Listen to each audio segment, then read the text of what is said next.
HasanAbi corporate. I don't even know what that is. Yeah, she is. She's massive. She has grown a lot.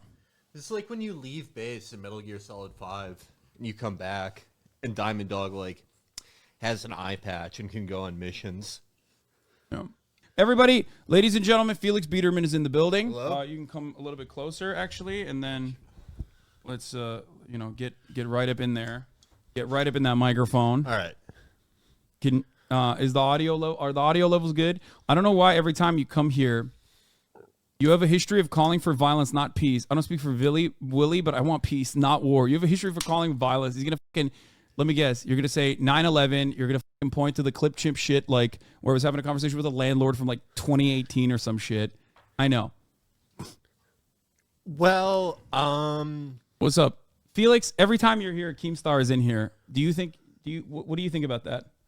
Well, as someone who's like, I've studied this conflict, obviously.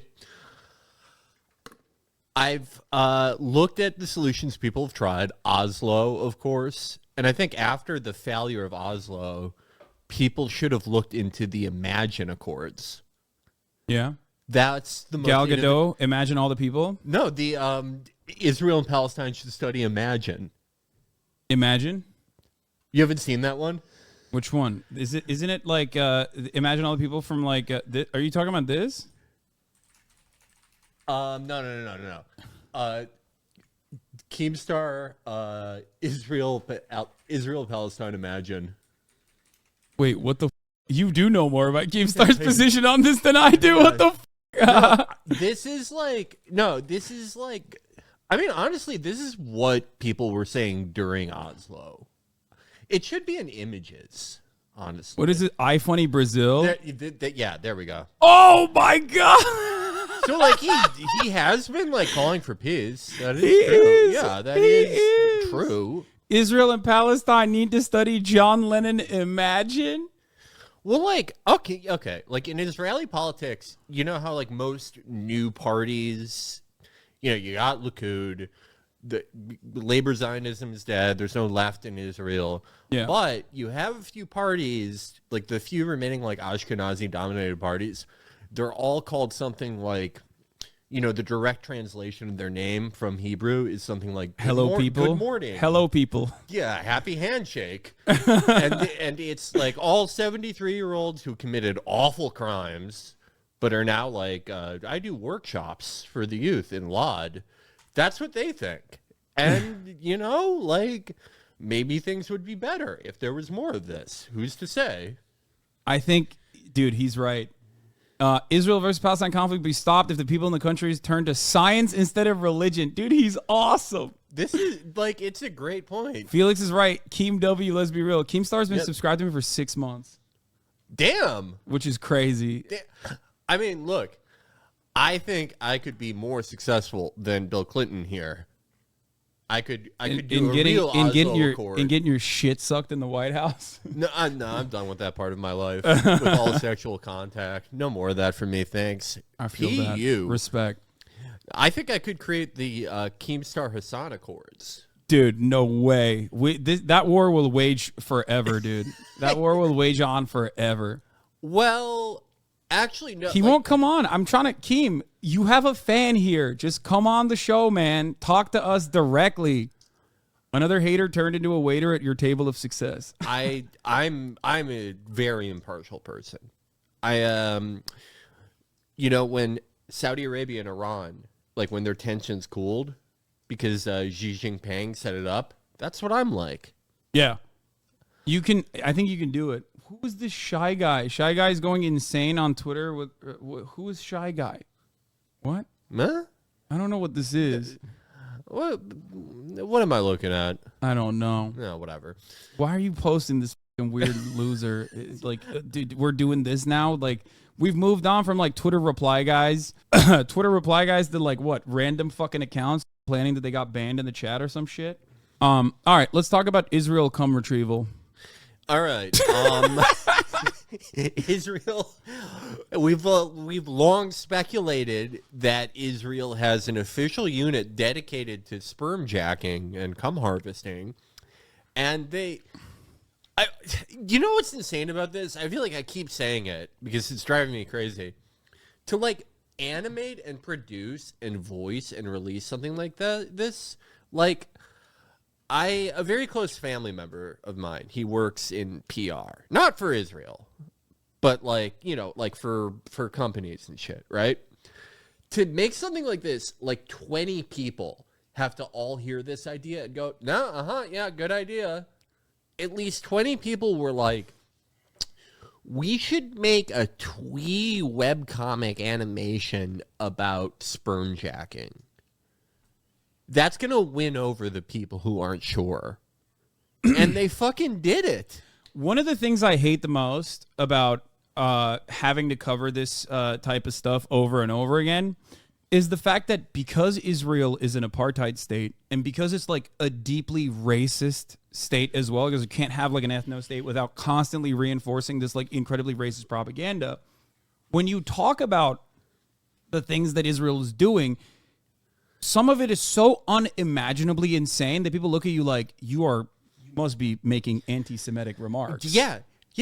No, like this so must be anti-Semitic, right? Like, because if you were to say that, if you were to talk about this thing that they released, I don't know, a year ago, I would be like, dude, what the fuck? That seems like some crazy fucking, you know, is this like some anti-Semitic conspiracy theory?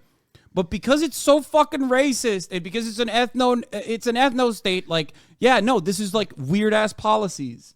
Yeah, they're like, when you're obsessed with birth rates, when your national project has to be obsessed with like birth rates of a certain ethnicity because it is an ethno-nationalist project, this is what you end up doing. I don't know. I feel like a lot of it. I haven't seen this yet, by the way. Like a chatter just sent it to me. This will be my first reaction. A chatter sent this to me by saying, dude, you have to watch the Israel cum video. And the Israel cum extraction video. I really don't know what point they were trying to make with this. I am excited for you to see it for the first time. I saw it like I woke up like sort of early-ish today, and I watched this right before I went to the gym. And I don't know if it helped or hurt.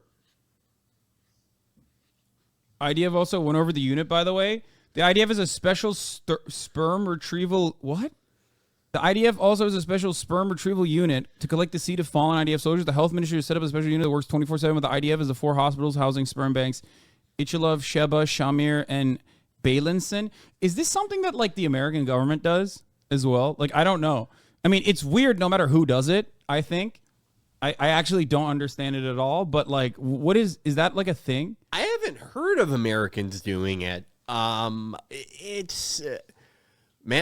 imagine if you're like an 18-year-old in Israel and that's the unit you get conscripted into. Your first day in the army is learning how to get a dead guy's cum out. It's just so weird, dude. It is so wild. But anyway, let's watch this. She thinks it's just another rocket attack, but a gripping fear prickles through Shiley's entire body, and it's outside their bedroom window. Her husband, yeah. This is pretty good. I mean, the animation's cool. Like, I like the style. This is like, the animation style is like, you know, when Google releases something that's like, yeah, Google celebrates fucking pride. Brad Trammell calls this, what is it? Brad Trammell calls this, what is it? Corporate Kansas or corporate Memphis? Yes. Yeah. Like it's basically like corporate Memphis is like the font, obviously, but this is like a very specific genre of art that looks like the corporate Memphis font. It's this art style. I've seen every newer ad that I ever saw on the subway in New York is drawn in this style, where it's like, you know, those Grubhub ads that are like, you know, we're pro-choice with dinner and women's reproductive rights.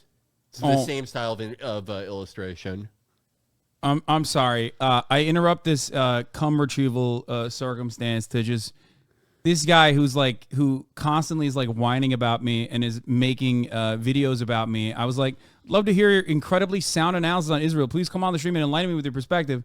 And he replied, I made a video on you. Why would I debate Israel, Palestine? Lamau, just do some of that classic HasanAbi on-the-ground journalism and watch my videos. Is the video about your stance on Israel, or is it just one of those videos where it's like, it's like, here's why he's bad? No, it's angled in a way where he like tried to utilize the algo. He had to max out the algo by being like, Hasan is like the worst guy because of like his stances on Israel. Like, this is what he's covered the Israel-Palestine situation like. But then also simultaneously, it's just mostly that, I assume. It's like, okay, this guy's name, if his name really is Willie Mac, no Jewish guy has ever been named that. He's not. But yeah, buddy, you should not be that into Israel. M-Hud said, I don't believe you. No, I don't. He's not. I don't. He has no stances, I don't think. That's why I was like, come on, come talk to me about it. I love that he said, I made a video on you, not about the situation itself. Yeah, he's just shy too. M-Hud says, he's got that stylized font display name that fat moms with blue check marks use. He had to go to the FortniteFonts.com to get that shit. I have not heard of this guy. I did see like one tweet in this thread earlier or like, I don't know, like I guess him plugging the video. Mm-hmm. But yeah, no, there's a lot of content like that on YouTube. Yeah. It's just, almost like AI generated, like procedurally generated Wikipedia entries on why someone's bad. Yeah. It's literally like there is an entire library of like clip chimp shit that people love to deploy against me when I'm like talking about something completely different. Right. Where they'll be like, and some guy did it earlier in the chat where they were like, you're just a rich guy, a millionaire grifting off of left-wing content because you know it's popular. And I'm like, do you live on this planet? Like, you're talking two people in the United States of America that have actually made money fucking promoting like leftist content and making leftist content. They're in the same frame right now. Like, that's it. There's a sea of like the least talented motherfuckers on the planet that get checks cut out to them as long as they say things like, that it's actually really damaging to the third world if you don't continue fucking drilling for oil or some shit. And they get paid like 120 grand a fucking month. And you're over here talking like there's a guy, Steven Crowder. Not entertaining, not unique in any way, shape, or form. Just simply tries to repeat like American Enterprise Institute talking points and then like adds his own flair of racism to it. He literally refused a $50 million deal. And you're over here being like, dude, I can't believe fucking leftism. That's how you make the money. Do you people realize I only make as much as a pretty good lawyer? Someone who may be the best in like his zip code, but definitely not a city. That's all I make. Every time I look at Manhattan real estate, I fantasize about what it would be like if I do the Revolver Ocelot and defect to Turning Points USA and make the same type of content for them. No, like I think grifter is like one of those. It's like incel now. It's one of those words that has completely lost meaning. It just means like a bad type of person online now. Yeah. I don't know. I just like, I knew that he was going to back down. It's just so fucking sad that he's just like, no, dog, sorry. I just want to fucking keep like making bad faith, shit smearing videos on you. You know what I mean? That's so pathetic. Pathetic, dude. Those types of videos are fucking up my algorithm. Dude, it sucks because, like, this motherfucker doesn't have a single unique thought in his fucking brain. He's, like, literally just copying shit slinging from other people, too. That's the other thing. I'm like, come on. Let's talk about it. You know, let's have a conversation about all the stuff that you have an issue with. His hour-long expose on you is sponsored by Ground News, yet consistently clip chimps you and is the most uncharitable. That's what I mean. Yeah, it's like, I don't know. You know when you type someone's, like, name and then Google auto-completes it to net worth? and then you get one of those procedurally generated like news articles that are like it's always from some weird Indian website. Yeah, no, exactly. It's like it's like the YouTube equivalent of that.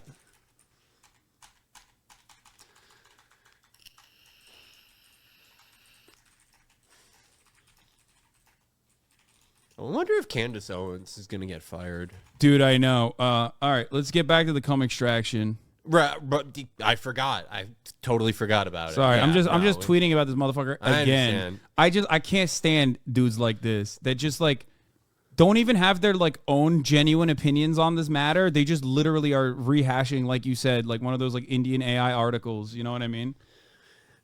One of my friends like looked himself up on one of those, and it described him as a famed son, which is like one of the best phrases I've ever heard. Sometimes something beautiful comes out of artificial intelligence. I think all those articles are great. That's where I get all my news. Let's do it. Also, let me run the 3-minute ad break at the top of the hour as well. Okay.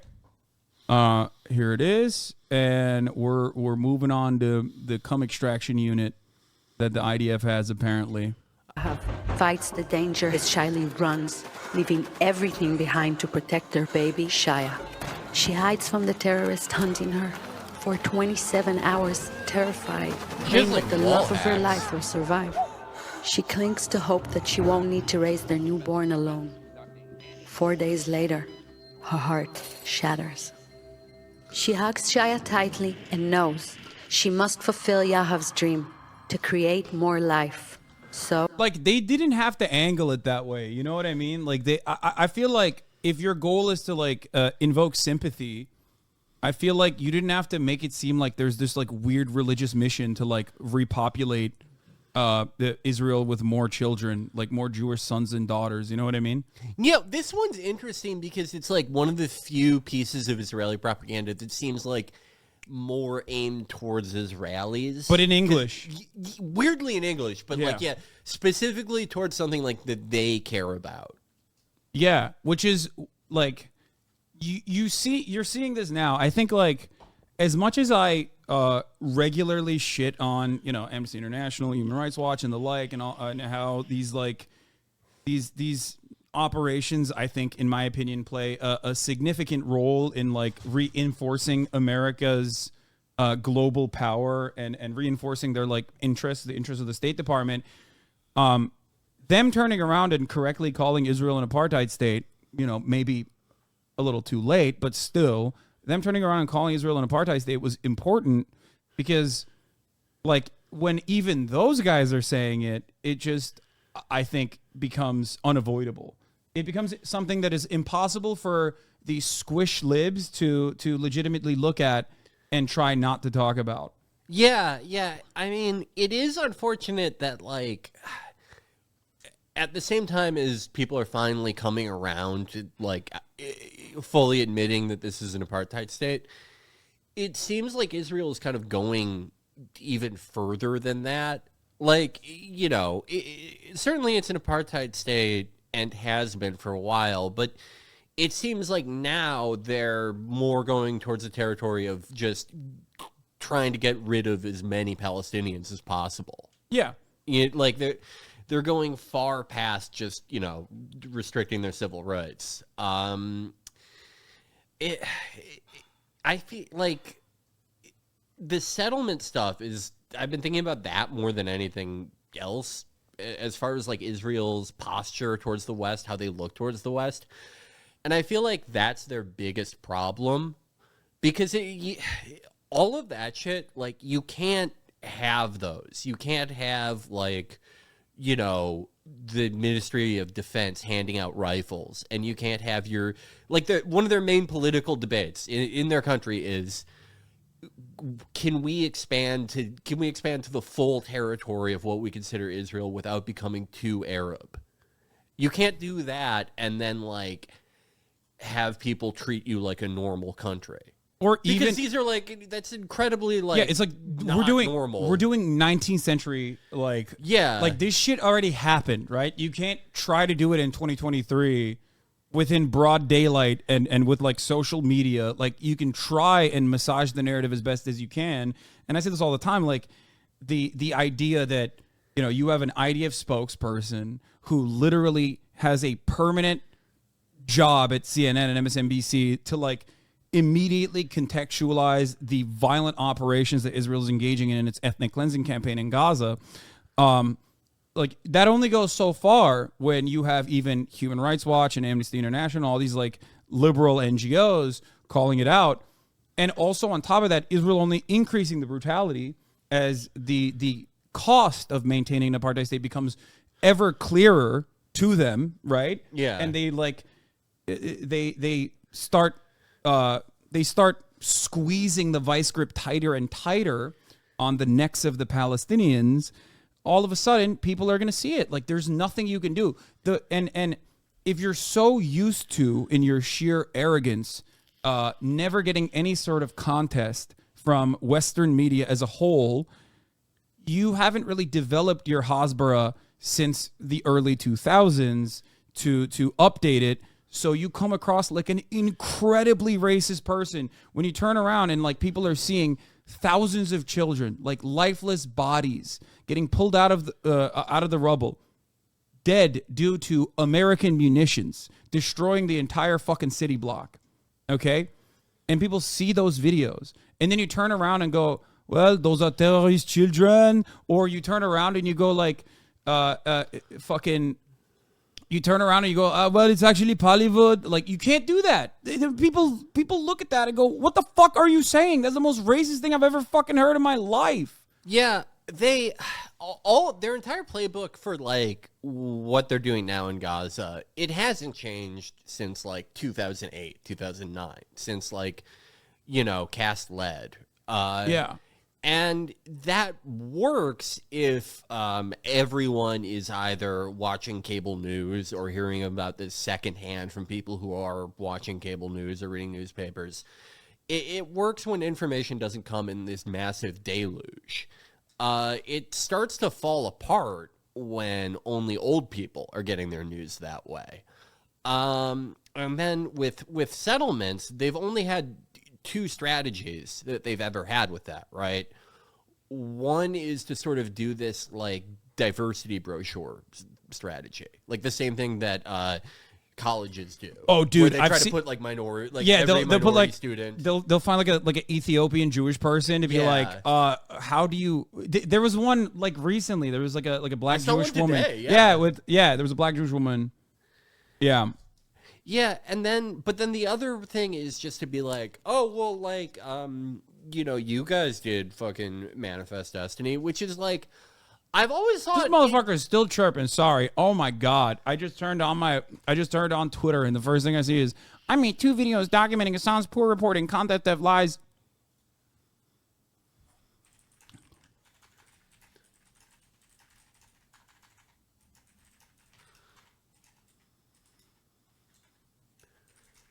What's his Abby? Is it Dr. Strangelove?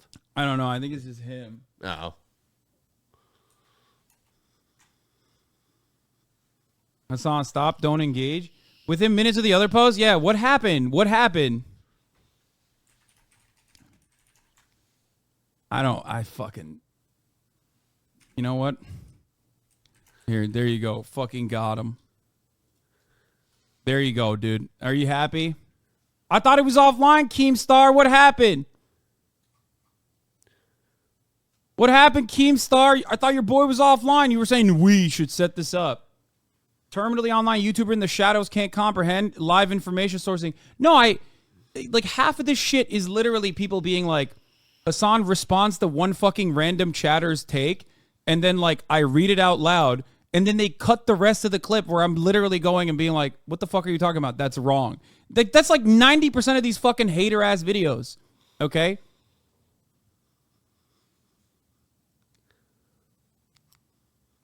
Sorry. No problem. Where were we? Where? Oh, right. Like, the second thing that they do for settlements is just to be like, you know, oh, well, you guys did this, which is like... Oh, I was going to find... That's why I went on Twitter. It's such a fucking dumb argument because, like, we talked about it yesterday on the show, but, like, imagine like Portugal brought back slavery, right? And it's like no one would be going, well, fucking America did it. Like, let's just let Portugal keep doing this like forever. I mean, everyone else did it. Yeah, no, it's ridiculous because like it all stems from might is right, which is like this is like an inherently fascist idea, right? Mm-hmm.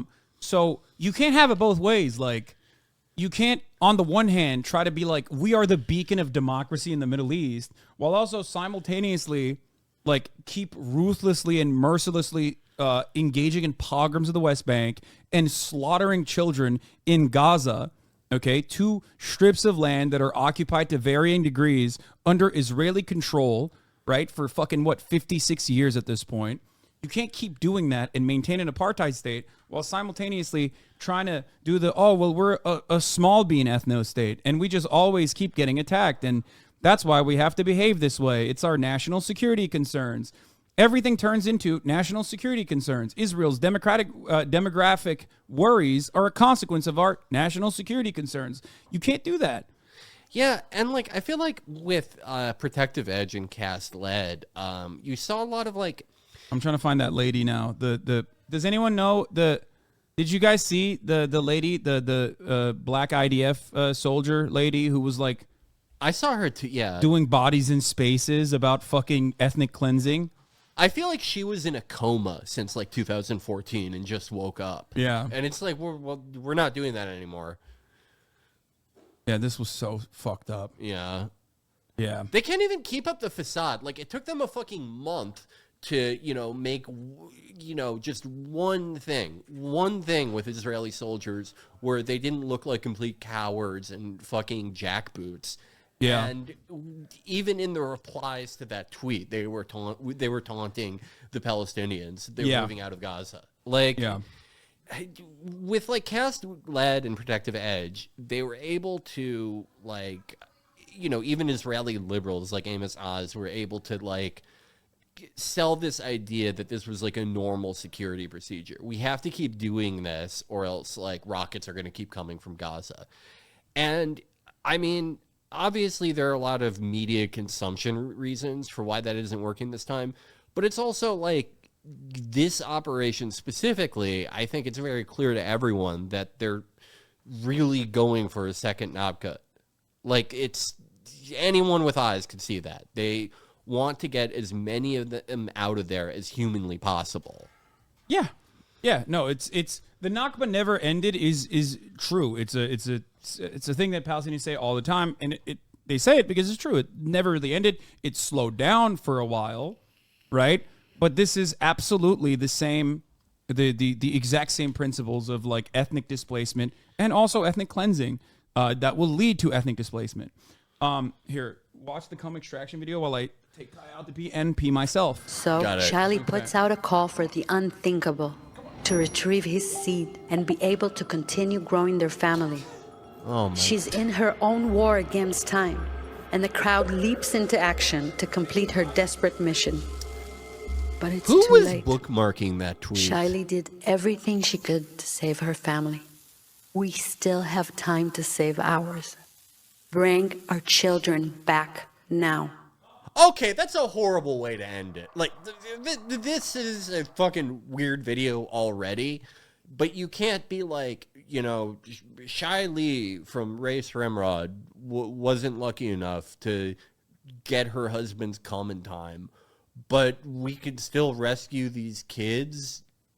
For what? What? You just made a video about cum extraction. Like, what are you saying here? What the fuck are you saying here? I cannot state enough how many times that something like this, at least 20 people have to sign off on like the script and animation and voice work. 20 people, 20 like pretty highly paid people were like, this is great. Let fucking full steam ahead on the cum video. His barring machine broken. come back later, I guess. That's all I get from this. I just, like... Why would they highlight an unsuccessful cum mission? That's the other thing. Like, wouldn't it look better if they were like, look, we got this other guy's cum? But if you have multiple cum units in the Army, like, the Army is already having a tough time. The Merkavas are just getting fucking junked. Guys in track pants are just running down, like, not scared little 18-year-old conscripts. They're running down like officers and fucking drilling them. You'd at least want to be like, well, the cum unit's still doing well. Like, you wouldn't want to highlight their failures at this point, but... Let me get out of this behind you. Oh, yeah. Behind you. Sorry. No problem. I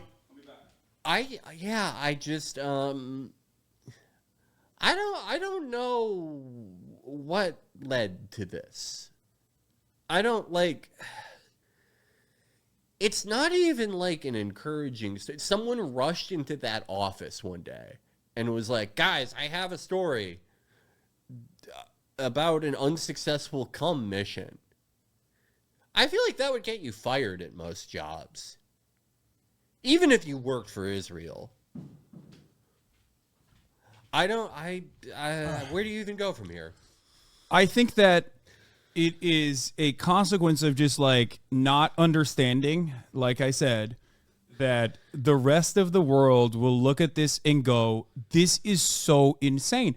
It's not dissimilar to the right-wing commentary around, like, child genital mutilation and shit, right? Where it's like they're so hopped up on their own personal sauce, like they've lost their fucking minds and don't recognize that it's actually harming the momentum that they could have at a time like this, because they personally have decided, no, this is actually very popular. They've mistaken the Republican Party's success in undermining the legislative body and packing the courts and, like, actually enforcing their ideals, no matter how unpopular those ideals are, with genuine popular success.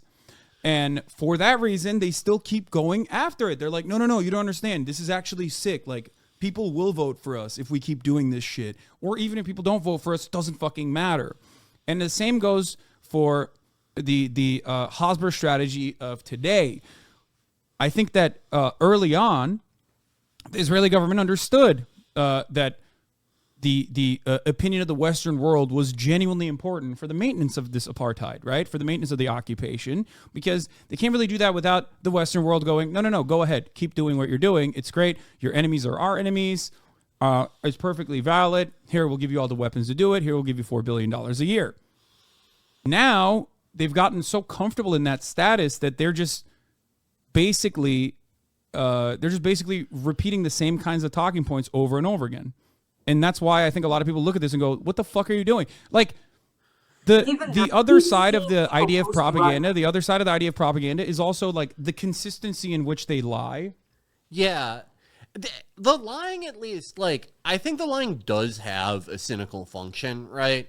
Like, it's funny to make fun of, right? And I don't think, like, look, like, we have spent a lot of time, like, making fun of, like, the calendar, right? Where they go into the basement of this hospital that they fucking obliterated, and they point to, like, just a regular calendar that happens to be in Arabic and go, look, there's proof that they had fucking hostages. Or the glossary post from yesterday, if anyone saw that. Like, I think that there's, like, nothing wrong with making fun of that, and it's not exactly, like, I don't know, if we don't focus on that, I don't think that necessarily changes everything, but they do kind of, they would rather have you arguing about something else, no matter how ridiculous it is, than, you know, their actual mission of ethnic cleansing. I think it's sort of like, another strategy by information deluge. Yeah, I think it plays a very cynical purpose. I mean, you're right about that. But even then, I think there's a couple different forces at play here. One of the things is that a lot of the younger generation don't watch television at all, right? So most of their information comes from online. Now, that's one aspect of this, and then also the other side is that like there's also a tremendous amount of mistrust in media, in my opinion. Like I feel like there's a lot of people who, for good reasons or for bad reasons, don't really trust mainstream media, especially for people online, right?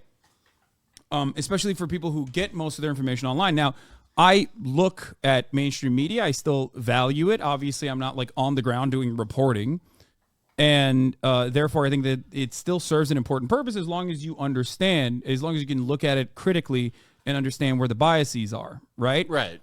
I still trust the New York Times to a certain degree. There's still great journalists at the New York Times. You know what I mean? There's still great journalists at all of these other outlets as well, regardless of whatever their biases may be. But I think those concepts merging with one another has created this structure where like the old forms of propaganda in this regard, especially when paired up with like the arrogance of continuing to up the violence, has created this turning point.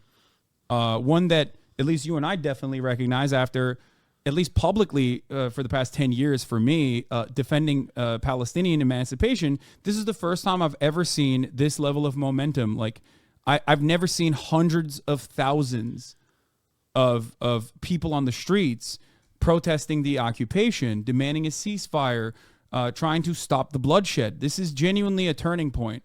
And I think people are recognizing that, and that's why the enforcement mechanisms are so rigid. Like that's why they're just going, oh, if you're on a college campus, like basically taking the Canary mission, which used to be like this edge case that was like this psychotic Hasbara operation that would dox like random fucking nurses and teachers and college students or even fucking high school students, as a matter of fact, and have streamlined it and turned it into like the official modus operandi of like many organizations. It's completely psychotic, and I think that will inevitably cause even more backlash. Yeah, with everything else, with their PR apparatus, like it's all they can do right now really is throw a bunch of shit at the wall. And maybe like they can trick you into arguing about whatever ridiculous thing they said versus whatever awful thing they did. And that's only so useful because people still realize the horrible thing that you did. Yeah. Like they're still seeing that. And now they also think of you as just, by nature dishonest. But the one thing they still do have, and I think they're, this is just going to get worse the more unpopular Israel becomes, is consequences. Social consequences in some cases. In Britain, it's very codified in that way. Legal consequences in Germany, in the EU at large, and employment consequences in America. Yeah. That is something that they are still quite capable of doing. McCarthyite censorship, like 100%. The new wave. Yeah, and like it's that shit has always been there, but it really only applied, like Canary Mission pretty much it only existed to like harass and like dox and like get Palestinian Americans fired, right? Like that's still fucking awful. It should be illegal. They should be sued out of fucking existence. It's a horrible project. But now that's sort of like it's expanded to like everyone now. Yeah.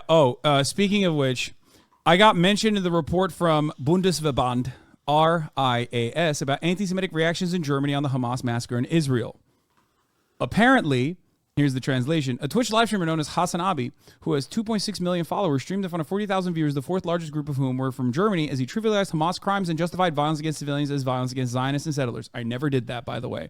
That never happened. Even if the cases mentioned are not anti-Semitic incidents, according to the RIAS categories, they point to the broad approval of Hamas's massacres and glorification of terror and suggest an anti-Semitic worldview. This is the Federal Association of Anti-Semitism Research and Information Centers in Germany. So a lot of this, actually, a lot of what this organization does or did in this argument that they were putting together, it turns out in the report they said there are, real instances of anti-Semitic incidents, like modifying a Nazi parole to oppose Israel, from the Jews are our misfortune to Israel is our misfortune, or shouting "fuck the Jews" at a vigil for the victims of October 7th, to calling Israel an apartheid state. Yeah. That's insane. Yeah, it seems like every major nation has like a group like this where it functions kind of like the ADL. Where they'll pick out like actual instances of anti-Semitism and then be like, and that's just as bad as like, saying we shouldn't give unlimited military aid to Israel. There was that whole controversy with like the Labour Party when Jeremy Corbyn was leader, over whether they should adopt like some fucking international body that I had never heard of before, their definition of anti-Semitism, which of course like included anti-Zionism, anti-Semitism. But it's the same function. It's to attach some sort of like institutional legitimacy to something that, like, if you know anything at all, is not true. Oh, this Willie Mac guy wants to talk. It seems your boyfriend responded. What is this? Willie No Show. All right, give me the link. Ooh. Should we talk to this guy? You wanna play? You wanna be a part of this? All right. If you don't want to, we can. We don't have to. Well, no. I have a guest here. No, I am. Internet. I'm an int J. An int J. Yeah. Listen. The thing is, int J. The thing is, you are. I don't know what I am. I'm glad he found some talking points. He'll claim it's 2-on-1. No, Felix is an impartial observer. Yeah, no, I'm a moderator. I'm also, like, neither Willie Mac nor myself are Jewish. That's a good point. See? That's a very good point. I dropped the captain. Yeah. You know who is, though? This guy. Do you know how I've barely been checking my message requests because they're like a cesspool.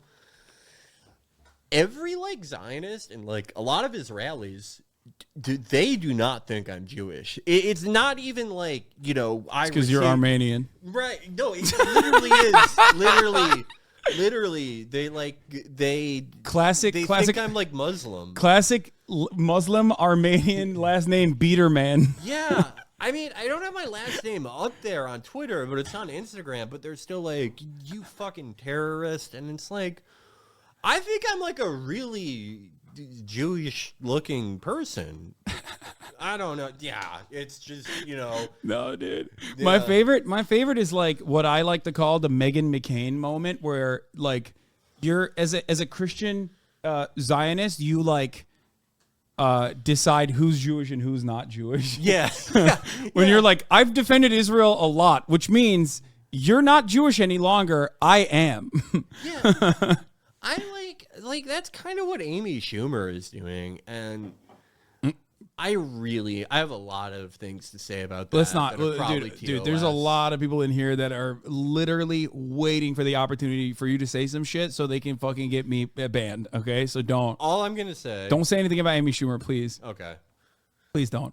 It wasn't gonna be that bad. It's still no. It's I know what you're gonna say. No. Let's not even talk about Amy Schumer. Well, I'm not going to say the stuff that some of my friends have said. Yeah. I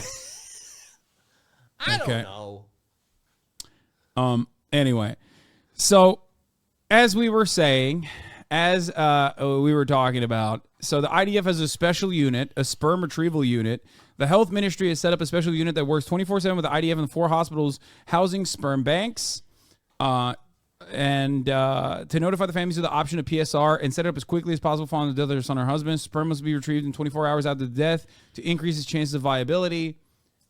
Do you think the sperm retrieval unit like posts videos like the same way the Hasan brigades are, where they put like a red dot triangle over the guy's balls? they rewind it, like putting the syringe in. I don't even want to know. I don't even want to know how the fuck this is like a real thing. We look for and prefer sperm that are moving, but even sperm that is not mobile, they mean? I don't know, mobile, does not mean that it is not alive. We know how to make it move after it's unfrozen, said Dr. Yuval Orr, head of the IVF unit at Kaplan Medical Center.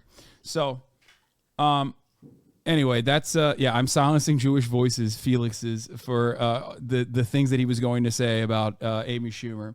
All right, so that's one aspect of the propaganda. This aspect of the propaganda is my favorite, doing bodies in space. This is such a throwback. Yeah. People posting about Israel and Palestine, given their uninformed opinion about the subject.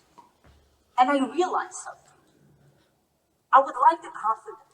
Like legit, I would love the confident people who have the most basic, narrow understanding of this conflict, who go ahead and post information with such a determination. People who have zero understanding of the Middle East and the ripple effect that happens every single time you take any action in this region.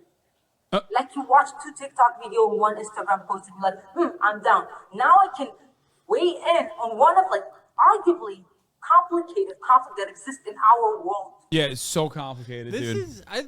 I mean, it's already such a throwback in like, doing this. She's doing the Israeli version of like, Lord, give me the confidence of a mediocre white man, you know? Yeah. But also like, it's complicated I mean, I didn't even know they were still doing that one. Well, that one is like, in my opinion, that is like being used by all of the like the squishy libs who don't want to be like, yeah, this shit's really fucking racist. Yeah. And there's no way to defend it. So they're like, you don't understand. It's a really complex situation. And a lot of people don't even want to read a little bit about it. Okay. A lot of people don't even want to read even a little bit about it. So they just go along with like, oh yeah, it must be complicated. It's not that complicated. The solutions are complicated due to, the horrifying violence that Palestinians have been subjected to, right?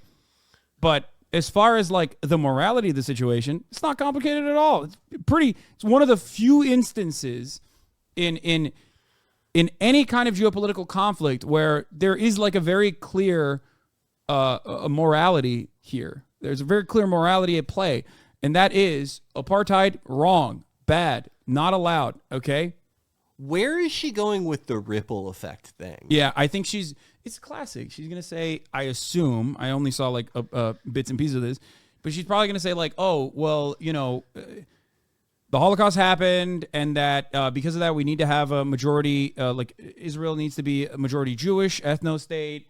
There needs to be a place where like Jewish people, where Jewish people can go. There's 20 different Arab ethno-states out there or Muslim ethno-states out there. Why can't there be one Jewish one? Why can't we have our own? That kind of thing. Like if you cannot tell me why Yemen, declare a war on Israel, maybe you're not the right person to give geopolitical analysis. Wait, who can't? What? I don't even know who she's shadowboxing with. I don't even understand. Yeah. Also, I wonder who she thinks, or what she thinks people are saying about Yemen. Like, I mean, I don't get it. Like, yeah, I know why they're doing it, Analysis on this conflict. But more than everything, I would like the audacity. The audacity of people coming to my page, a Black Jewish woman, and try to educate me about my own experience. Like, yes, Karen from Minnesota. They're doing the Karen thing? Oh my God. Yo! Oh yo! Oh, that's God, good. This sucks so much. Yes, Karen. Oh my God. Oh, that's so sick. I really needed your education about my own experience in my own country. Talking to me about social justice and racism like you care about Black people in Israel?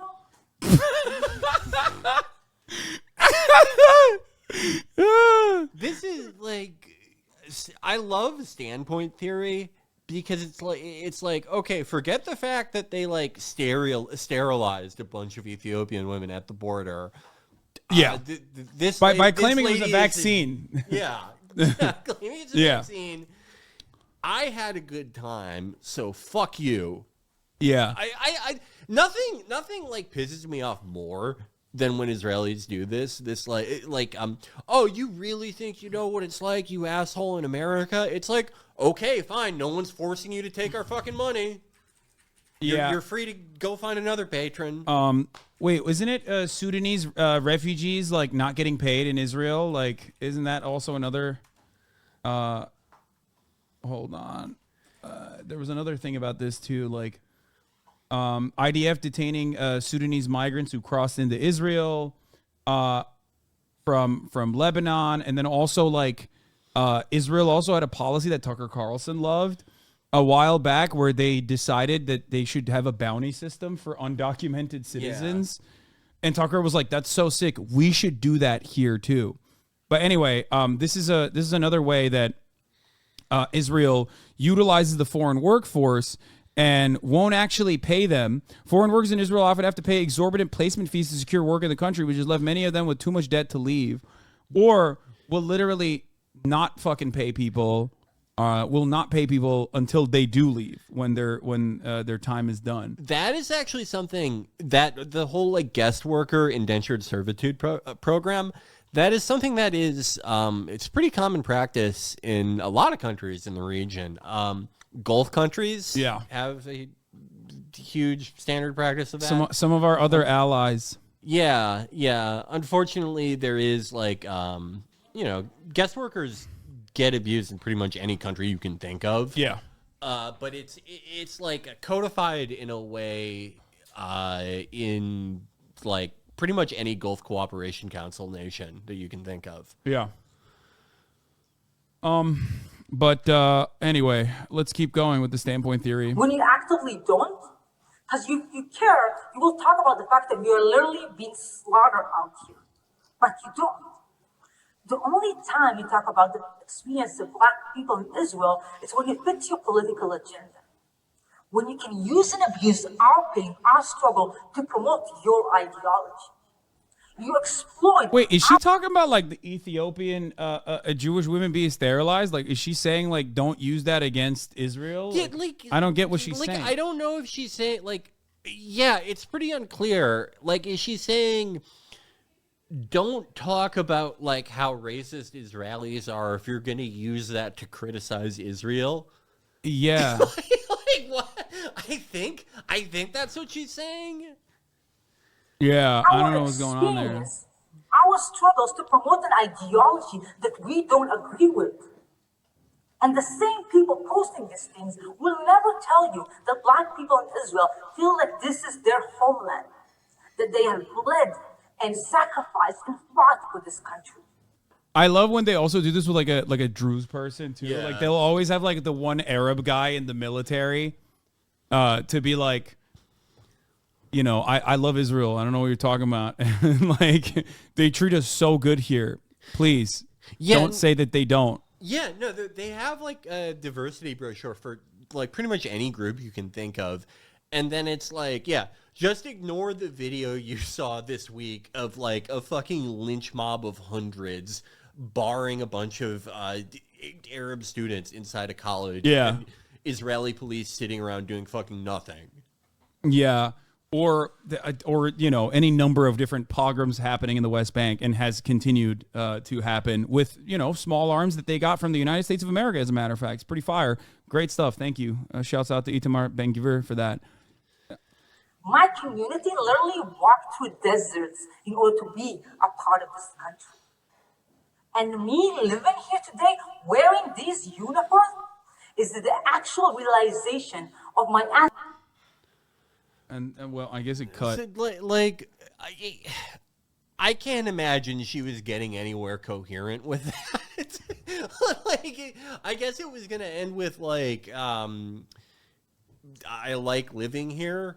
Okay. Listen, this is precisely the reason why we have to fucking keep pummeling our concentration camp. Like, we just have to keep doing it. You know what I mean? Yeah, non-fucking stop. That was one of the least coherent propaganda videos they've done. They really are. Like, it's just an across-the-board collapse in quality. Yeah. Oh, speaking of propaganda, Van Jones. We Need to Kill More Babies parade happened today. Yeah, dude, is Van Jones like? He used to be a Maoist third world, as you know. I know that. Yeah. I know that, but it's like San Francisco's very own Maoist third world is Van Jones. When you watch this video, it's very clear he did not know what kind of rally he was going to. I feel like that happens to him a lot. Yeah. Like I don't know what's up with the guy. I'm a peace guy. I pray for peace. No more rockets from Gaza and no more bombs falling down on the people of Gaza. God protect the children. God protect children. Let's end all the horror and all the heartbreak in the Holy Land. Let's shut the fuck up. You die. Like, what did he think was gonna happen? Like, dog, you are literally at. First of all, you are at the Israel has to keep bombing Gaza parade, okay? What the fuck do you think they were going to say to you? Yeah, he like did you not look at the brochure? Did you not look at the other people that are going to be on that stage, dude? Tommy Vitor and myself got into a little bit of an argument earlier this morning. Not an argument, but he was like, guys, no matter what happens, do not allow that fucking psychopathic televangelist to appear at this stage. And you know, we'll get to that in a second. Let's finish the Van Jones shit. Let's end all of it. But I'll be honest in closing. When I think about what's happening over there,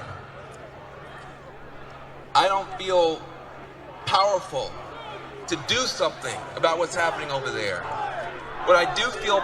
Why? You're literally an American. You are a prominent American media figure.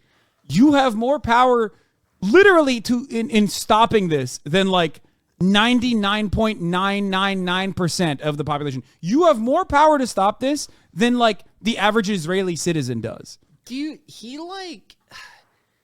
he just like not talk to anyone from the pro-Israel side for like 5 years? Like anyone who had any contact with this side would know, like, if you go to this rally and you're like, hey, I'm a peace guy, I'm against all bombing, they're just going to be screaming at you. I don't know. There's a lovable, like, stupidity about him. I can never get mad at him. Yeah. He's just like... Is it because... He's just always... Is it because here's Van Jones in 1993? Now, if students can do that in 1960, if students can do that in 1970, if students can do that in 1985 and 86, in 1993, when we have the United States government building a death camp, a concentration camp, for black people who have done nothing wrong but get sick and want justice. That's all they've done wrong. If we can't close that death camp, if this generation cannot prevent another Japanese American internment in our lifetime, we should all get haircuts and go get regular jobs and give it up. Well, I mean, that's literally what he did. Yeah. So he wasn't wrong. He literally was like, yeah, fuck this Maoist shit, dog. I'm done. I know, but I don't even feel like his transition away from Maoism was even cynical. Like, there's like such a nice dopiness about him. I literally feel like the first like normal Democrat who he ever talked to in his life while he was a Maoist was like, well, actually, we believe in sustainable growth and keeping the unemployment rate at 3.5%. He was like, oh, really? Okay. I guess we don't have to do a fucking cultural revolution. Okay. Like, he's just, you could sell this guy anything. I think it's very charming.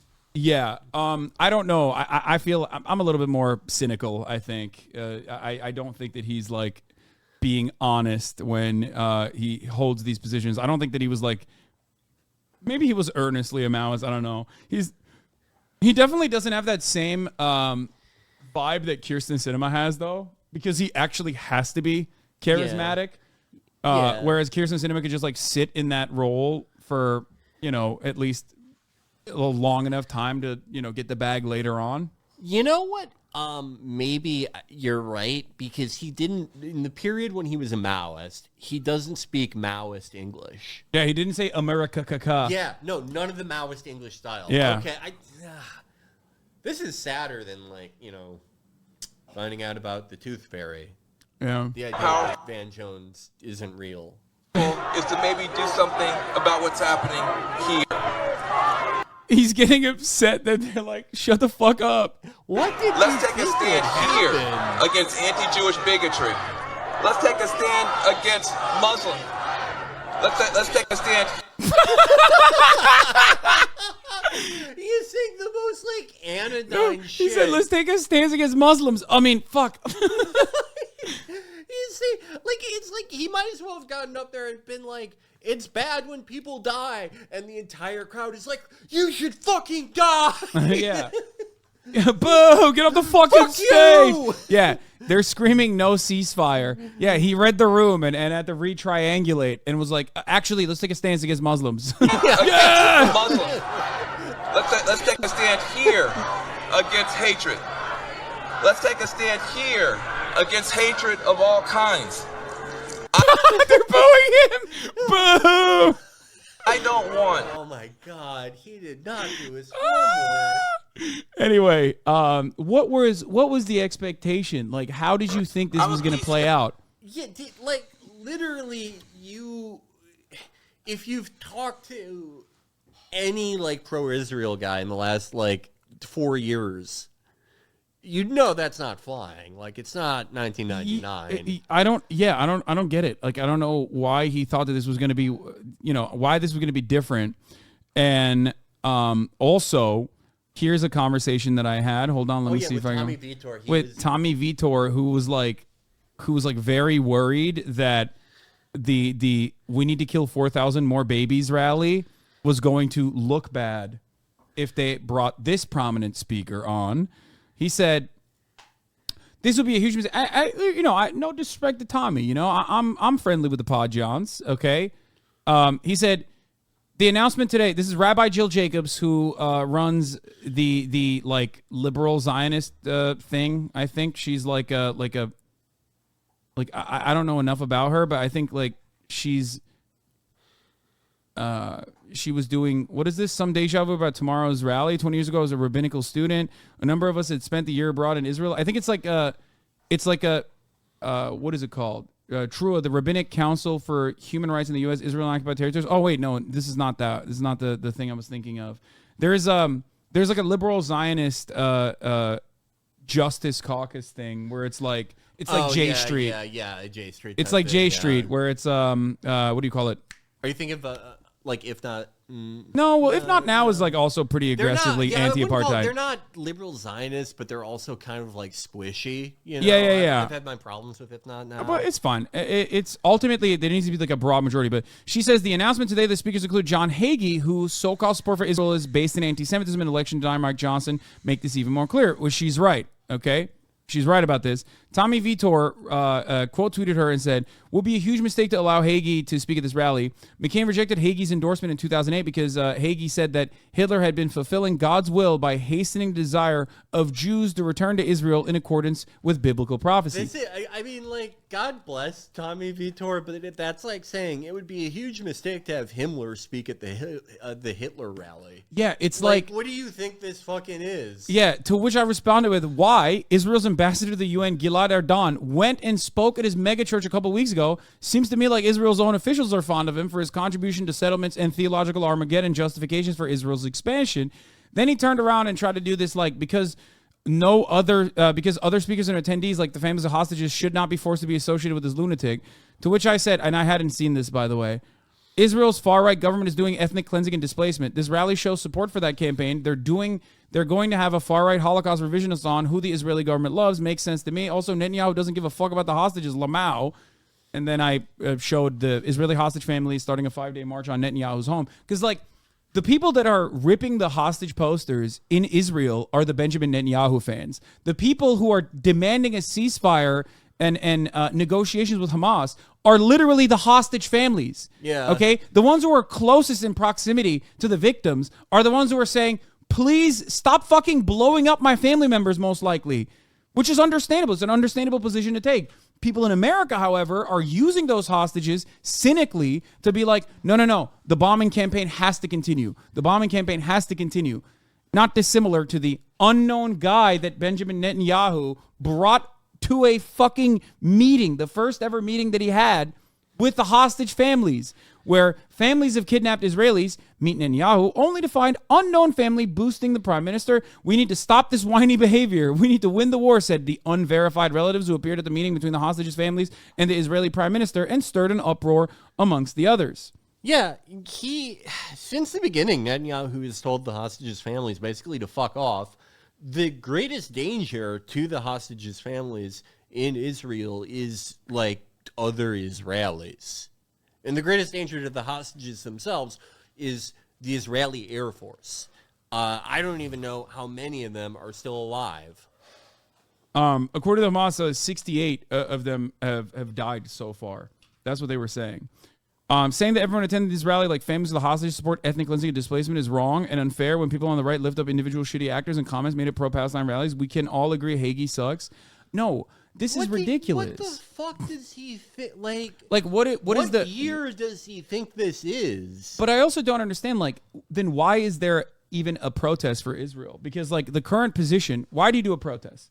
You do a protest because the government is not listening to you, right? You do a protest because, like, you're not getting what you want from the government, and you want to show them in a demonstration, a show of force, that, like, no, there is infinitely more support for your opinions out there in the broader public than not, right? Yeah. The only reason why you do this kind of fucking, what's the purpose behind this protest? The only two things that you could be protesting for that the government isn't giving you, that like you're not getting from the White House if you're on the Israel side, is either that you want to just fully nuke Gaza, or that you want to do the utterly suicidal thing that somehow Netanyahu is sort of on the more realistic side of this, fully expand the war in the north. Fully expand the war in the north with Lebanon, which, talk about fucking terrifying. Netanyahu, even he realizes that this is delusional. To which I think Yoav Gallant has literally had a more right-wing position on than Netanyahu. The defense minister, Yoav Gallant, the one who said we're fighting human animals, is the one who's, like, seemingly, as far as I understand it, to the best of my ability, looking at, like, Israeli sources of information, he's the one who's seemingly trying to open up a new front in the conflict by routinely agitating versus, other forces in the government holding back on it, is, like, possibly even Benjamin Netanyahu. He's threatened to resign if they don't let him do it. And it's like, I guess, if you hold that rally, those are the two things that you are protesting for. Because no one believes this shit that you're holding a rally asking Hamas to give the hostages back. That's fucking ridiculous. Especially because it's diametrically the opposite of what fucking Netanyahu's government has done so far. So is the rally about forcing the Americans into a ceasefire? In which case, if your goals are that aligned with the Jewish Voice for Peace, for example, then why don't you go to a fucking pro-Palestinian rally? They're the motherfuckers who are demanding a ceasefire so that, yes, there can be a hostage negotiation, so that the hostages can be released. Even logistically speaking, there's no way to be able to release hostages. Like, if Hamas tomorrow was like, we're done, we're putting our arms down, we're no longer trying to fight, you can ethnically cleanse all of us, fuck it, YOLO, and here are the hostages, you would still need to stop bombing so they could, like, find the fucking hostages in the goddamn rubble and, like, go through the multiple militant factions that have other hostages as well and, like, communicate with one another. So the idea that, like, for the past 2 weeks, 3 weeks now, for the past 2 weeks, okay, where everybody's saying no ceasefire, release the hostages now, while all of the hostage families, the immediate family members of the hostages in Israel, are saying ceasefire so we can actually get the fucking hostages out, they're working against one another. Here in America, the pro-Palestinian side, okay, the pro-Palestinian side is unironically making the same argument that the pro-hostage family side is making in Israel. It's the exact opposite on the ultra-Zionist side. They're saying, no, keep the bombing. The bombing campaign must continue. Israel has a right to defend itself. Also release the hostages. But they're just cynically using that to not say the other thing, which is Israel should continue doing an ethnic cleansing in the Gaza Strip. That's the real reason why there is a constant cycle of like reinforcing this perspective over and over again. Because if it wasn't that, then a lot of these communities could gather under the same banner of saying, we don't want any more fucking war because you're killing the hostages. Does Tommy Vietor really think that like the rally that like Michael Rappaport is headlining is like an even hand, yeah, like well thought out thing? Yeah. Oh my God. Speaking of the fucking rally, oh wait, hold on, I gotta. Go to the bathroom real quick. Yeah.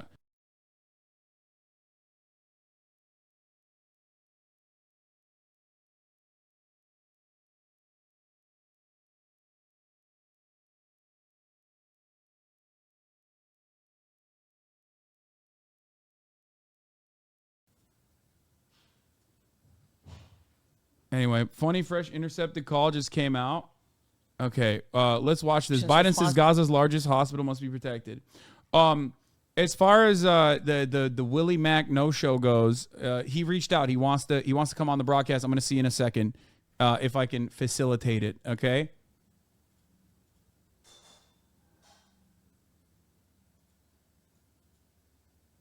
How do we do this? What's his Discord?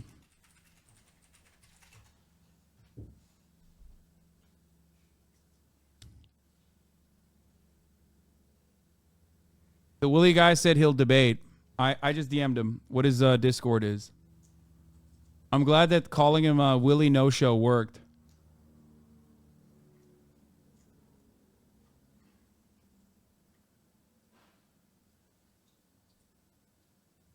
To the crisis, let's go now to Ed O'Keefe at the White House. Ed, all eyes on the White House this morning. What are they saying? Good morning to you. Good morning, Gail. Good to see you. President Biden spoke out on the situation at the Al-Shifa hospital that Ramey just showed us. And his administration continues to stress that active negotiations are underway to win the release of hostages being held in Gaza. The hospital must be protected.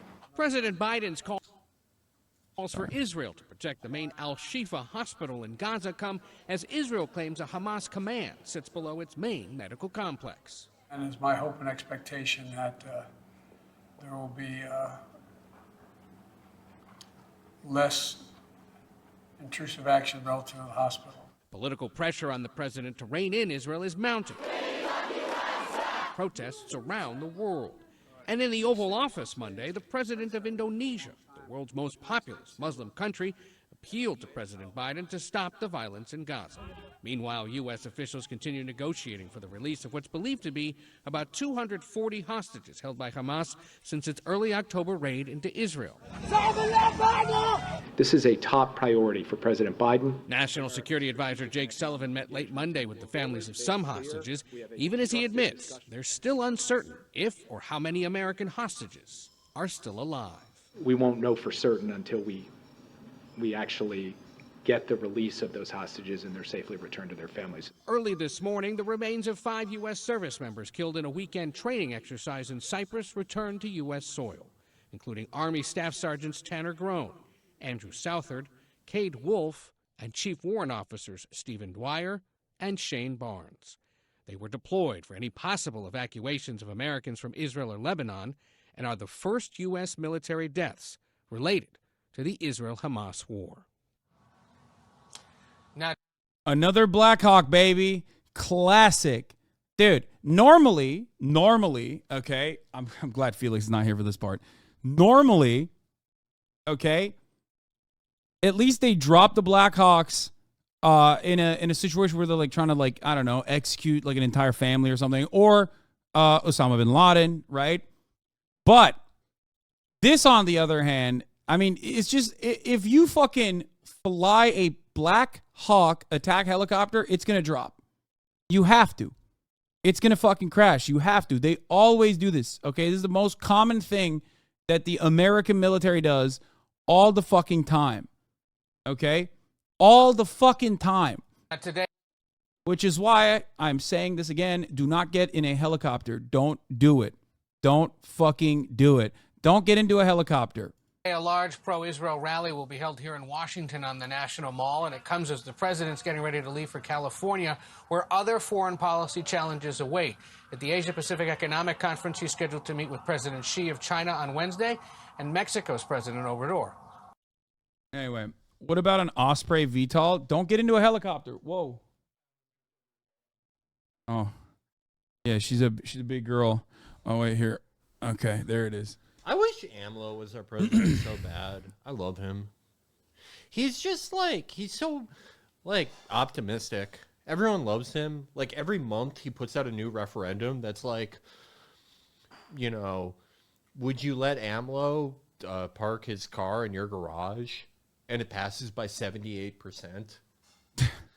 I love him.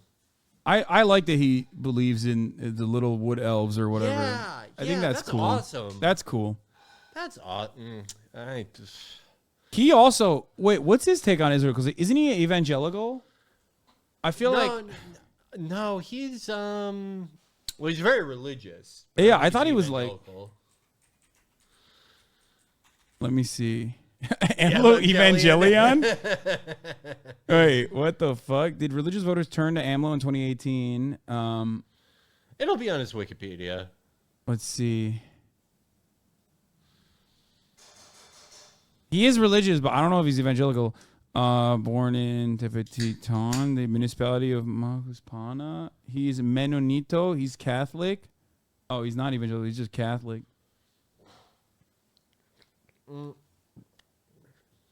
There you go. Yeah, he's just got such great attitude. That's what I like about him. He's Catholic, but he's using the Pegasus surveillance system, so he has no problem with it. Source, Soy Mexicano. Yeah. Not that it would matter all too much, obviously. Like, there are far more important allies in this situation, or far more important countries that have, like, voiced their opinions in this circumstance. But, you know, just interesting. AMLO says he supports peace, but Israel deserves their own state. Yeah, okay. I mean, there are worse things. I mean, okay, I would have liked for him to be more, you know, take any type of a stance, but still, his attitude, the wood elves, the referendums, I mean, I'd still come out liking the guy. Yeah. Speaking of guys that we like, that we love, Ben Shapiro. He's gonna shit can her. Hours after a video was posted in which Ben Shapiro said that Candace Owens' rhetoric on Israel has been absolutely disgraceful, Owens posted these cryptic tweets, which were her first in 2 days. I'm gonna be honest, I do not want Candace Owens' opinion on this matter. Like, yes, the question was about Candace Owens. I think her behavior during this has been disgraceful. Without a doubt. I think it's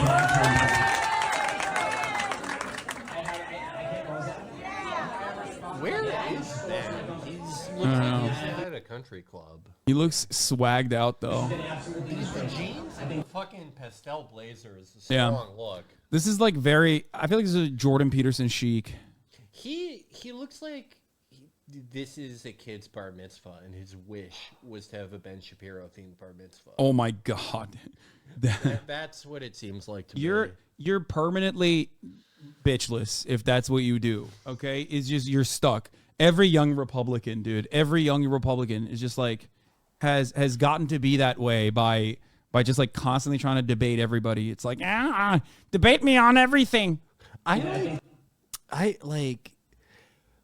just judging by the ceilings. Hayır baba. Söyledim hayır. Koy oraya ben alırım sonra. Sorry. No problem. It looks like someone's house, actually. What the fuck is he doing?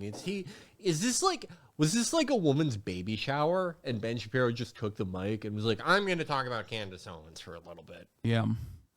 Her I don't know. sophistication on these particular issues has been ridiculous. It's not faux sophistication, it's ridiculous. Everybody can see the moves that she's making and the things that she's saying, and I find them disreputable. Yes, the question is about Candace. What did Candace say? Candace Owens said this. Also, WillyMacShow he's setting up a recording so he can debate me. on the Israel-Palestine situation, but also specifically, I guess, like what he hates about me in person, which I think is like also incredibly stupid. But anyway, I don't see how the two issues are intertwined, but I guess that's intersectionality. Yeah, exactly. Candace Owens says, "Blessed are the peacemakers, for they shall be called the children of God. Blessed are they which are persecuted for righteousness' sake, for theirs is the kingdom of heaven. Blessed are ye when men shall revile you and persecute you, and shall say all manner of evil against you falsely for my sake. No one can serve two masters. Either you will hate the one and love the other." Oh God, you cannot. I can't Said stand Christ it when is Bible king. people do this. It's so annoying. It's like we want to know like what's going on with you. Like, are you quitting your job? Are you gonna reveal a dark secret about Ben Shapiro? Yeah. But no, they all like every Bible guy does. Christ this. cucks. Here's something from Ephesians 36:12. I don't fucking care. I don't know what you're talking about. Well, I mean, you know, maybe she'll get fired. Who knows? I do love the drama personally, though. I like it too. But I enjoy watching this kind of drama for sure. When they like get, they start going after one another. Like she was ripping into Steven Crowder a lot. That was awesome. Yeah, that was awesome. I want more of that. Less of this stuff where she's like, you know, here's fucking Matthew's letter to whoever. I don't know what you're talking about. Tell me about how Steven Crowder was soliciting his staff for Molly. That's my favorite thing. Yeah. Can you imagine a worse person to try to get ecstasy from than a Steven Crowder intern? Like, I'd sooner just go up to any cop and be like, "Can you get me Molly?" I mean, you have a higher success rate, higher chance of getting actual Molly than whatever fucking baby aspirin they dusted up. Yeah, they're giving you a bunch of St. John's wort. Yeah. What did you say? You mean set up a camera, right? No, he said, Willie Mac said, "Give me 1 sec. Gotta set up recording." I think he wants to like record his interview from his perspective or something. That's probably what he's trying to do. Would you like to be emote only during that conversation? No, we don't have to be emote only during that conversation.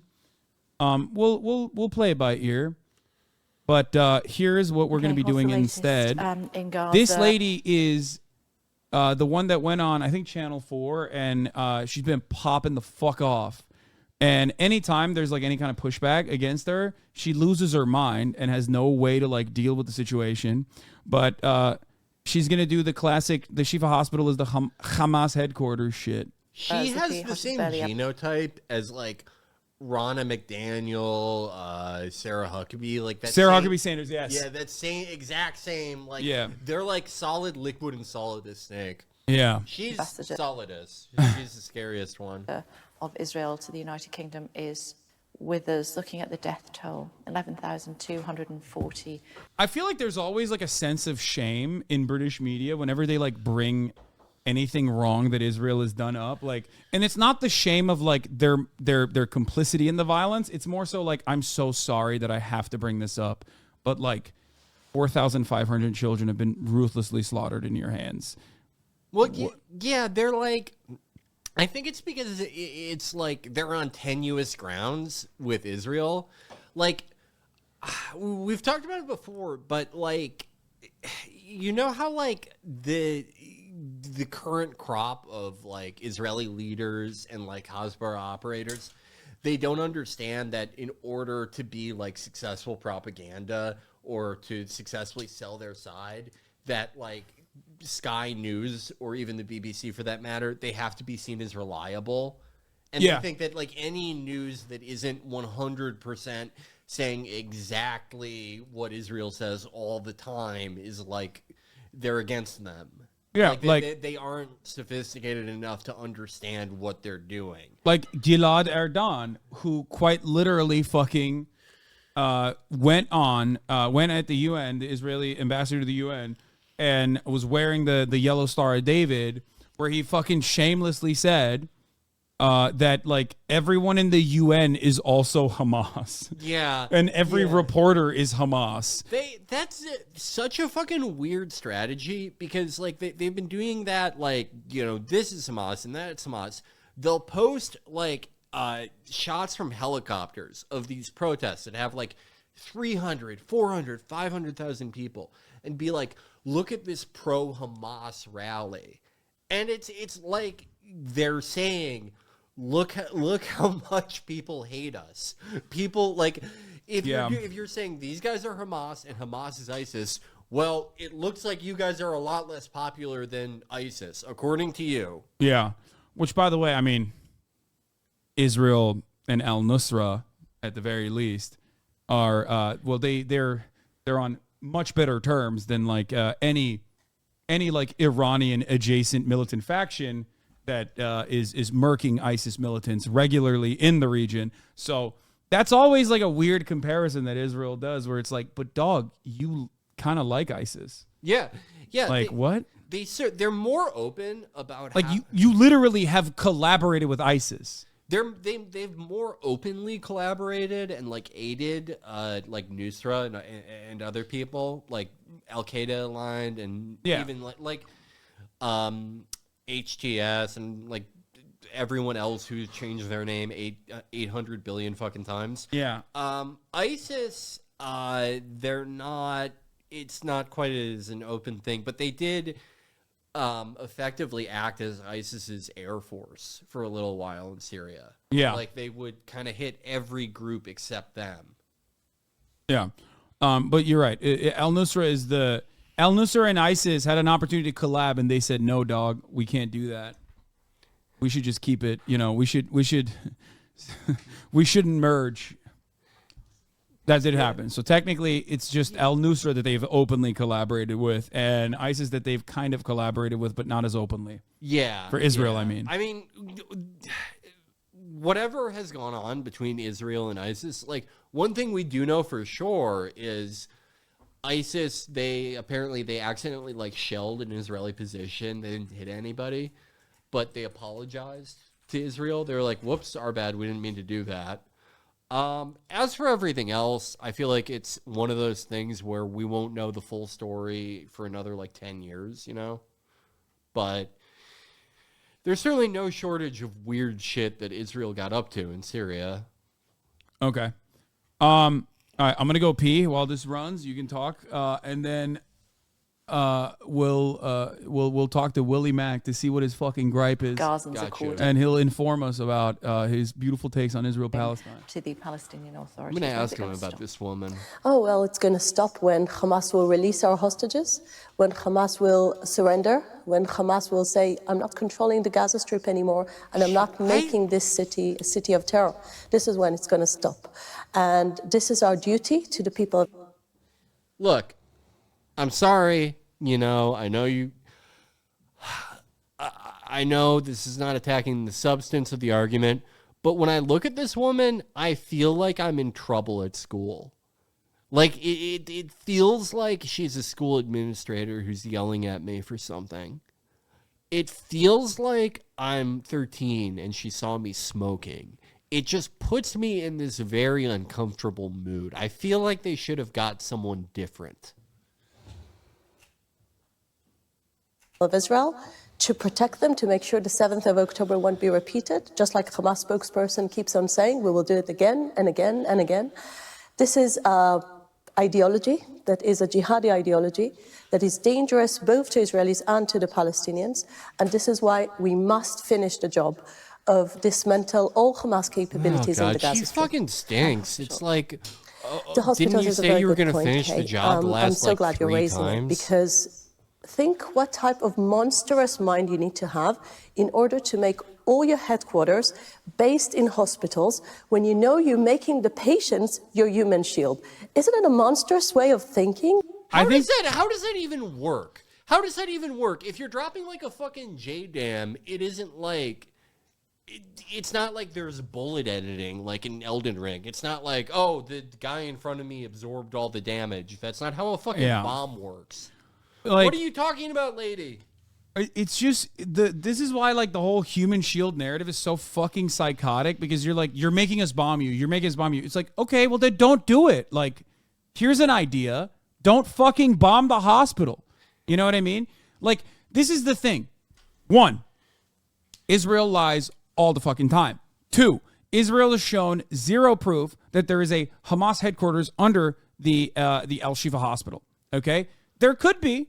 There's a massive complex tunnel system under Gaza, 400 kilometers. This part is true, but the idea that the only way to do this is by murdering like cancer babies to like get to this hospital is cowardly fucking bullshit. And okay, they've gone even beyond like dropping bombs on it. They're fucking sniping patients through windows. They shot a paraplegic guy in the fucking neck. And nurses. They shot at fucking nurses. They sniped at nurses. So the idea that there is conclusive evidence and therefore we have to bomb this hospital is ridiculous. They've never had conclusive evidence. They might be able to prove it after the fact, but they absolutely, every single fucking attack on a hospital thus far has been completely on shit ass intel. No intel whatsoever. It's just a rumor on top of which doctors that have worked at that hospital, not just like Palestinian doctors, but also literally Norwegian doctors, like the Doctors Without Borders doctors have said, there's no fucking Hamas underneath this hospital. We've never seen Hamas underneath this hospital. We would at least fucking know that there was like some Hamas relationship. Even if there was, however, and I'm repeating this once again, let's say there's a tunnel system underneath and they fucking point to that and go, this is where all the Hamas babies were. You know, if they do that kind of shit, still doesn't justify blowing up a fucking hospital. Doesn't justify shooting at fucking random civilians inside of the hospital. Doesn't justify shooting ambulances. It's ridiculous. Yeah, it all goes back to like the intentionality argument, right? Where, okay, if you've killed, it's been a month and you are in the five figures of civilians killed, right? And your argument is, well, that was not intentional. Well, okay, then that means you fucking suck at this. Yeah. That means you like probably shouldn't have a military. Like if that was not your goal, I mean, you need to become like Costa Rica and just sell everything. Get rid of it. You do not deserve to have one. Yeah. It's just a standard that doesn't apply in any other circumstance because, like, for it to apply, you have to see every single Palestinian as an enemy combatant and every single ally of a Palestinian as an enemy combatant too, not just like Palestinians. And in the eyes of the Western world, they do see it like that. No matter how many times you have like Doctors Without Borders, like nurses, doctors come on television, like you still try to, as you saw with Anderson Cooper, you still try to cut propaganda to be like, but they were trying to kill you, right? Like, weren't they trying to kill you because you're a white woman? Like, ridiculous, but they do it regardless because it's just another way to like justify the concept of like all of these guys they're enemy combatants. That's why Isaac Herzog will go on television and hold up like this. We found this in a fucking kid's room in a children's library. Look, it's an Arabic copy of Mein Kampf with annotations. It's like, what the fuck are you saying? None of this justifies killing children. Yeah, the Mein Kampf thing was, again, this is the least creative fucking country in human history. It's insane. Like, okay, like, let's say that you really did find that in someone's house in Gaza. Out of however many houses there are in Gaza that you bombed the shit out of, that you stormed into, that you shot parents and kids, you did all this shit. You found Mein Kampf. So, like, then all of this is, like, okay? Yeah. What the fuck are we doing here? By the way, while we're talking, it seems the IDF is supposed to raid the Al-Shifa hospital right now, according to Al Jazeera News, which is an insane thing to say. But yeah, that is what's going on currently. The Israeli officials just notified the Gaza health officials that they plan to raid Al-Shifa hospital soon. So that's what the fuck is going on, according to Al Jazeera Breaking. There it is, dude. The fucking the greatest villains of all time. The Palestinian hospital workers. Yeah, and just not that long ago, there was a huge debate over whether Israel intentionally hit a hospital or not. Yeah, and of course, yeah, long after that, yeah, it turns out went on. Yeah, that went on for like weeks. Remember? Yeah. Which I'm sure this Willie Mac dipshit will want to talk about actually. Long after that, like all the Israeli claims on that have been debunked, but yeah, it doesn't even matter at this point. Yeah, it doesn't. And that's the goal. The goal is not to like actually fucking have this conversation. The goal is not to like actually inform people. All right. On that note, here is the Willie Mac Show. What's up, Willie Mac Show? Hey, what's up, Hasan? Not much. So I am not very familiar with what you do, but I believe you've done a couple videos about how dog shit I am, I think, right? You want to turn on your camera, by the way? I mean, I'm recording. I don't think I can at the same time. Okay. All right. Well, that's unfortunate, but all right. So did you watch the videos? No, of course not. I have a policy of not really watching videos such as that one, specifically because it will frustrate me, and then I will have to You want to debate about a video you didn't even watch? Why? Yeah, of course. You made the video. I'm not like debating a random person about a video I didn't watch. You made the fucking video, so let's hear. I know, but what that your kind of like gripes that kind of are. links up to like my big criticism with you. Is that you don't actually put in the bare minimum effort to research anything before you jump to conclusions. That's why your tweet when you're like, "Hey, I want to debate Willie." Do you really consider me watching a fucking dumbass YouTube video from a drama farming channel to be doing research? I don't need to do research this is what you're on a video. About. You're going into a topic you don't know anything about. Brother, just give me what you want to say. Give me what you want to say. The video is about me, isn't it? Yeah, so sure, fucking talk to me about what the fucking points of the video are, and let's discuss it. The fuck do you mean? My main criticism. Why would I have to research a video about myself? Like, oh man, I can't believe I have to watch. I have no doubt you didn't. I have to watch a fucking dumbass talk shit for 25 minutes and jerk off like all the fucking talking points that I've heard about myself over and over again. Incredibly stupid. Give me the fucking takes and we'll talk about it. Okay, go on. Yeah. My take is that you have a pattern of behavior where breaking news happens. You jump to wild conclusions, talking way too confidently. Okay, give me an example. Who disagrees with example. You. Give me an example. All right, are you going to talk about? Okay. There was reports that Ukraine was going to be invaded by Russia. You confidently said no, it wasn't, despite all the reports. Then Russia invades, and then instead of apologizing and correcting the story, you then I didn't apologize and correct the story. You justify the invasion. Wait, right? I didn't apologize and correct the story. Let me finish my. Wait, hold on. No, this is important. This is the pattern of behavior. Because you said you. Wait. Hold on. You're the one who doesn't do his research because I did apologize and I did correct the record. You just didn't fucking see it. You kind of walked it back too. Wait, no. I very clearly apologized for it. You didn't see that because all you do is look at fucking clips. It's in the video. It's in one of my videos. So why did you just now bring it up as though I've never apologized? Oh, this is so like Hasan. And then the worst part is when people call you out. Why did you just bring that up as I never apologized? It's all out of context. Why did you just say I never apologized for it when I did? Right? You claim that's all out of context. Why did you say I never apologized? Why did you just say I never apologized? Justify more. You then make more outrageous claims. I'm sorry. Why did you say I never apologized if I did and you just repeated after I said no, I did apologize. You moved the goalpost. You moved the goalpost and you tried to fucking act like I was just backtracking. I didn't move the goalpost, dude. This is exactly my criticism. You did. Stop saying this is exactly my criticism. Okay, but then your criticism is fucking stupid. Your apology is in there. Okay, you just didn't watch it, so you're just making shit up right now. That's what you're doing. No, I'm going off of what you're saying. Because you didn't watch the video because you don't research anything, which is the whole criticism. Why would I watch a fucking stupid video that you made when I'm talking to you because the video is about me? You said with your words that I didn't actually apologize. You're saying you said with your words that I did. Is this what you're going to do? You're going to talk over me when I'm giving you the answer? No. I'm giving you a very straightforward answer. I did do that.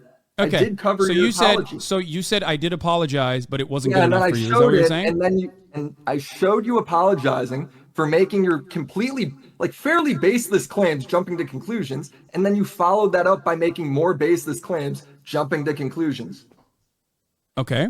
Go on. What are the baseless claims that I made that I jumped to conclusions on, even though you originally said I said that Russia would never invade Ukraine, which is true. I did say that because I did think that it would be an unimaginably stupid decision for Russia, okay, which I claimed would be impossible to occupy Ukraine, a country with 44 million people, whose entire national independence movement has revolved around literally trying to escape from Russia for the most part, regardless of the Russian-speaking population in the Eastern Front. Okay. Having said that, I mean, however, this has nothing to do with what I said, though. This is all just random nonsense. Yeah, because you're a fucking scumlord drama farmer. Of course it doesn't have anything to do with anything. Because the specifics don't matter to you. The specifics do matter. Well, if they do, then when I describe... All right, here, I got another one. Let's do this one, too. There's an entire YouTube video called I Was Wrong About Ukraine. Like, there's literally... in that same video, you make more claims about... Like what? If I remember, I mean, this is a year ago. I made go this ahead. video. Go ahead. I'm guessing like what? You didn't watch that either. Like what? Of course I didn't watch it. So why would I watch a fucking stream? drama farmer who has no understanding of geopolitical conflict? You're the one who asked for this debate, and now you're all confused and butthurt that you're getting fucked up in it. Like, I don't know what to do. I'm sorry. You fucking brainlet. Give me what the fucking inconsistency was. You made the video. You made the video. Give me the inconsistency or what you consider to be false information. Are you having a hard time without a script or without people fucking feeding you clips that you can post? Pretty good, bro. Nobody's fed me anything. Dude, you're killing it. You're killing it, dog. Come on, go ahead. What's the second point? What is the lie that I told about Ukraine? It's not a lie. It's just you made more claims. You made more basic. Like what? Claims. What is the claim? I gotta go pull it up in the video because you didn't. You didn't prepare for your own anything. fucking. You didn't prepare where you were literally coming on here to talk about not Israel Palestine, mind you, but about Ukraine, and you didn't even fucking prepare with talking points. I'll talk really? to you about Israel Palestine. That'll be the next point. It's you doing the same thing again. Well, dude, how do I feel when you impromptu asked me to a debate Felix. This minute? If I had a day to prepare, I would have everything, but you didn't. You just completely you blew this whole thing up. It's your video about me. These should be so simple for you to be like, this is where you lied. Just say it.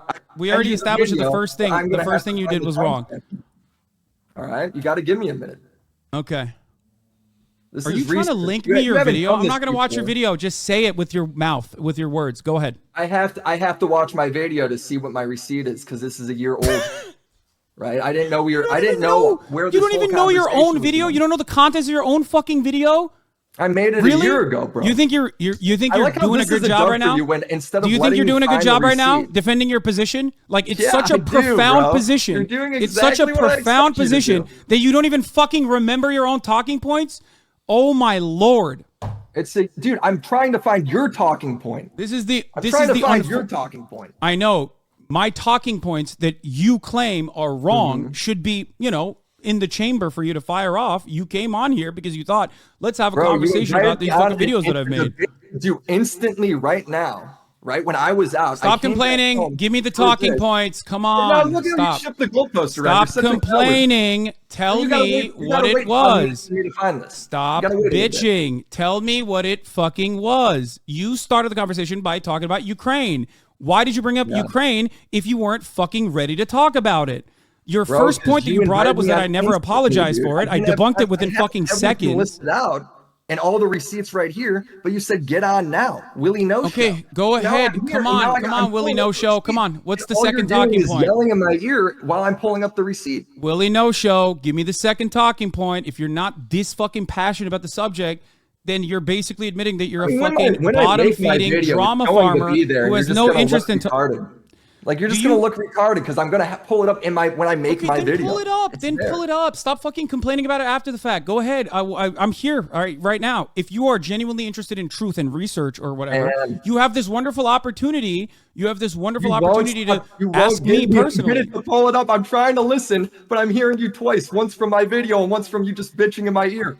Oh my god! So you gotta wait. Yeah, that's how this is the greatest. This is the greatest brain power we got, folks. You want me to just move on from this? All right, I'm muting myself. I'm muting myself. Go ahead, watch your video, and then you can come back. Okay. Holy moly, dude! Jeez, Lord mercy. I muted myself. He can't hear me, so we can find his own talking points in his own fucking videos. Jesus Christ, dude! I didn't even get to any of my moderator questions. I know. Every time Felix is here, we got to do a fucking... We have to have the conversations like this. It just has to happen. I love that he's like, I don't remember my talking points. I have to watch my own YouTube video. Well, I was going to suggest like a new topic. I was going to suggest, like, you know, if you don't want to watch the video, like Wall talking to him and he doesn't have the Google Doc. I was actually going to ask a series of questions about Amy Schumer. Oh, no, Amy Schumer. We can't do that. My questions are fine. They're like no one in the world would think they're bad.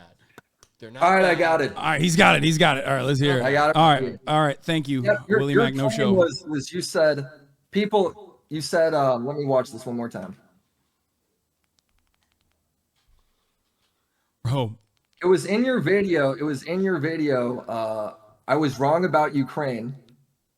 Mm-hmm. And you said people are acting like Kiev's getting bombed, like that would never happen, and then it's literally did happen. Okay. So yes. you're just again making more you're making your apology video about being wrong and making baseless claims that you know nothing about. This is your take. Wrong. It's a pattern of behavior. This is your take from February 22nd, 2022. Yeah. Another thing that I was again. You've done it since then. I've done it since then.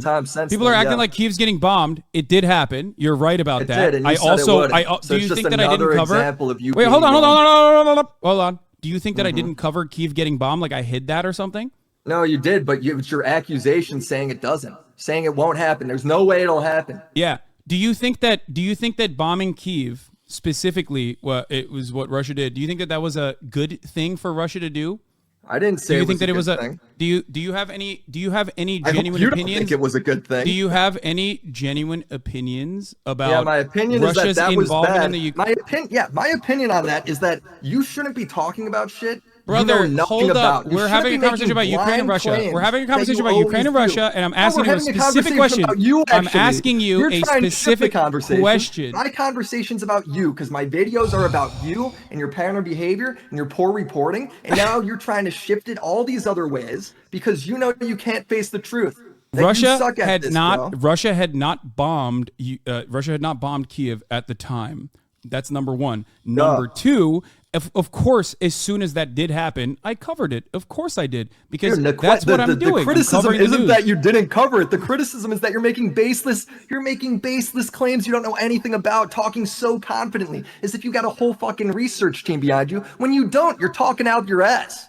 This is the brother. Do you have a whole research team behind you? Because you're not. Me. I actually did research just now, and you could barely be patient enough to sit there and listen through it. You had to go ahead and it's a video. You made a video a year ago about me talking about my opinion on Russia and Ukraine. You personally do not have an opinion on Russia or Ukraine at all. I have taken accountability on I've taken accountability on the things that I've reported wrong. You should do the research. If I'm not willing to, I have taken accountability on the things that I have reported wrong on. Wars when you can't do the Willie No Script. Listen to me. I've taken accountability on the things that I have said that are incorrect. Of course, on the editorial perspective, on the editorial side of my coverage, okay, on the editorial side of my coverage, if I make a prediction or a speculation, it can sometimes be wrong. That speculation is always going to be on foundational analysis that is solid. I got another one too. Hey, I got just more examples. Do you have an issue with do you have an issue with my analysis of the situation? Because I can't possibly do research on things that haven't happened yet. I can simply speculate. Just make it up. And this entire do you think when I say, guys, I don't think that Russia will bomb Kiev is actually in your opinion, like me making up something, or do you think it's speculation? No, the clip is actually you talking really condescendingly about people who think that could happen.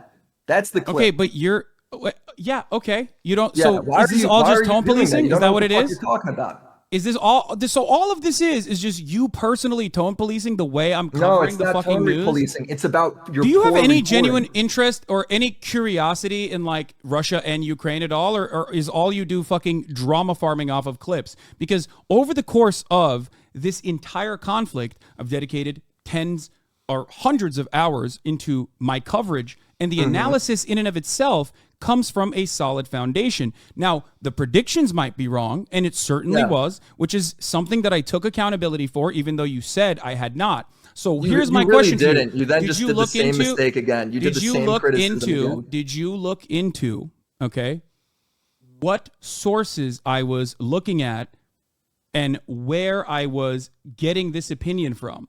Yeah, there were sources and opinions beyond just for like you to, looking for at you to beyond just view like on that. looking at YouTube clips and regurgitating talking points specifically that you've heard from other like neoliberal commentators and whatsoever. Neoliberal commentators is the same fucking 5 clips that you are going to present here. You think Destiny is secretly behind this? Is this what you're crying about right now? Is this why you keep saying random shit?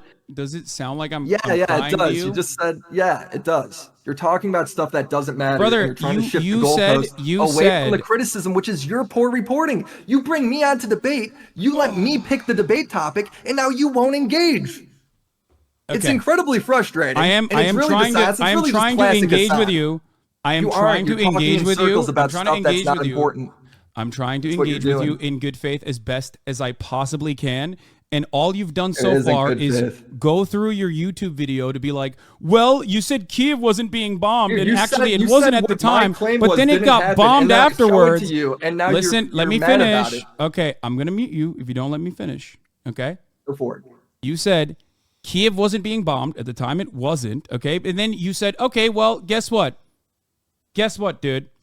Your tone was off. Okay, well, my tone was off. You don't like it, but you haven't brought up, I was being condescending. You haven't brought up the actual research or the actual analysis that led to these conclusions. Part of the reason why you haven't done that is because you have no idea what these sources are. Since you're just talking in circles on this, can I just go to the next one? I'm not talking in circles on this whatsoever, but go ahead. Let's talk about the next point. The next one. But for the record, I am not clairvoyant. I cannot predict the future. I cannot predict the future. No, I know. I just want to point that out. But it's you talking on breaking news like you know what the fuck's gonna happen and you don't. You're talking completely out of line. So hold up. Can I just go to the next point? Hold up. My speculation on what may happen, okay, in the future is not always going to be correct. Everybody understands this. It's usually wrong, yeah. It's usually wrong? The only example you brought over... You said the CIA is why Iran bombed the U.S. base, bro. Do you know how many... Do you know how many hours... Protesters are do you know how many hours... Israelis is because it's a psyop to make Palestinians look bad. Wait, hold on. What base are you talking about? I don't even know what you're talking about with the Iranian thing. What? Iran struck a U.S. base. And then you said it's the CIA. No shot. It's the CIA. Complete because you were like, oh, there's a nuclear deal. Why would Iran do that? No way. No shot. 100% confidence. Iran then takes credit for it, and then you cope, mauled, and seethe to your audience. Wait, I'm so... I know you don't know because you spew so much bullshit all the time. You can't even remember. Yeah, perhaps the reason for why you are maybe the reason why I'm confused and the reason why you're a little bit confused on this is because in every single circumstance, that every single thing that you've brought up, there's almost always a correction that comes after the fact. You, on the other hand, do not see the correction, or you, on the other hand, see the 30 second to 2 minute videos, which is enough for you to try and develop a consistent narrative. This is from your whole live stream, by the way. I'm watching everything in context. This is cope from you saying that this is out of context. It's the same shit Andrew Tate does and the Red Pillars do to me, claiming everything's out of context when it's not. That was your opinion at the time. You said those words. They came out of your own mouth. Go do the research. Can I ask you something? Can I ask you something really quickly? Okay. One. This is important for you to comprehend. I'm sure. Do you think that over the course of thousands of hours of coverage, okay, of coverage, especially when something is like being immediately brought to my attention, okay, immediately brought to my attention, which I don't even know what you're talking about, but I know. I don't remember what you're talking about. But over the course of thousands of hours of coverage, when I, for example, read something in the chat and respond to it, okay, do you think that this is like reporting, or do you think that I'm giving like immediate commentary? Breaking news you cover. This isn't a random chat comment. This is breaking news that's happening. Okay. I think what most understand people, that. you should do what most people do and What wait is- for the story to be out there before you start spurging out, Okay. making wild accusations. Here, can I go to the next one? You need to limit your, TOS worthy takes here. This isn't fucking YouTube What is, or whatever. what is my what TOS did I break there? You can't use unfortunately, and I used to do this in the past as well. You can't use ableist language, but go on. Oh, like the R word? I got you. My bad. Yeah. Okay. I'm glad that you're a fan though. Well, yeah, I don't Thank you for watching. this is both. This is your job. I don't want to Okay. ruin that. So for instance, like the missile hit the Gaza hospital, both sides blamed each other. That's the breaking news, right?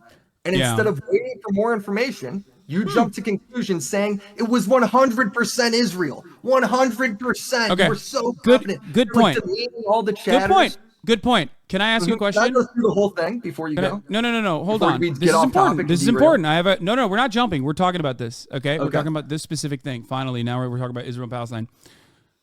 When I said that, I didn't just go, "Oh, I have no other opinion on this matter. I simply think Israel definitely did this because I want Israel to have definitely done this." The reason why I said this, and you do this regularly, okay? When I say something on this stream, okay, oftentimes, especially if it's Did you a watch the developing video? story, Like, how do you know I say this stuff? especially if it's a developing story, when I say something on an issue that is happening, I look to all of the circumstantial evidence on the matter, and I look to everything else that is going on thus far. Now, we're two adult individuals here. Do you think it is unfair to say Israel blew up the hospital, like Israel bombed the hospital? I think when there's a claim like that, you wait for information, right? I mean, there's Okay. a million things. The information is that there's the a million- information like, is can I that there talk? Can I was. respond? There's a You said- million things okay. to criticize the IDF for. That's right out there, right? You know this. I've Mhm. seen you do it all day on stream. You get them on shit that they 100% deserve. But when there's something like that, and instead of waiting for reports, while the report is literally Israel and Hamas blame each other, right? You don't know what the story is. You don't Okay. know who did it or not. And you say 100%, they 100% did it. That's a huge disaster, bro. That's like At that point, What reporter does that? first Nobody of all, else did who do you think blew up the hospital, like the hospital courtyard rather? Who do you think bombed the hospital courtyard? I think most investigations point towards it being either the Islamic Jihad or Hamas, right? It's like a misfired rocket. And then what you did in response to that was, instead of being like, yeah, I think since most of the reports are going this way. Why do you I should, think it's wait, hold on. Why do you think it's Hamas or Islamic Jihad and a rocket misfire? Well, that was just what most of the investigations turned out. So I know Channel 4 had a different one. Because you're bringing this up, and this is really important to understand. One, all of the You circumstantial say that evidence every at the time, but it never is. Okay, all of the circumstantial evidence at the time, of course, after the 6,000 bombs that Israel had dropped on Gaza, a densely populated open-air prison, the 6,001st bomb, understandably, was going to be an Israeli bomb. To this day, we still do not know whether this was an Islamic Jihad rocket that was misfired or whether or not this was actually it's an an artillery shell that might have hit a fuel tank or even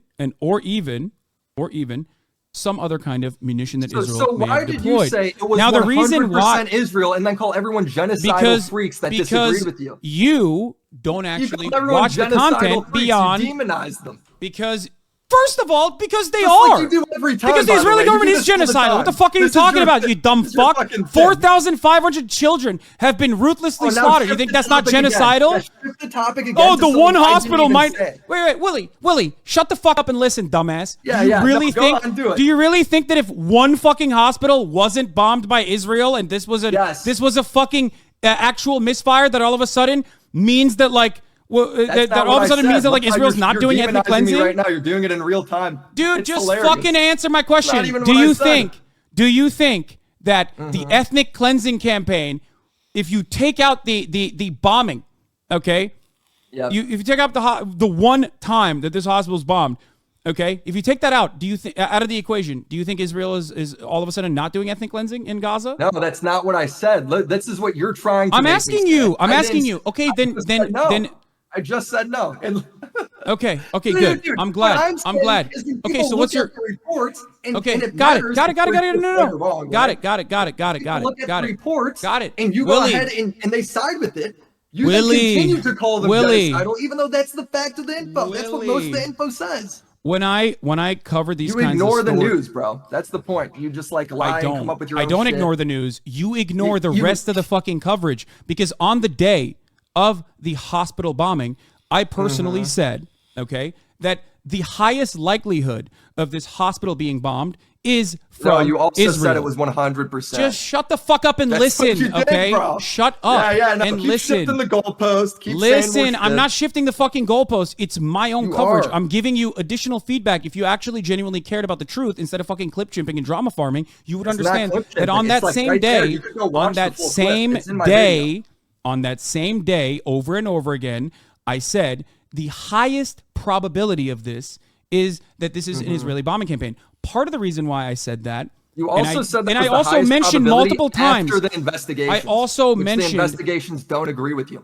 I also and you still double mentioned down on that multiple point. times. I also mentioned multiple times. We just that again the ignored what I reason- said. Dude, just listen to what I'm saying. Well, you're I know it saying's doesn't. irrelevant, I know though. it You're doesn't just saying, correspond. bro, like you're No, just it's not like irrelevant waffle. because You're you're making a waffling. video. You're making a video to massage right. a You should certain watch narrative, to create a certain narrative. It's a okay? true narrative. It's like to create a certain 100% narrative, right. and that narrative, when it doesn't You can't even correspond to the disprove it narrative right you're here trying to when I'm make, telling it to your face. when it doesn't correspond to the narrative you're trying to make, you go, oh, it's irrelevant. Of course it's not irrelevant. Do you think that my coverage of this bombing is irrelevant? Why are you fucking No, making a it's video actually- it's about a actually what I'm 30-second sliver of criticizing, the that you content if I you don't criticize actually... that you jump to conclusions, and now you're saying, yeah, I'm I losing did, my but mind. like, look, at this 1.8 hours in, Willie, after I said it was Willie, 100% it's not true, 8 hours I in. actually It's not said 8 it hours was in. mostly It's not 8 likely- hours in. It is not 8 hours in. What It will is. it take for you to go, okay, you know what? I was actually wrong. He actually had a much more even-handed approach to the subject matter. If Or my have you take already was- made your yeah. preconceived biases No, it's and you're not. It's simply like the looking to facts. reinforce It's them? The facts of what happened, and you have yet to disprove it. If my criticism is I said on the day of the bombing, Willie, what have you done to disprove that? You jump I into said conclusions. on the day of the bombing, Yes. of the bombing, I said, Yes, like the most hilarious part. Like it's the day this is breaking news, and Yes. you jump to the conclusion that's 100%. You're right. After Out of your 6,000 mouth. bombs, the 6,001st bomb, I should have after been the like, reports guys, come hold out, on. Let's not You talk just about call this. everybody genocidal. Shut the fuck up and That's listen. what you do. Shut up and listen, dumbass. Go on. Listen. Oh, go on. Okay, thank you. Holy fuck. You're just simply proving how bad faith you are and you don't give a shit. I'm not. Yes, You're I'm covering not the fucking engaging. news. You don't yes, engage. I'm covering the news. In America, when we have like bad way. mass shootings and whatnot happening, I have a policy of usually not diving headfirst into that news coverage because That's not it is true at not all. the You same titled as your the shit that. consistent war coverage.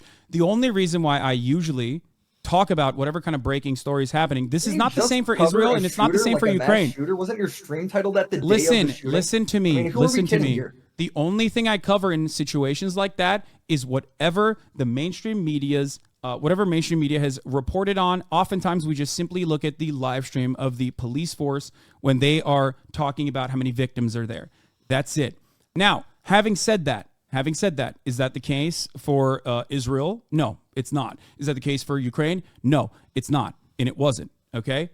And in that circumstance, there are times where, of course, I'm going to get certain things wrong. But this is an 8-hour news coverage. If you look at a 30-second, if you look at a 30-second broadcast, that's the criticism. It's not 30 seconds. You keep saying that. It's okay, not 30 if you look seconds. at a 5-minute It's not 30 portion of a seconds. fucking You're fucking brother, you're not listening to what I'm saying. By Israel. On the very Gaza same hospital bombed by Israel. 800 people dead. That was your stream. What did Okay. I do to title it that? I didn't do that. Okay. I didn't clip that out of Can you context. please listen that to was me? you. Can you please listen to me? Can you please listen to me? Can you please listen to me? Can you please listen to me? What Are will you I gonna have to listen? show you for you to own up to this criticism? that Okay, you jumped to because conclusions? you're not listening to what I'm trying to say. First of all, I never said Because 800. what you're saying I is don't irrelevant. think I said You're just 800. going That's on so about fucking stupid. random shit. Okay, I was literally repeating what the BBC coverage was. Not only that, but also because like I don't have a direct on the ground. I wasn't. Well, did the BBC? Hold on, I might have this wrong. All right. Did the BBC say it was 100% Israel when they blamed each other? The BBC's original assessment, yes, was that it was most likely an Israeli bombing. Yeah, but they blamed each other in investigations. No. That was literally the reason why they had to rescind the coverage. That was the reason why they had to rescind the coverage and apologize for it. But also, what you're failing, you didn't do your research. Shut the fuck up. What you're also failing to fucking comprehend here in your dense ass mind is that, once again, and I repeat myself, I said, here is what I will believe. Here is what I will believe.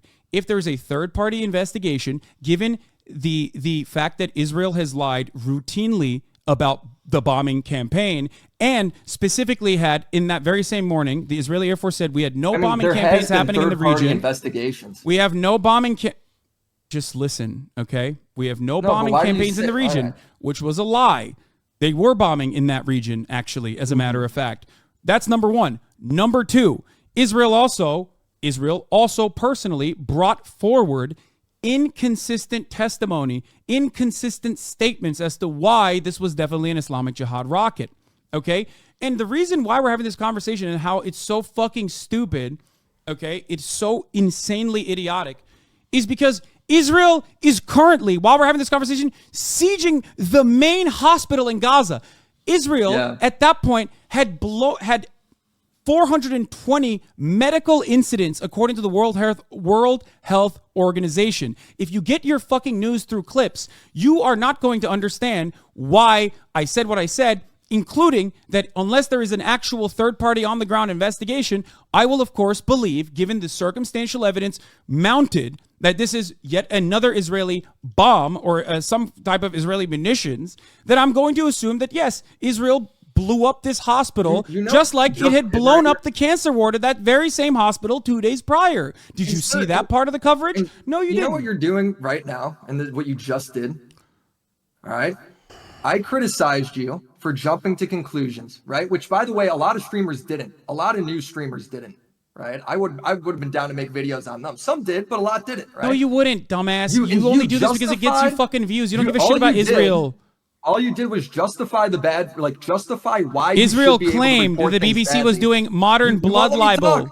This is what you just said. All you did right there was justify why you should be able to report things badly. And then you dismissed it all saying, well, Israel's attacking Gaza right now, so none of it matters if I got it wrong. Because, of course, it's fucking embarrassing. Because the point that you're trying to argue here without actually saying it. The point is that you should just wait and fucking do a good job reporting. Why were you jumping to conclusions, making concrete statements you know nothing about? That's the same criticism. You haven't disproved that at all. I'm going to lose my fucking mind. Listen to me. I'm losing my mind, bro, because it's just First of all, constant, you're holding me to a fucking higher standard than the fucking BBC, which the Israeli government said was blood libel.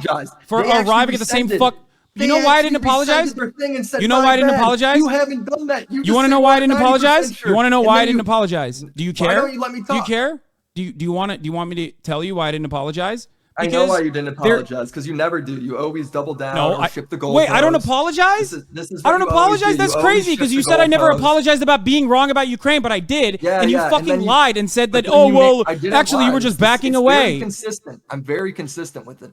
Yeah, you're consistently wrong, you dense fuck. Listen. I haven't. You don't even watch the videos. How would you know if I'm wrong? Why would I watch your dumbass drama farming videos? You don't give a shit about anything. You don't give a shit about this conflict. You don't give a shit about this beyond it pushing your fucking personal... You not watching my videos is the same level of reporting that you give Israel and Gaza. It's the same level of reporting that you give Ukraine. I'm going to be honest with you. If you think... minimum effort in.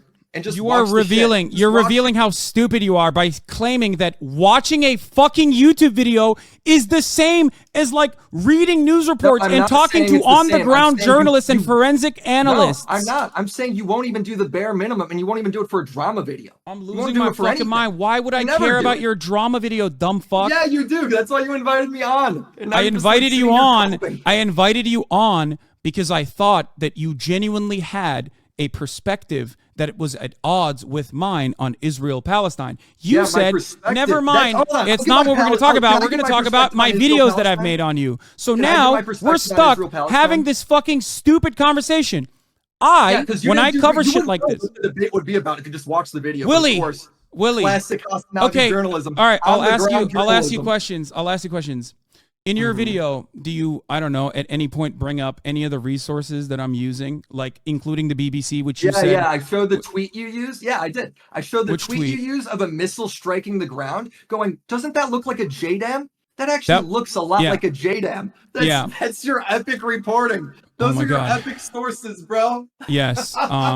My epic sources. That was the only verified video of the strike at the time. What are I you know, talking about? like you're a Do you know where I got expert, that? though. Like you know how to interpret. Do you know where I got that video at from? all. Do you know where I got that video from? Where? The Washington Post. That's where I got that video from. Yeah, but you don't know how to interpret what that missile is. That's really interesting you say that, because at the time I was talking at at no the time. clue. That's really You don't know interesting where it because is. at What's the it time mean? I was I know at the time you talking to open source Again, intelligence it's the exact people same narrative. and also forensic analysts. That's what I was doing, and I still do when I'm reporting on this kind of thing, especially when it's outside of my immediate like expertise or whatever. I go to people that are making real-time assessments. One of the things that I'm sure you didn't mention was the geo-confirmed Twitter thread. The geo-confirmed Twitter thread that originally was incredibly viral pointed to this all being exonerate you for jumping to conclusions? no, dumbass. Over the course of 8 hours, I am parsing through misinformation. Shifting the topic. No, I'm not. I'm not shifting. You know We're what? still You're talking about this reporting. bombing. We're still talking about this bombing. By the way, hold on. Can we move on? Because this is just circles. You're just Wait, repeating whoa. No, we're not fucking moving on just because you feel Okay, like go on. this conversation is completely out of your fucking depth because you only look at clips. Very basic. The conversation Because you only look is at clips. You jump to conclusions, and then you jump to conclusions, and now you justify why you One should be thing able that to I do do, that. That's one what thing this that I do conversation is. in breaking news stories is to parse through, okay, all of the information that is accumulating online that is going viral. I do this for specifically for whenever there's a mass shooter and some fucking psychotic right-wing weirdo will turn around and be like, oh, the mass shooter actually is trans or whatever the fuck, right? Sure. Now, in this circumstance, I can't believe we're still talking about this, by the way, because every I know, 'cause single you just every bring single up irrelevant information, shit. every single piece of information that Israel, as the official account, has brought forward has been an abject lie Hasan, I got a question, that have been disproven by the very same authorities that you claim are totally on board. Okay, are totally saying like no, it definitely has to be an Islamic Jihad rocket. Every single person I've talked to, from forensic analysts that work at the New York Times, that work at Washington Post, all the way to open source intelligence analysts that I talk to from a broad variety of different ideological backgrounds. The conversations that we had revolved around some of the other open source intelligence community members basically fucking bringing forward incredibly stupid conclusions, like how this massive casualty inducing rocket that was actually a cause of an intercepted missile that fell on the hospital. Every single point that was brought forward in the immediate aftermath of the hospital was actually completely incorrect. But you didn't make a video about that. You made a video about me. Because if you made a video, about you, yes, you finally get it. Stop. Listen, Listen. Let me finish. You didn't make a video about geo-confirmed and how viral his fucking thread was. You didn't make a video about how wrong most of the news outlets were for directly reporting what the fuck, directly reporting what the fuck Israel says as though it's God's honest truth. Okay, I don't report. They like got that, everything actually. wrong on that subject, but guess what, dude? They got everything wrong, but you didn't. But there was no Willie Mac video on that because why would you make it? Hold on, did they correct it?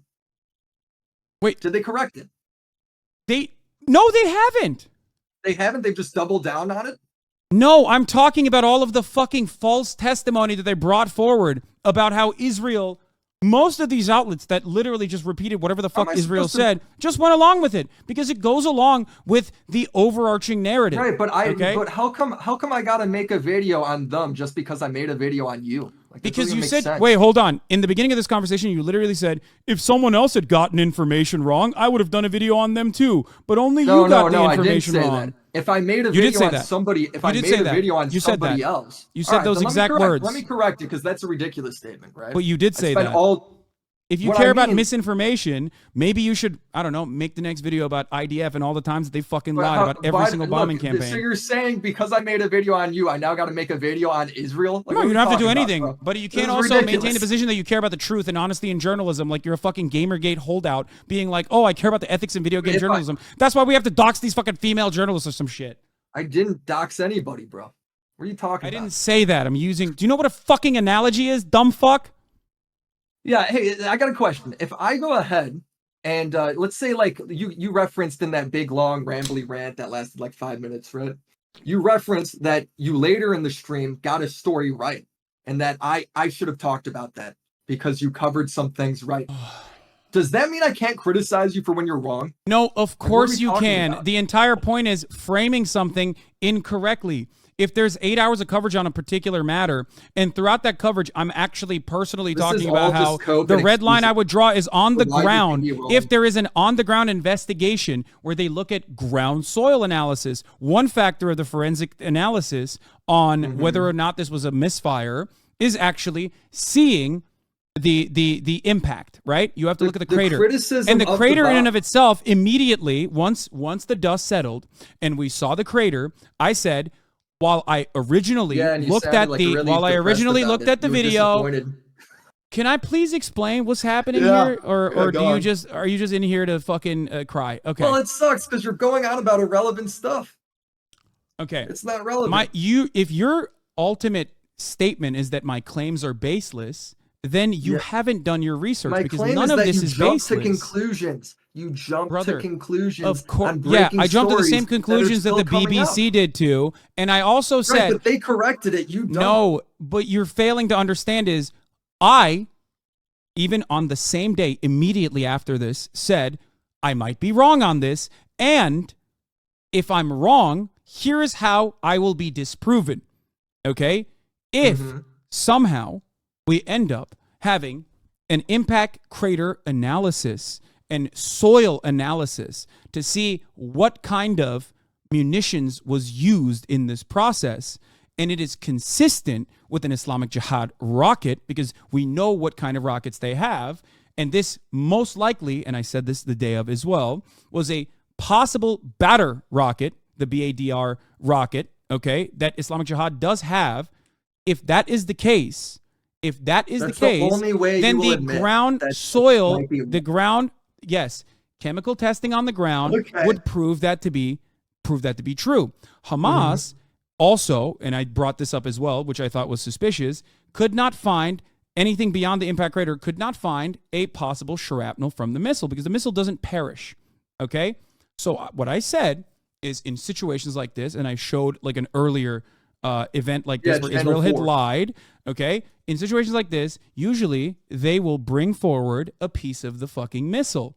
Okay, if you're engaging in this, if you're engaging in my content in good faith, you would have seen all of this. I don't just like repeat whatever fucking thing I'm thinking about out of my ass. You do all the time. That's what That's the video. not true because I'm telling watch you. the video, dude. Hold on. In the same stream, I'm telling you where my analysis comes from. Talking look how to you reframed this entire thing, brother. You have literally complained here about one hospital bombing that is still not proven. One hospital bombing that is still not proven to be an Islamic Jihad rocket by saying third-party forensic. You say 100%, and then everybody who says otherwise, you were calling genocidal. I still think that's what you did on stream. That's what yeah, you did. I did. I did do that because they are. If you're defending Israel, you are genocidal. Right, but if you simply wait, do you think defending it? Okay, let's talk about that. Do you think defending Israel? Do you think defending Israel's actions? Look how you're doing this now. You're now saying okay, I'm genocidal. Because you brought up a new point. You brought up a new point. We're moving on. We're not going to watch your shit ass video. You brought up a new point. I know, because you don't want the actual truth. Okay, do you think what Israel is engaging in is ethnic cleansing and ethnic displacement in Gaza right now? You do? Yeah. Great. Okay. Do you think defending this ethnic cleansing and ethnic displacement campaign would be defending genocidal acts then, in your own assessment? Yeah. Okay, so we agree. All right, got it. Thank you. I know the criticism is your reporting. It's not that, bro. Yeah, got it. You care more about I care about doing a good job because you got it. You do. I'm glad we agree on it at least. I'm glad we agree on it. Okay, move on. Next point. Are you just gonna should I now bring up the next point? Well, I don't know what the fucking points are. Go ahead. Or are you gonna go on more about irrelevant? And here, by the way, for if you don't know, we do have an automatic Fossabot timer usually for breaking news, especially when it comes to mass shootings, which includes the main mass shooting, which you claimed I was covering immediately or whatever. Yeah, you covered the same day, didn't you? I don't remember if I did, but if I did, it was specifically just the police. It was probably just whatever the police testimony was at the time. But here is the Fossabot from that day for the record.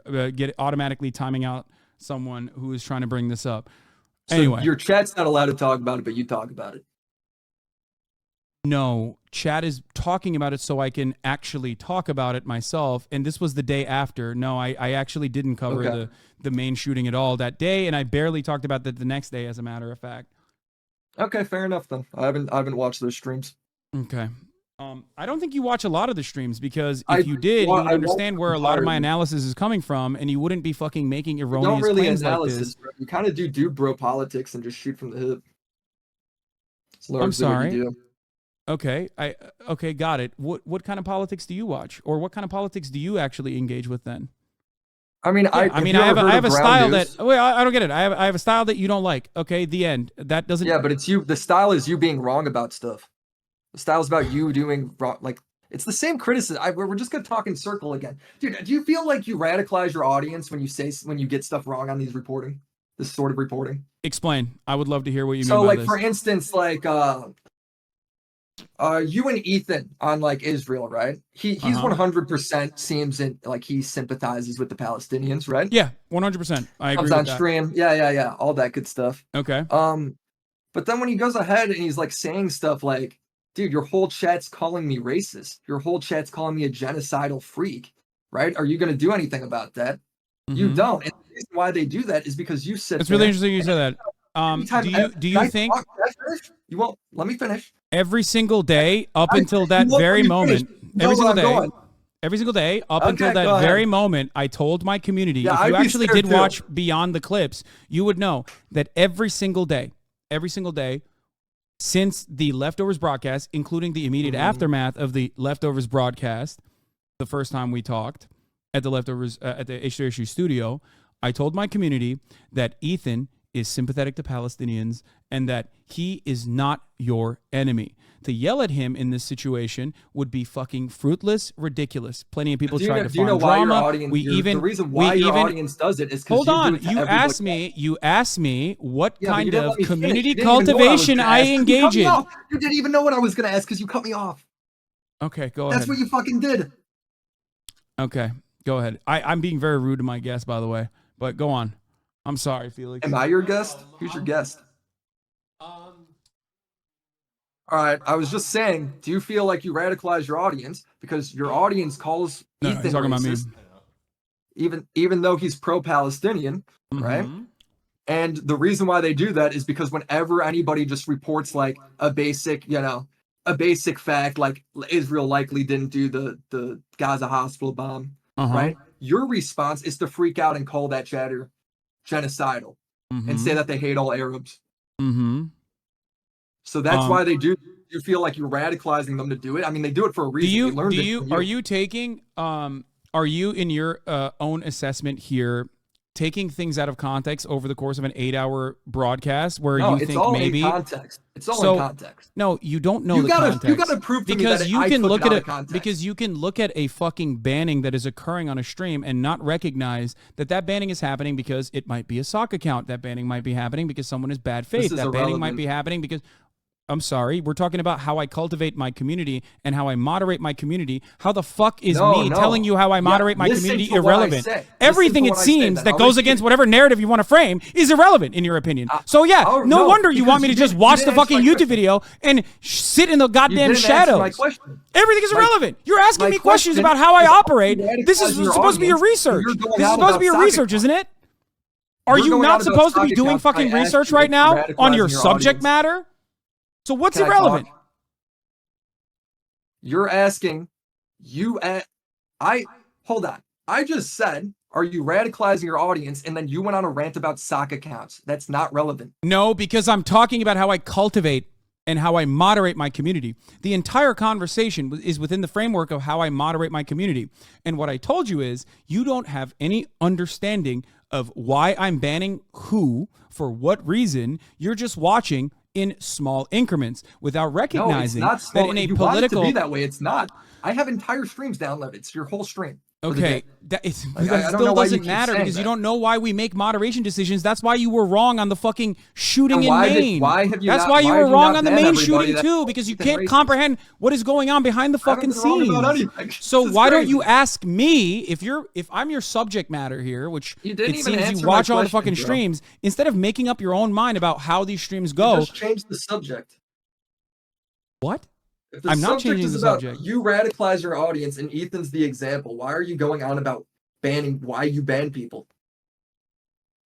And making it sound so complicated. Do when you it's think not. I'm? It's Do you actually think pretty I'm straightforward. radicalizing my community against Ethan when I told No, you no. time and time I think again you're- that I have kept my Do I community in have to check repeat over what and I over say again? for a third time? Because it's very straightforward. Brother, you ask me questions, I answer. You don't like the answer because it goes No, against your because your narrative that you're trying to answer's fucking not- your fulfill, answer's and then you not go, answering. "Oh, it's irrelevant." It's not irrelevant. I'm answering you about A, and you give me number 3. It's like completely a different fucking thing. I say, Hasan, do you run? And you go, I swim. It's not fucking relevant. It is absolutely relevant. It's No, so if absolutely you relevant. go ahead Do and you you not think? criticize people. Do you not think that my moderation is what we're talking about? You literally brought up Ethan. What we're talking about is you attack people that talk about the facts, right? Like you go ahead and you're like, you're a genocidal freak, blah, blah, blah, blah, blah, blah, blah. Or opinions. It could be facts or opinions, right? Uh-huh. When it comes Do you know to how many people? Do you know how many people we ban you're on a gonna just daily cut me off basis? instead of hearing the question. Okay, go ahead because you're not fucking asking a question. You're just like ranting. Go on. Sorry, I'm sorry. Give me your. All right, I'll keep the incredible question take. short. Yeah. When you criticize chatters by calling them genocidal freaks for having opinions that really are pretty nuanced, right? On a subject that is fairly nuanced, right? Why are you surprised? Or you shouldn't be surprised that your chatters do that to Ethan. Like you're the one that radicalized them into doing that. They're doing it to Ethan because you do it If to my everybody word, else. if my word is so gold that a chatter is repeating what I'm saying in a moment's notice, then why are they not repeating what I'm saying or hearing what I'm saying? As a matter of fact, when I tell them over and over again every single day since Ethan and I had our leftovers broadcast, that Ethan is actually an anti-Zionist, Why that don't he's you ban sympathetic them to the then? Palestinian plight. You ban that everybody that links my video. Why don't you ban them for doing that to Ethan? wait, what? We literally had Ethan as a blocked word for straight up weeks at a time. Yeah, but What why are you not talking fix about? the problem? The problem is they're calling him racist, not that Wait, Ethan's wait, a bad guy. wait. I just told you how I personally said time and time again, every single day, whenever a chatter tried to bring it up, whether they were drama farming or whether they were genuinely concerned with something that they misunderstood from Ethan's perspective. And even in that same conversation that I had with Ethan, that I believe that he's a very empathetic person and that I believe that he cares about Palestinian people. As my co-host, I said this time and time again. Okay? Here's the question for you. Beyond that, what other mechanisms of control do you want me to bring forward, or are you just engaging in bad faith? Because I do, and I did. Yes, I did. I told my own moderators, because you don't know this. Again, after Ethan saw your moderators are the one doing it, by the way. Like your mods are. Yeah, people I that went are back and also looked at what pushing they these had same said things. as well. By the way, for the record, I know that you said this. Okay. I love that. Oh, the so you most did watch common- my video? No, I know that. What do you mean? Oh. No, I didn't watch your video at all. Why are you getting so fucking excited? I'm 'Cause saying you just mentioned something. You said you oh, saw okay, that my I did bad. this. I misspoke. I apologize. This is something that every single person has brought up in this situation, including Ethan even brought up. Okay. Oh, Jesus Christ, you got excited. Okay. Anyway. No, I was pumped because I thought you were a secret Willie Mac fan. No, I did not watch your video, and I most my likely real will never on the watch ground your videos. journalism. But anyway, listen. First of all, I'm not a journalist. I've never said I'm a journalist. When I talk about you do reports from the ground, bro. That's what you said. Wait, when I said I do reports from the ground, where is that from? Do you have a clip? Yeah, it's before. It's how you said you wouldn't go on Piers Morgan. Can you send me the clip? Because I think it's probably a miscommunication. Like, I've never said I do on the ground reporting. If I said that, I probably misspoke. I mean, it's more me being facetious, but if you want to watch it, we can watch it. Let's do it. So you're admitting that you are Everyone knows lying and saying that I'm an on the ground reporter. You just sit in your fucking house. Everybody knows you don't actually report from the ground. Yeah, which is why I would never say that. So I don't know why. You did say that though. That's what's funny. I probably was talking about how I work with on the ground reporters. I don't personally engage in on the ground reporting, so it probably was a moment where I misspoke. I've never said that I do on the ground reporting. Yeah, I know. No, everyone knows you don't actually do on the ground reporting. Wait, so why did you bring that up then? I was just giving you shit. Wait, so I don't understand. So where is your supposedly quote unquote journalistic integrity in this situation? So it's like, I mean, it's a video that's also entertaining. So sometimes I just making fun of you, and other times it is actually a serious allegation. All right, got it. I mean, you make no, jokes on stream. I mean, yeah, I do. Which then you apparently, or if I misspeak, apparently you fucking use it in your commentary as though it's like super serious. So anyway, I didn't name one example that I did that. I don't know. I don't watch your videos. So yeah. So don't make shit up. Here's a classic example. Don't make shit up. You just said I fucking say I'm reporting on the ground when we both know I didn't. Exactly right. And also, on top of that, you literally started the conversation by saying you never apologized for fucking being wrong about Russia invading Ukraine. You usually double down or shift the goalpost is what you do. That's not true. I literally said that's just what we talked about for the last hour, bro.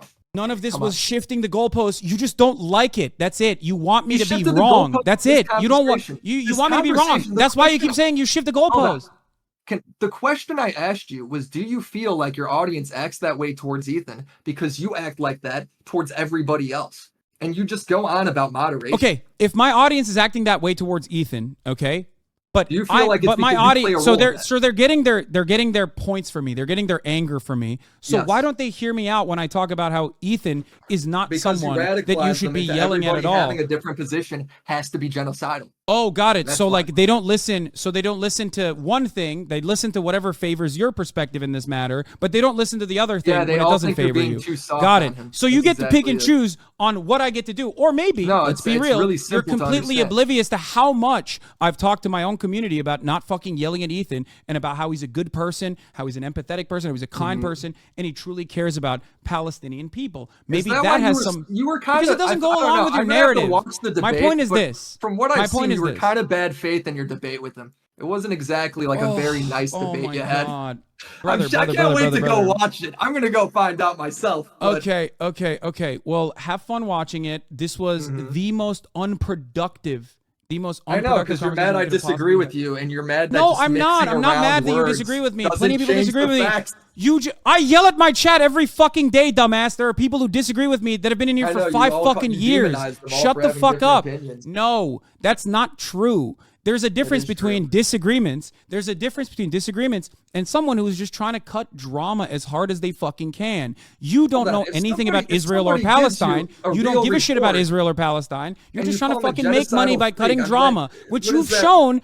Which you have shown kind of conversation is what you're interested in. You spread a fuck ton of misinformation, and you also literally refuse to hear the additional context behind it. You refuse to hear the additional context behind it, and you just sit there and you say, Hasan, you must not be talking to open source intelligence community people. You must not be talking to actual journalists on the ground or literally actual forensic analysts that are working at Washington Post, New York Times, and the like. You must just simply be making this up. When I tell you, as I am the source matter here, right? I'm the subject matter here. If I'm the subject matter of your commentary, I'm giving you what I do, what my process is. And instead of going, okay, maybe I misunderstood how this works, you've turned around and tried to fucking yell about all this shit. I've tried to show you that the circumstantial evidence presented at the time and still to this day greatly favors that this was most likely another Israeli munition. Okay, I said this, but you don't give a shit because you don't care about the truth. You just care about fucking stirring shit up. It doesn't matter if I say 100%. Okay, matter, on the same fucking day, in the immediate moment after that, I have said the immediate moment after that. Oh my fucking Lord, dude. On the same exact coverage, of the bombing of this hospital, regardless of the actual, regardless of how overwhelming the evidence was that this was yet another Israeli bombing campaign, which, by the way, there really wasn't that much evidence, dude. All the evidence, everybody reporting on, all the people reporting on it. Okay, no. We can't have this conversation then. If you legitimately think that there isn't enough circumstantial evidence that all pointed to Israel literally bombing the same vicinity, Israel bombing the hospital 2 days prior, if you think that is not enough evidence that Israel was bombing the hospital again, including the fucking doctors, including the doctor. Wait, what? Not 100%. I don't think including the fucking 90%. I still think it's 90% that it's Israel. Yeah, so how about that? You still think it's 90%. Oh, so that's the difference. So that's the difference. I didn't say 90%. My bad, brother. Sorry. No, next time I'll say, guys, it's 90% Israel. You still claim it. You still double down and say the exact same thing. Because of the evidence that I have presented. Every single point of evidence that Israel presented was discredited instantaneously. The only fucking evidence we have is the circumstantial evidence. I said all of these on the same fucking day of the coverage, okay? I said all of the evidence is circumstantial, but of course circumstantial evidence overwhelmingly says that this was yet another Israeli bombing campaign. We looked through the same evidence. We looked at there wasn't that much. There wasn't any evidence? There was no evidence. I mean, there was circumstantial, but you think that's enough to go off of when it's breaking news and they're going to get Well, it's kind of crazy that you say that because I did mention that it was circumstantial at the time and that it was overwhelmingly.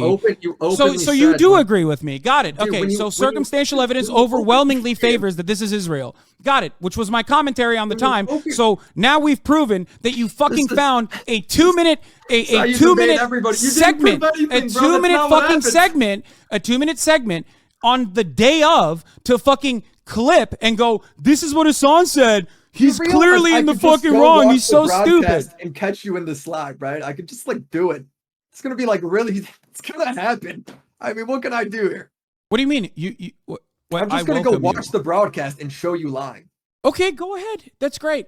Watch the broadcast. You're most likely going to do the exact same thing that you've done thus far, even know what I did. Which is over the course of a fucking 8-hour broadcast, you're going to find another fucking moment to be like, see? He read the chat. How do you he know did what this. I did? You he didn't did that. Watch it.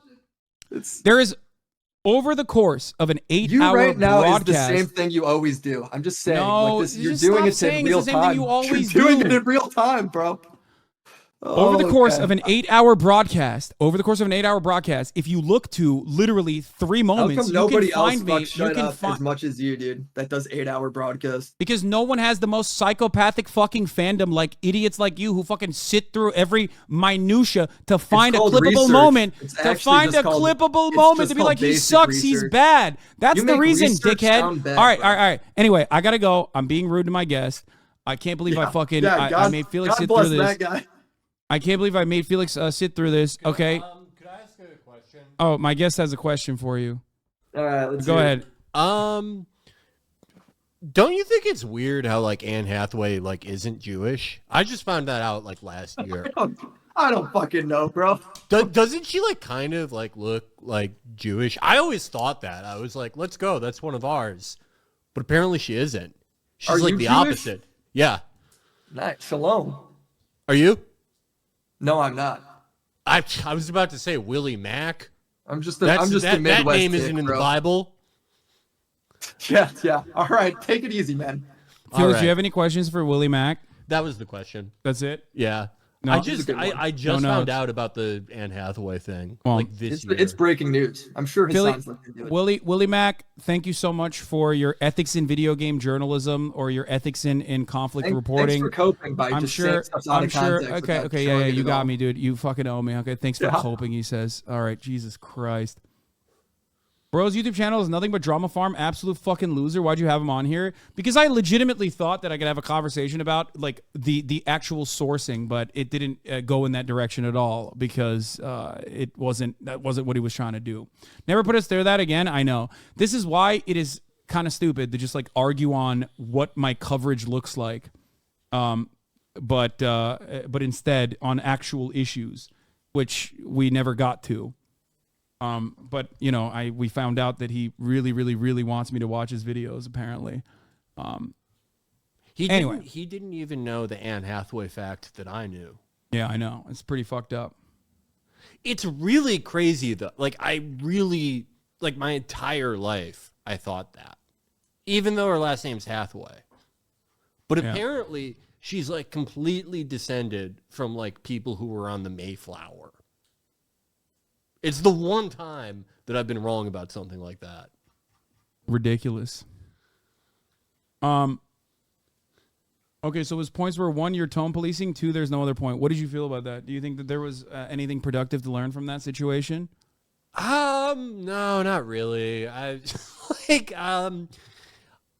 far as I could tell, he makes like, you know, that style of YouTube video where it's like, this guy really fucking stepped in it this time. Yeah. And it's like an outgrowth of how people would make those videos about someone like, I don't know, like, I don't want to get you in trouble by mentioning anyone, but you know, like the classic figures of the internet that people make fun of. Yeah. It all started with like Chris Chan, right? Yeah, no. Like the classic. It's a lolcow operation for sure. Like right. I think that dude, those guys literally all come from that background where they're like, Pokimane is wrong. Right. Like they do shit like that all the time. And I'm like the other target. I'm the only male target, I guess. Beyond. Right. Like that kind of content does really well. So like there's like an entire economy of people who make videos like that are just like tailored to whatever a specific demographic like hates. Do not look up what this guy said about Pokey. Wait, what has he said about Pokey?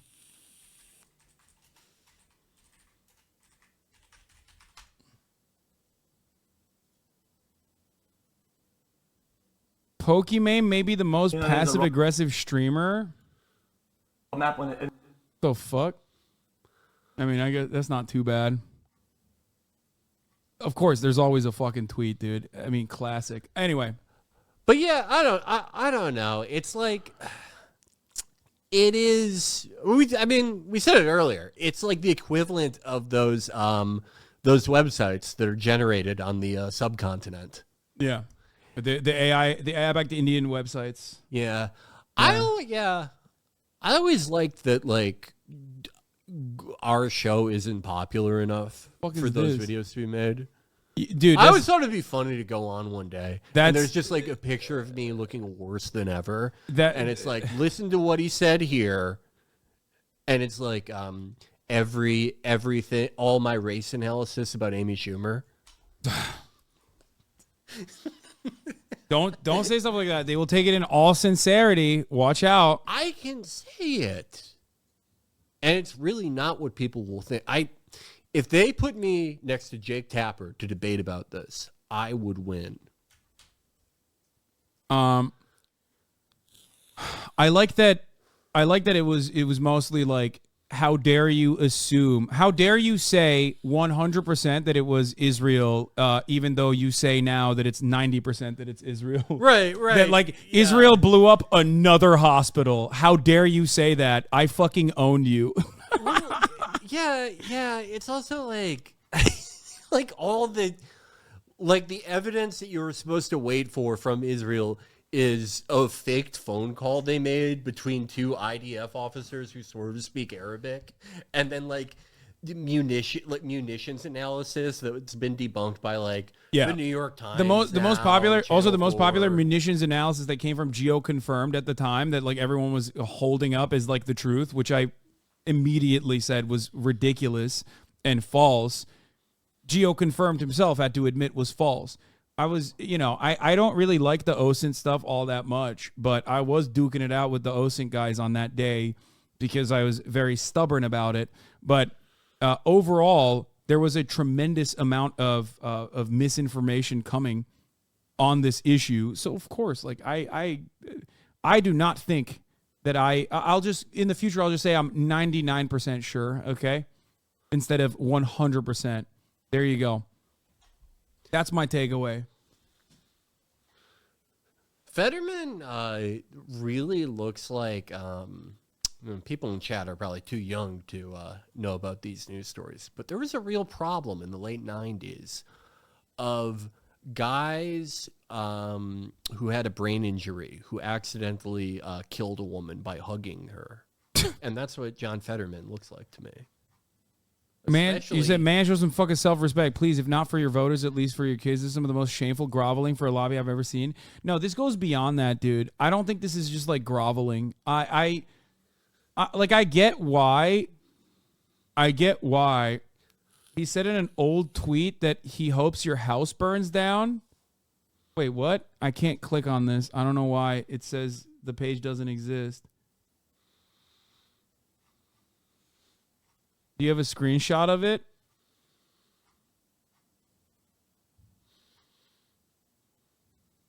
He deleted it? Oh, well, I don't think you can delete that, right? That's probably archived, I suspect. Supreme Leader Pokemon just made a tweet, and Twitch's staff of virgins fold immediately. I hope Hasan's house gets burned down so I can respond to him in the same way. That's nice, man. That's sick. Again, another fucking moment where I'm talking about media analysis that he responded to as though it was like my own personal perspective on like how much I love when small businesses light on fire or something. And that's also similar to how like, a personal home being lit on fire. Who is this person? Some fucking freak, dude. I don't know. Anyway. All right.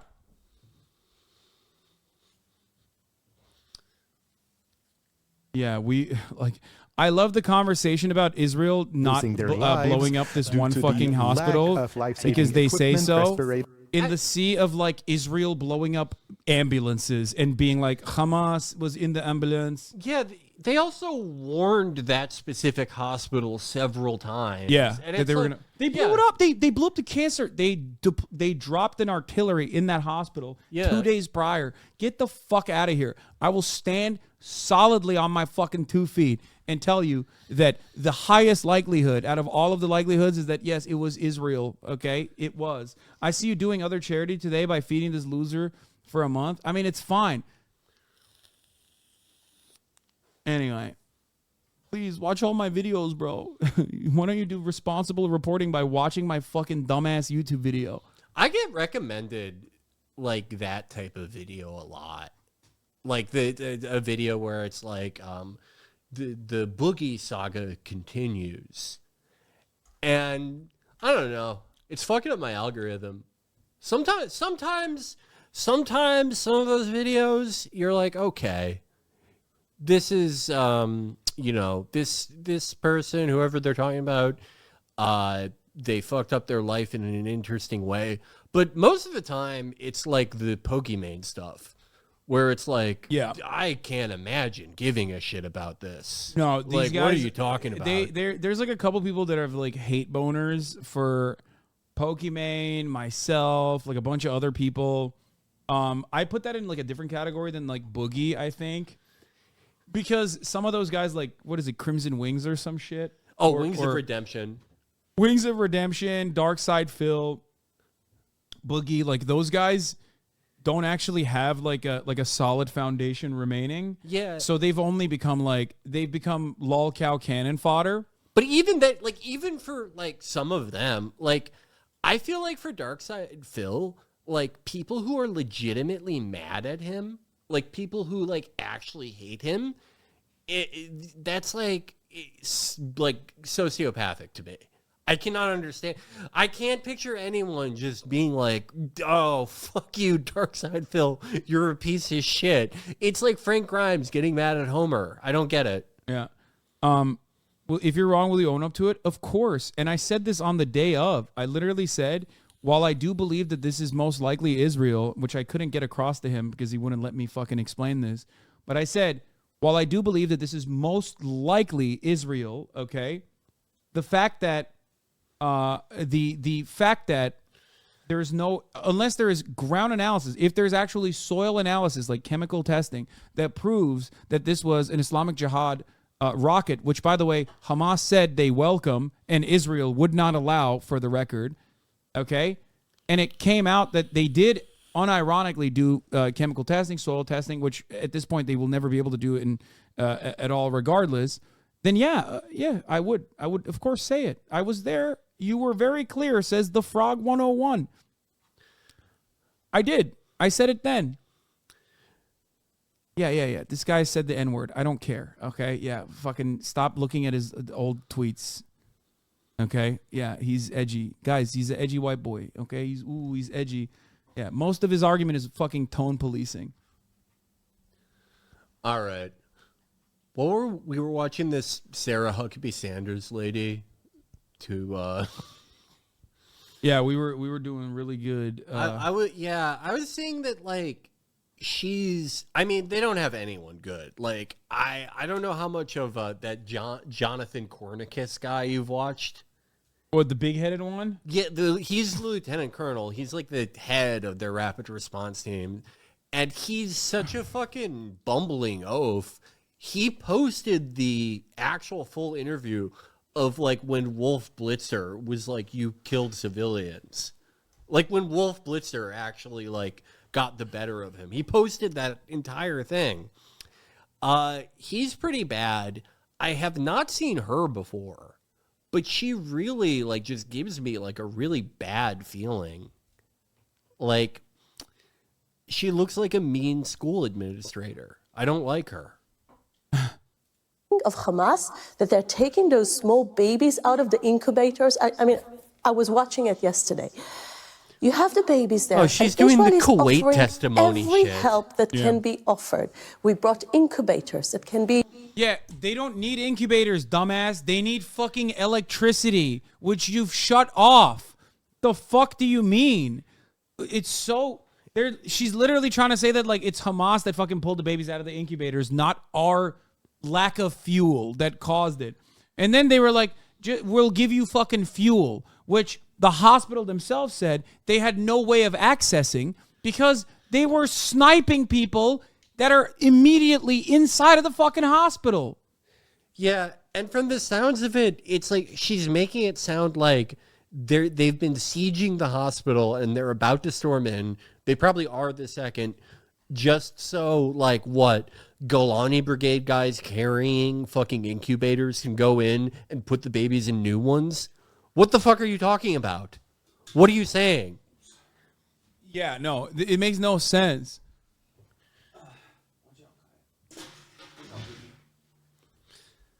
Full IDF statement on the hospital raid.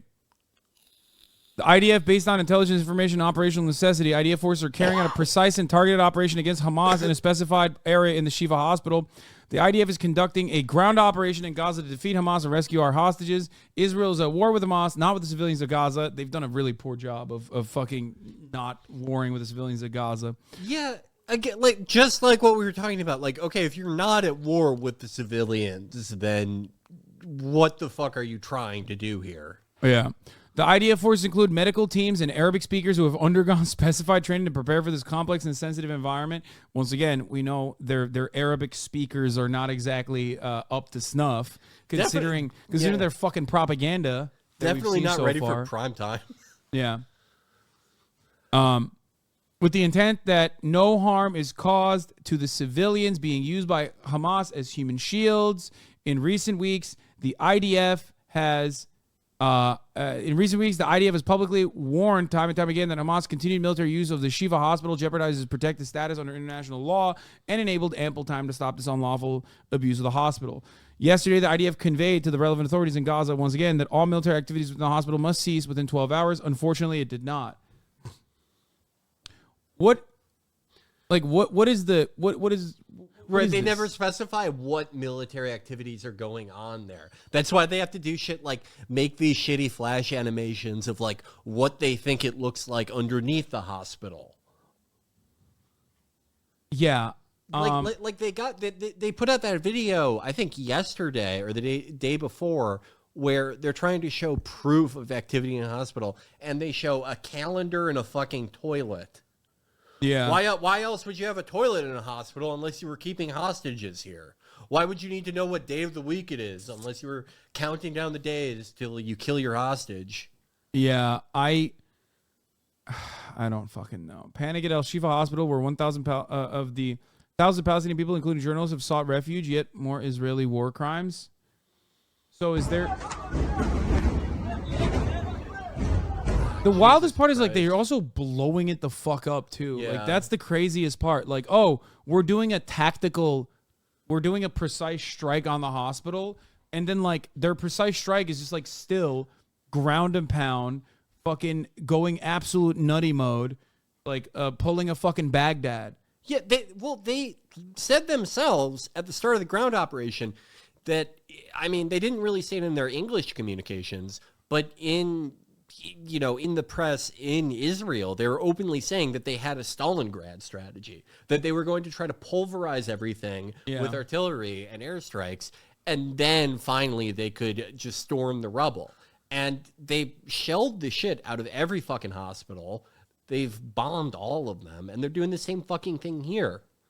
And even with the constant shelling and the Stalingrad strategy, every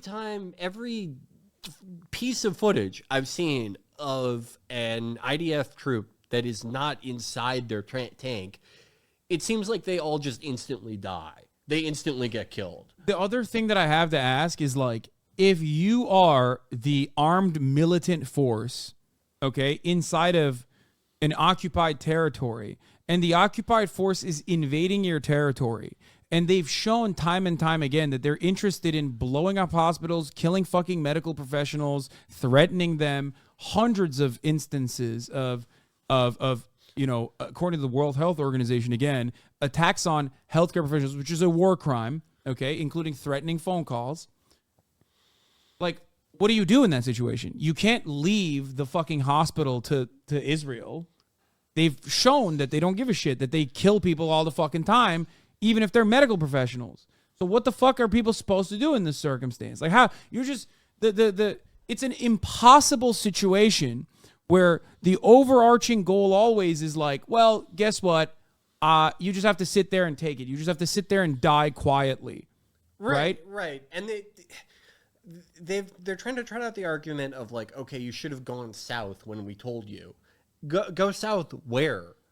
They're all already like are hitting fucking mosques and churches, and the same shit that they're hitting in North Gaza, they're doing it in the south. They're attacking convoys and claiming it's fucking Hamas again, of people heading south.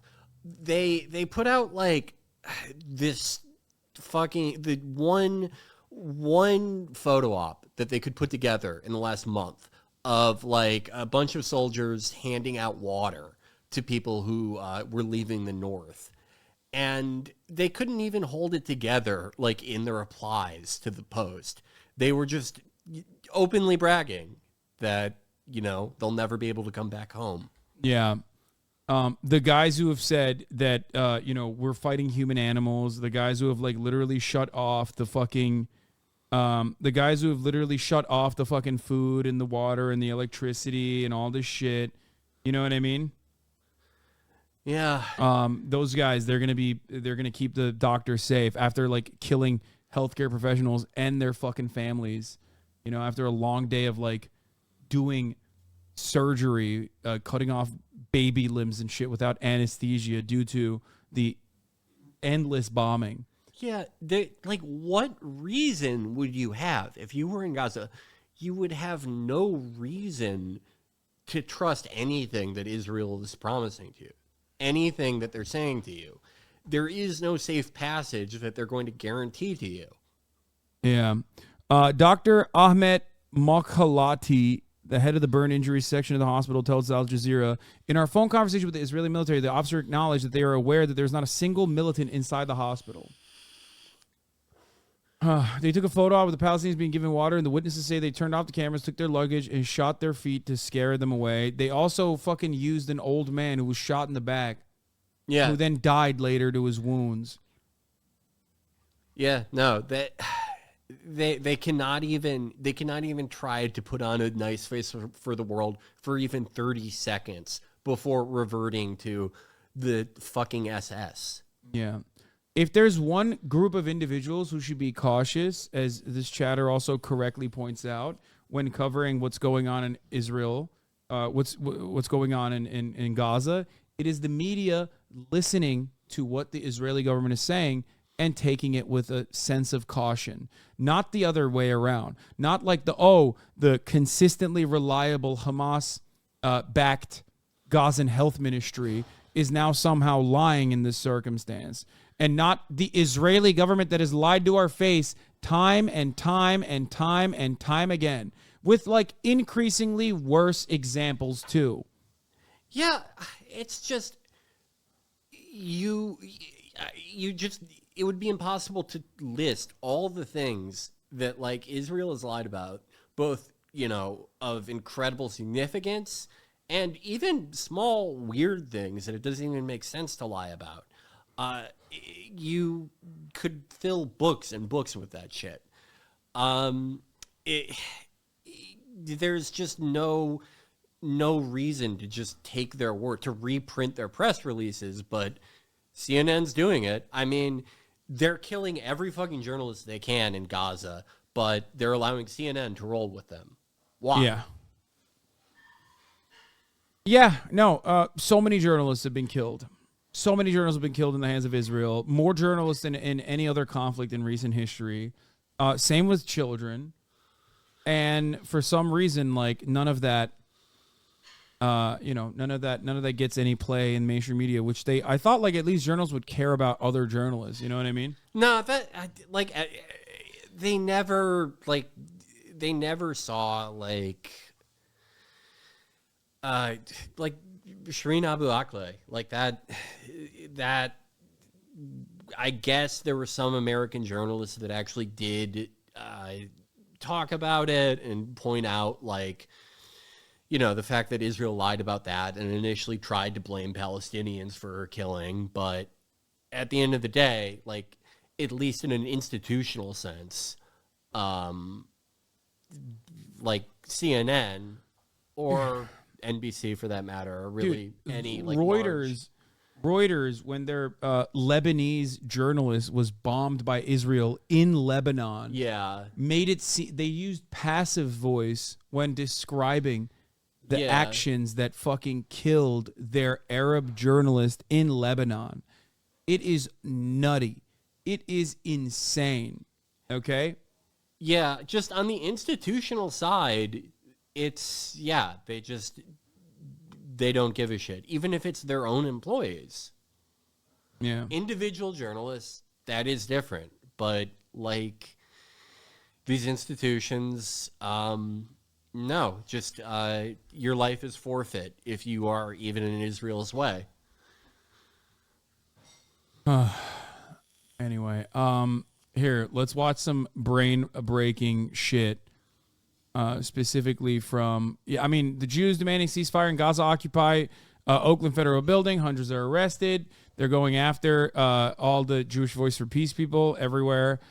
Some of those are like mass arrest demonstrations on purpose. But here's what I wanted to watch. Oh, here it is. Overtime. Senator Ted Cruz, Jordan Peterson, Pamela Paul, Real Time with Bill Maher, HBO. Oh, they changed the real time set. Texas Senator, author of Unwoke, Ted Cruz. Okay.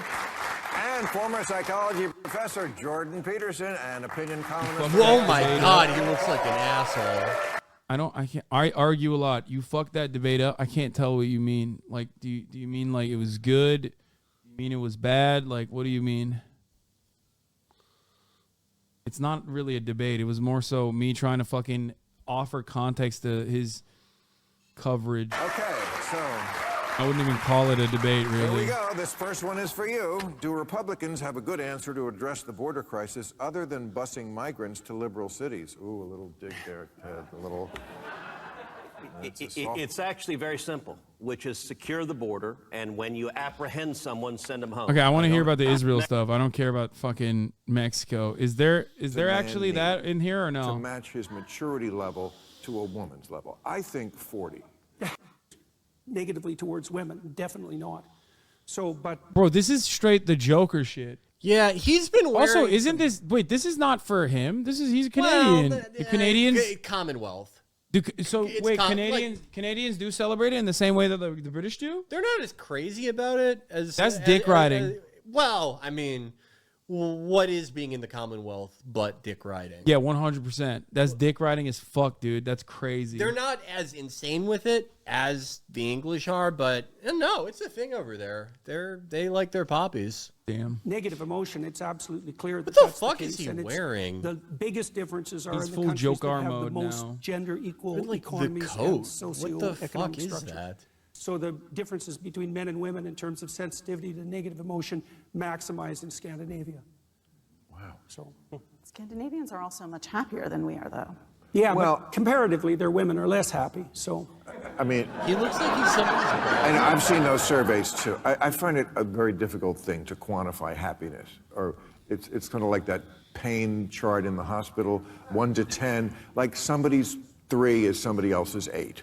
You know what I mean? How happy are they really in Scandinavia? I don't know. Well, it's I know this is the greatest country in the world, right, Ted? Amen. Hallelujah.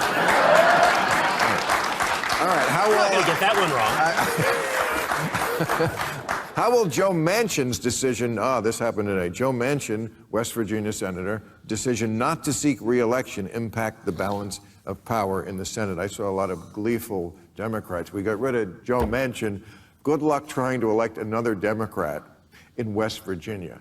John Fetterman will win Dancing with the Stars before. Yeah, I mean, he succeeded Robert Byrd. And But I guess he's making noise about a third party run. I think that he... Okay, no This shot. I can't. sucks. This is like so awful. It like gives me the feeling of aging. I feel like I'm losing years watching Overtime with Bill Maher. God damn, dude. That was fucking crazy bad. Why is it like that? It's no Club Random. I'll say that. Yeah. Oh. CNN's. Did you see the fucking the basement of the hospital? I mean, we briefly talked about it. Yeah. But like now they got other dudes going down there. Can I just point something out? Yeah. Their spokesperson is a brigadier general. Like, what the fuck is going on with the ranks in the Israeli army? Yeah, there's like so many people. Is it like the participation trophy army or what's going on? I feel like there's a lot of like high. Every time I see another like the IDF this IDF guy died like or whatever tweet, and they're always like sergeants. Yeah, no, you make sergeant in like 3 months. There's like 10 privates in the entire army. It's fucking crazy.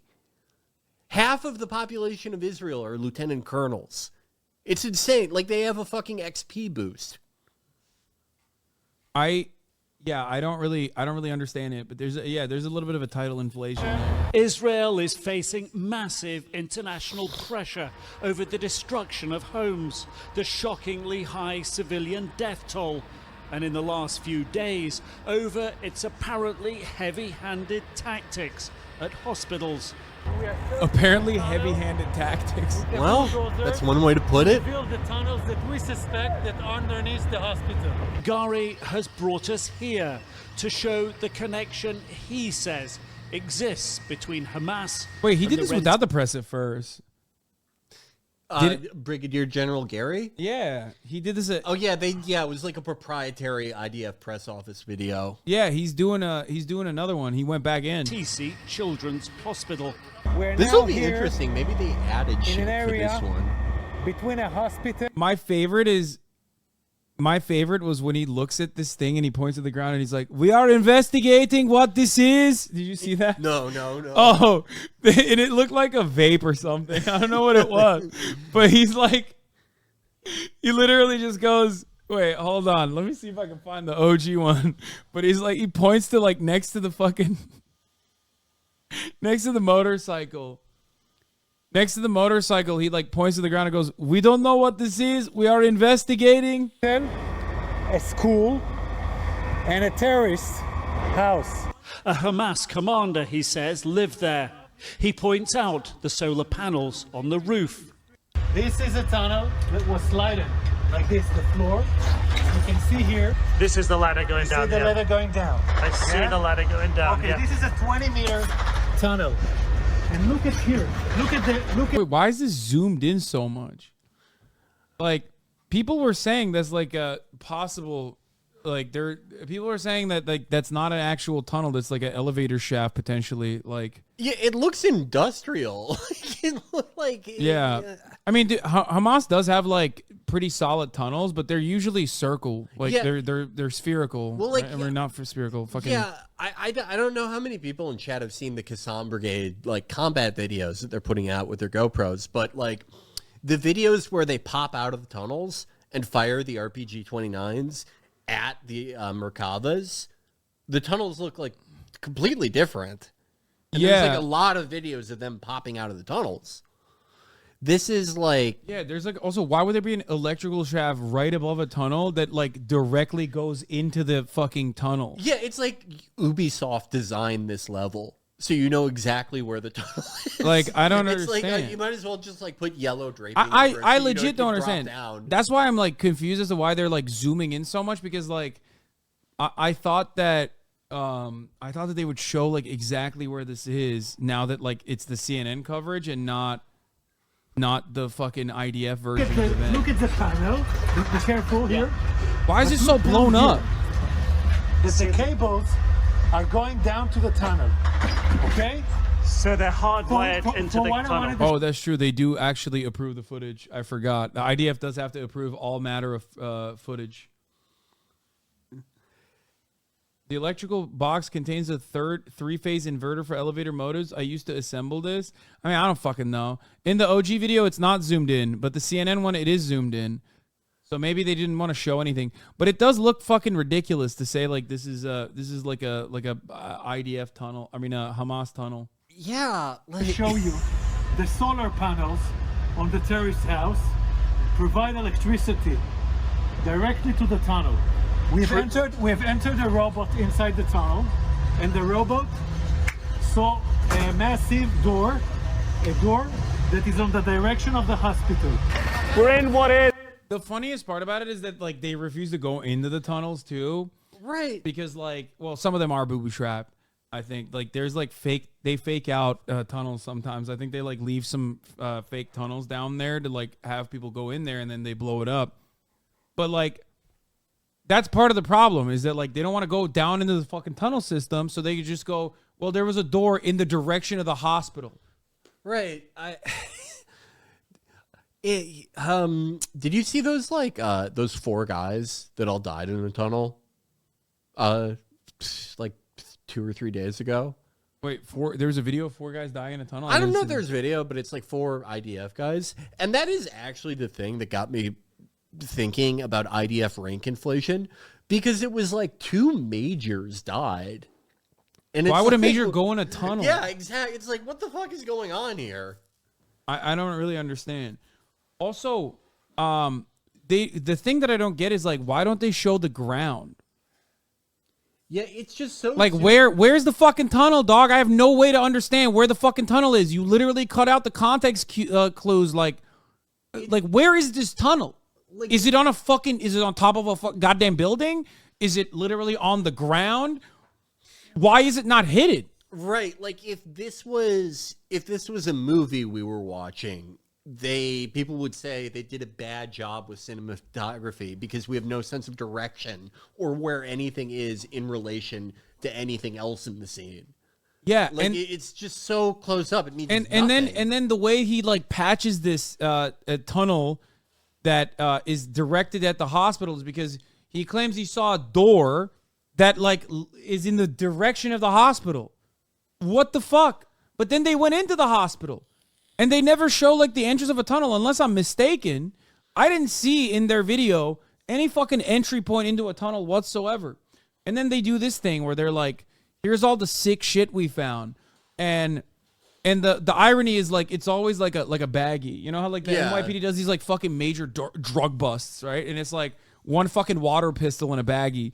And it's the same thing. Yeah, it's like $38 in single dollar bills. Like, oh, we caught this massive drug operation.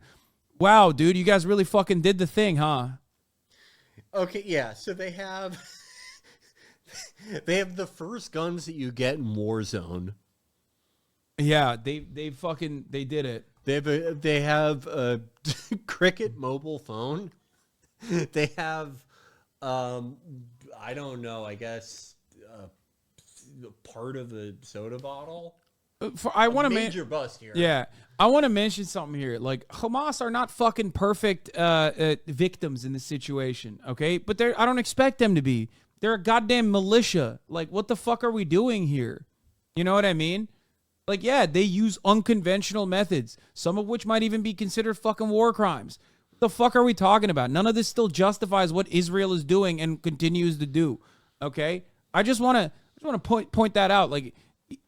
Like for example, we see people talk about how like they're wearing they're wearing civilian gear, right? Like they're wearing civilian garb. It's like, yeah, I don't know if you know this, but that's literally legal. Okay, according to international law, yes, a spontaneous militia force is allowed to not have fucking actual army detail like camouflage or any kind of like signifier, as long as like there's a commander. Right, and they're not a standing army. Right, and that's also not the reason that Israel has killed a bunch of civilians, because they're all wearing track pants. Yeah, like that. No, that just does not hold up.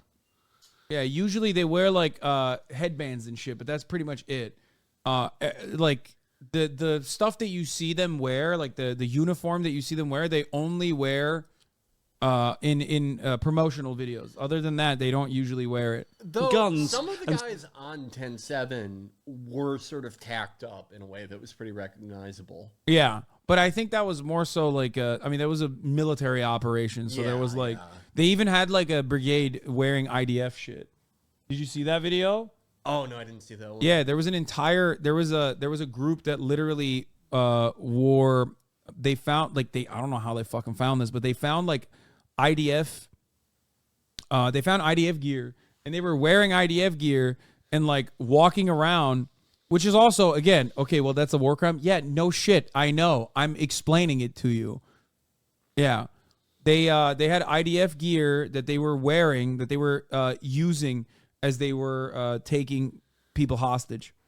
That is incredible. They got a hold of that. I don't know how the fuck they did that. That's insane. Yeah, motherfuckers were wearing the floppy hats and everything. It really like puts everything into perspective. Like the blockade.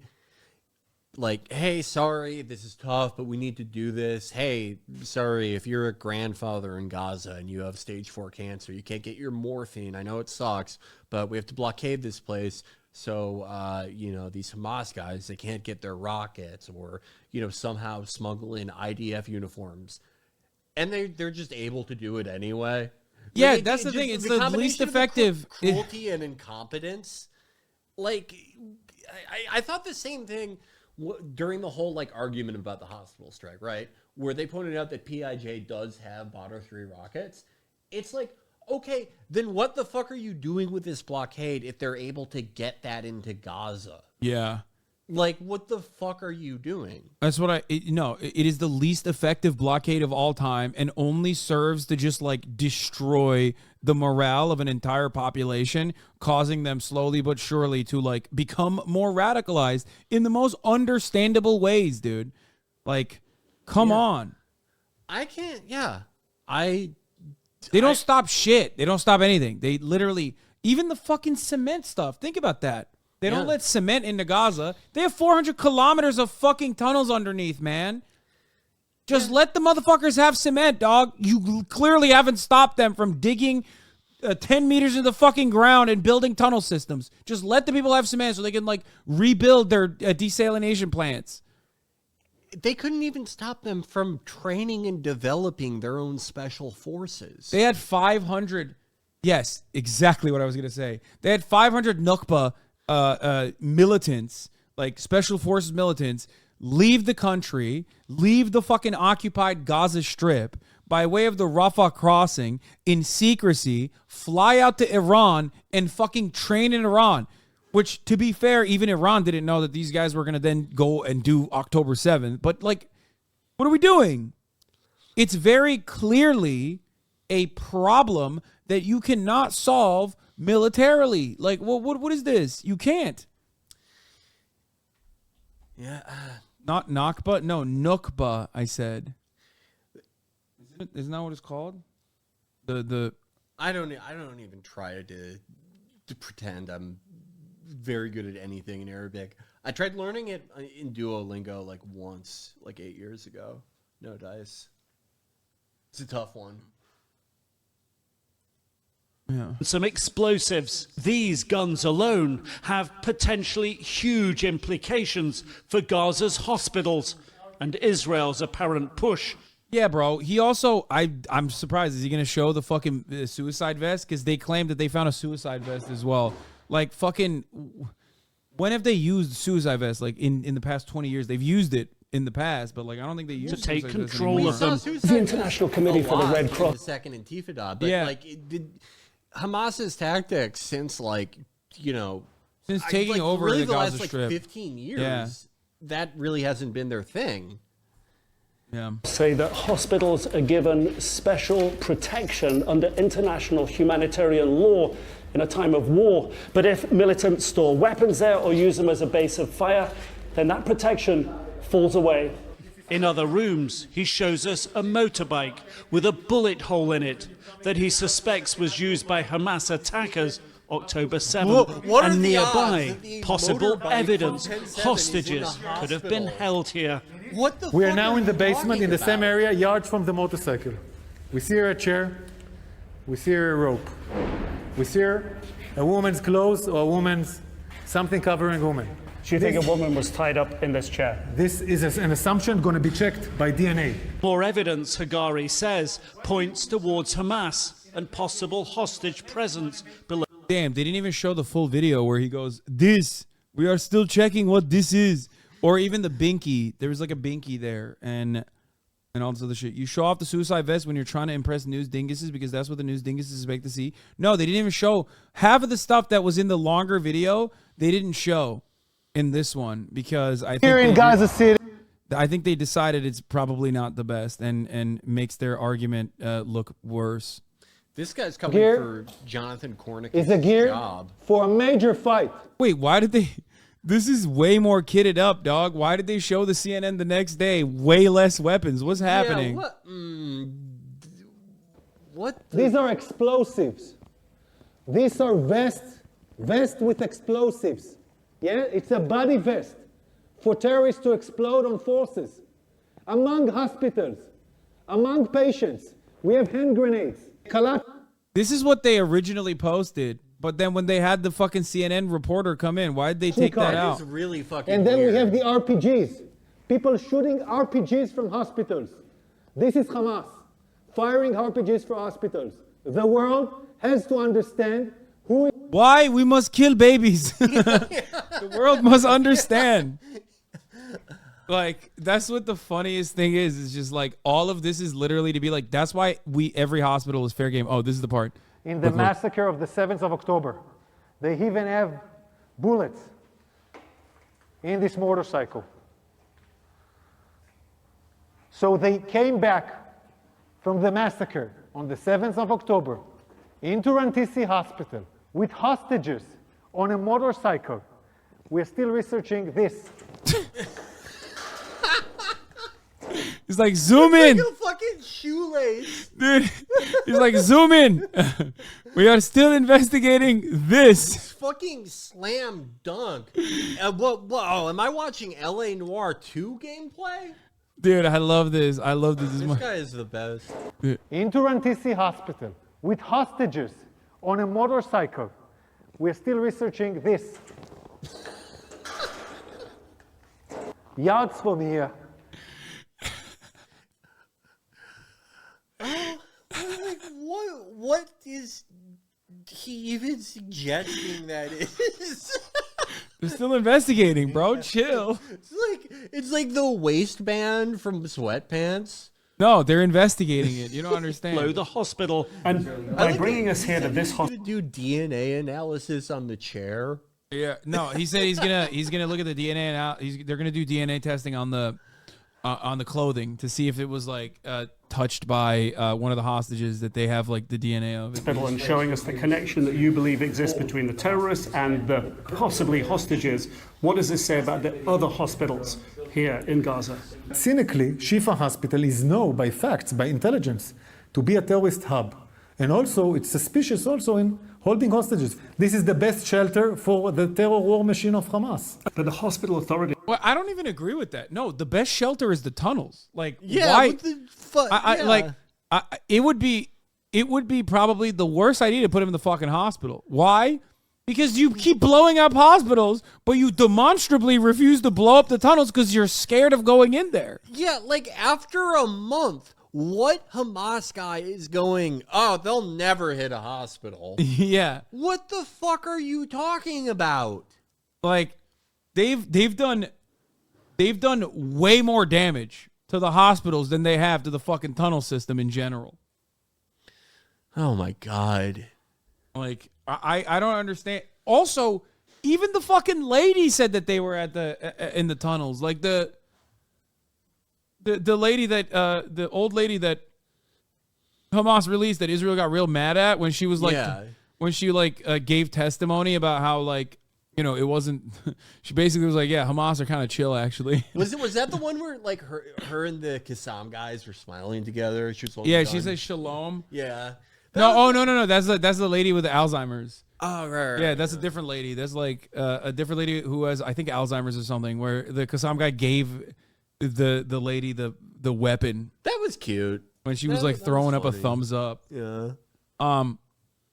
Anyway, it is said they have no knowledge of Hamas or other groups inside their hospitals. Is that possible? I think it's not possible for an hospital to have this kind of an infrastructure. We knew the terrorists were here. A basement? We knew.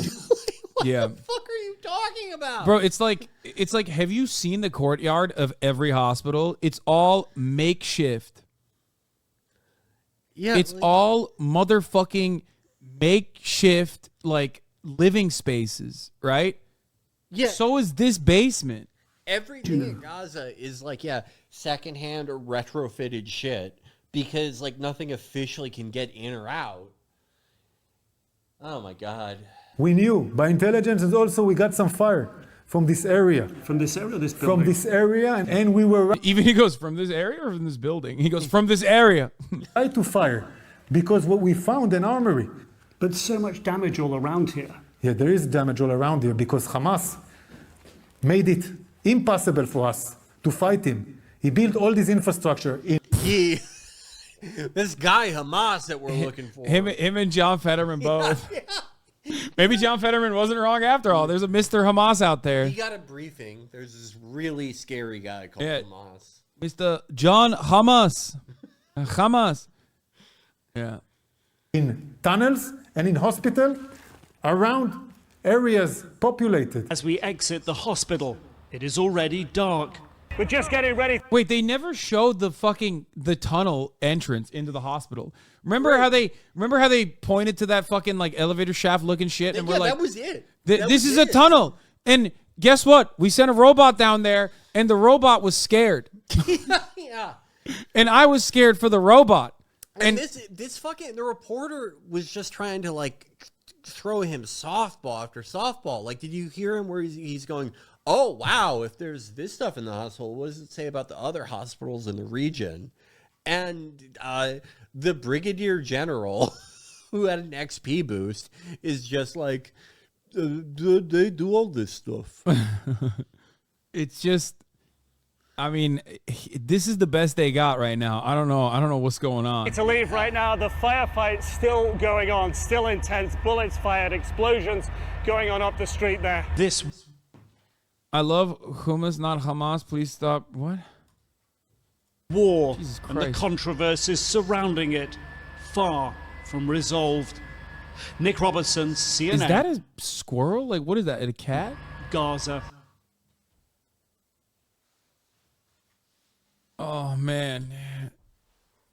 Did you see that Naftali fucked up so bad they conscripted him? Wait, really?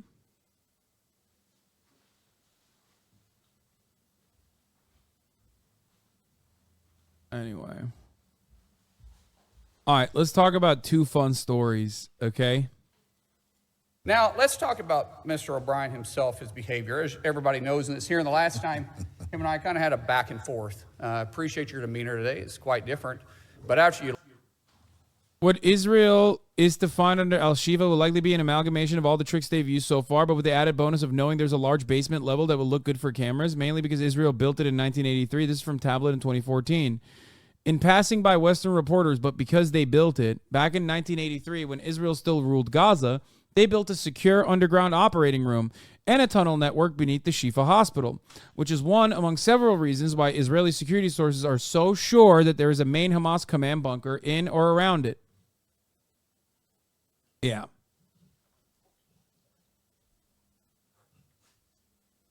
There you go.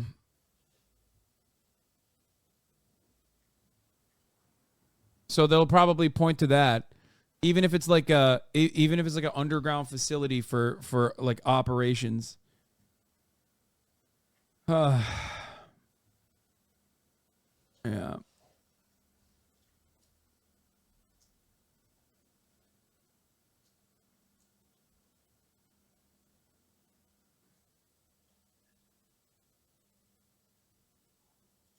Wait, no fucking way.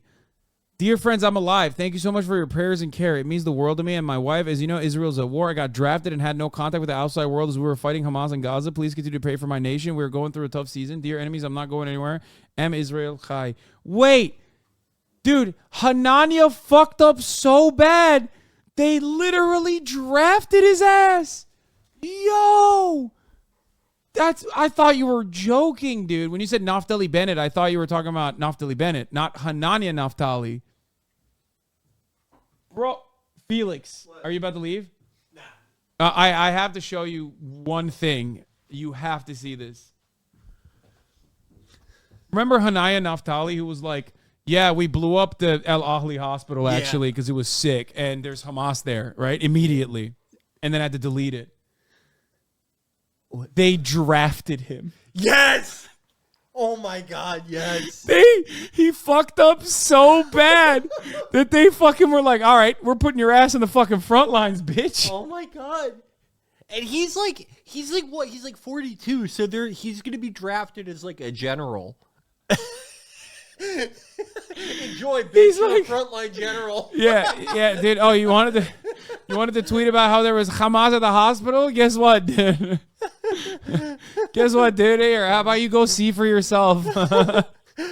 Oh my God! Like Blake Flayton got one over on him. Oh, like, did you notice how like the moment they started, Blake Flayton was like, "Yeah, actually, I'd like to go to New York right now." With this fucking dumbass. Oh, he thought he was gonna be safe. He thought there's no way I'm plugged in.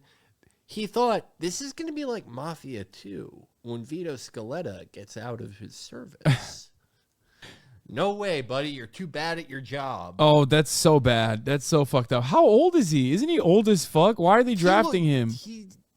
Actually, he might be not that old. This is a hard one to call. He looks like he's like really old and not old at the same time. Yeah. It's like if you told me he was 23 or if you told me he was 45, I would believe either. Like hairline is escaping him, but all right, hairline is escaping him, but I don't know. I don't know what the deal is. I'm looking up his age. This could be one of those guys where you fucking, you try to find it, and they're very good at hiding it. Wait, didn't he also? He used to be a spokesman for Netanyahu, right? And he did like digital. He did digital stuff. Yeah. He's gone. He's no longer doing the digital stuff. It seems. Well, apparently he was like a Benny Johnson figure for Netanyahu. Like, he wasn't the guy, but he was up there. Oh, wow. This guy is really... I really can't find this guy's name. Realistically, I can make a third Hasan video. That's how deep the contradictions go. His spine is made of paper. He's a man with no principle. He just want to be seen as right while people pog out in chat. It's a good one. This is true. But he couldn't answer my Anne Hathaway question. How fucking old is this guy? This is so annoying. Oh, my God. Yeah. It won't say... Oh, okay. He's 95. He was 22 in 2017. Oh my God. Yeah, right. Oh my God. What the fuck? How the fuck is this guy? Yeah, he was born in 1995. Oh my God. That's a 28-year-old man. That is... Damn, dog. Life has come at him fast, brother. Holy shit. Like, listen, what...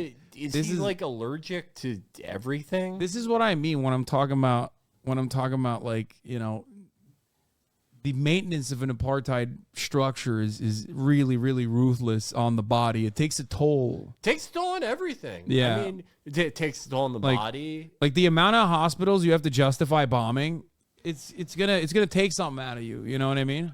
Yeah. I mean, you let ethno-nationalist project go on this long. Everyone looks like that. You've seen Israel's #1 sketch comedy show. Wait, Francesca Albanese says straight up Israel doesn't have a right to defend itself? Wait, what? What is self-defense under international law? And so for a second when I saw Albanese, I thought you were talking about...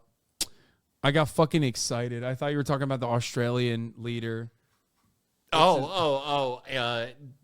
Elbow. Yeah. Anthony Albanese? I just saw Albanese and I thought, oh, dude, you're talking about... Anthony Albanese actually got in trouble because he was at a pro-Palestine march like 30 years ago. And like, he had to fucking apologize. That's crazy. Well, you know, that's our Albanian brother right there. Solidarity. That is, I did think that, like, when he got elected. Like, is that just, does his name just mean Albanian, but, like, in Italian? I think so. Isn't he? Isn't he, like, technically, I don't know. He's, like, Albanese Italian, I think. I don't know. I just, in my mind, I always just made that up. As you guys know, I don't know how last names work over there. As you guys know, there's nothing better than getting pogged in the chat. So I just make up stuff all the time. Oh my God. So this guy, he went viral, like doing Israel bullshit. Yeah. And then Yahoo was like, you got a good head on your shoulders, son. oh, apparently, like, people accuse this guy of secretly being a Christian. Wait, the fucking guy that got conscripted? Yeah. Dude, that's so funny. Remember when I showed you? Never mind, I don't want to say it. Whoa, wait, hold on. He elaborated. I am Jewish, but I follow the teachings of the New Testament as well. Oh my God, he's a Jews for Jesus. Yeah, what the fuck is Yo, he is a Messianic Jew. I'm like, buddy, what are you doing here? Hasan, I am here. Don't be startled. Oh, Austin, you're here? Nice. I mean, dude, I got to eat food before I do this offline TV thing. So I want to end it on this fun note, okay? Yeah. Wait, you talked to Willie Maglaw? Yeah, we did. It was the least productive conversation that could have ever had. That one could have ever had, where I try to describe like how I arrive at my conclusions, and sometimes they might not be right, other times they are, and it was just mostly just like a yelling competition where he just kept saying over and over again, "This is irrelevant." It was not great. I hate this guy's name, Mark Wayne. Oh, Mark Wayne Mullen? Yeah. Yeah. I can't. Yeah. It's just, obviously, I don't believe in like the propriety or the history of the Senate as a hallowed institution. But something in me doesn't like the idea of a senator named Mark Wayne. Like, it feels like fucked up. Yeah. And well, he is very fucked up. He acts like a Mark Wayne in this clip. He somehow makes Oklahoma worse. I don't know how. I like Neil Gorsuch, how he's trying to make it so Oklahoma is all land back.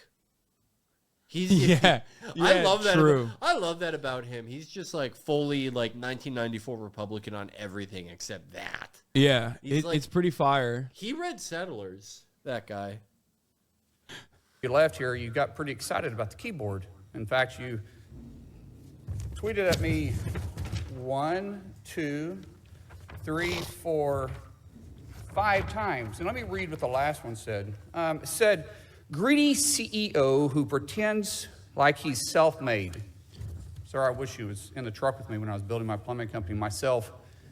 It was his dad's plumbing company. Yeah. It was his dad's. What was he talking about? This is so stupid. Like what he says next. My wife was running the office because I sure remember working pretty hard and long hours. Pretends like he's self-made. So, like, what because clown. his wife worked Fraud. there, he built Always it has himself. been, what are you always will saying? It was a hard job, man. Yeah, God. Quit the tough guy act in these Senate hearings. You know where to find me. Any place, anytime, cowboy. Sir, this is a time, this is a place. If you want to run your mouth, we can be two consenting adults. We can finish it here. Okay, that's fine. Perfect. You want to do it now? I'd love to do it right now. Well, stand your butt up then. You stand your butt up. Oh, hold on. Big Oh, guy. stop it. Is that your solution, everybody? No, sit down. Sorry, Eric, Sit down. Okay, you're a United States Senator. Sit down. Active. Oh, okay. God damn. Bernie, where's that smoke for Gaza, my man? What's happening? Yeah, someone said that's the first ceasefire he's called for. Yeah. Ooh, shit. God damn. Well, he did call for one in 2021. He just hasn't called for one this time. Yeah, this time. Emmanuel Macron is literally more of a peace-loving dove than Bernie Sanders now. I don't know what the fuck is going on with him this time. Like, he's never like been great on Israel. He wasn't as bad as Fetterman at any point, but like, yeah, he's. I don't know what it is. I don't know what it is that this time he's been kind of shitty on it. Yeah, I don't know. I mean, he is a He's Zionist, but it's like, again, like in 2021, I don't know. I guess it's just like he's one of those guys who like can only voice his support when he sees Palestinians as like perfect victims. That might be it. I don't know. Yeah, but I don't know. I mean, he also literally said we have to fucking stop giving Israel money. You know what I mean? Like that is the furthest, like, that is the most anti-Zionist position you can fucking take in American Congress. Yeah, but he said that right after, like, a week before saying Israel's entitled to do whatever they want to defend themselves. Which, I don't know. It's just, he seems like he doesn't know what his message is here. I love when people go AIPAC money. Brother, he's 850,000 years old. Yeah, no, he's not running again. Like, what do you mean? Yeah, he's not running for fucking president again. He's... If he was, he wouldn't be, like, depending on AIPAC donations. Yeah. Stop it. Is that your solution, everybody? No, sit down. Sorry, Eric, Sit down. Okay, you're a United States Senator. Sit down. Active. Oh, okay. Sit down, please. All right. Can I respond? Mr. Hold it. If Hold we on. can't, no, This is I have what the he mic. said. I'm sorry. This is Hold what it. he said. You'll have your time. Okay. Can I respond? Oh, no, you can't. This is a hearing. And God knows the American people have enough contempt for Congress. Let's not I don't make like it worse. bugs and You- bullies. You have, And that's you what- have I don't the like mic. you because you Hold just it. described yourself. Hold it. You have the mic. Yeah. You have time.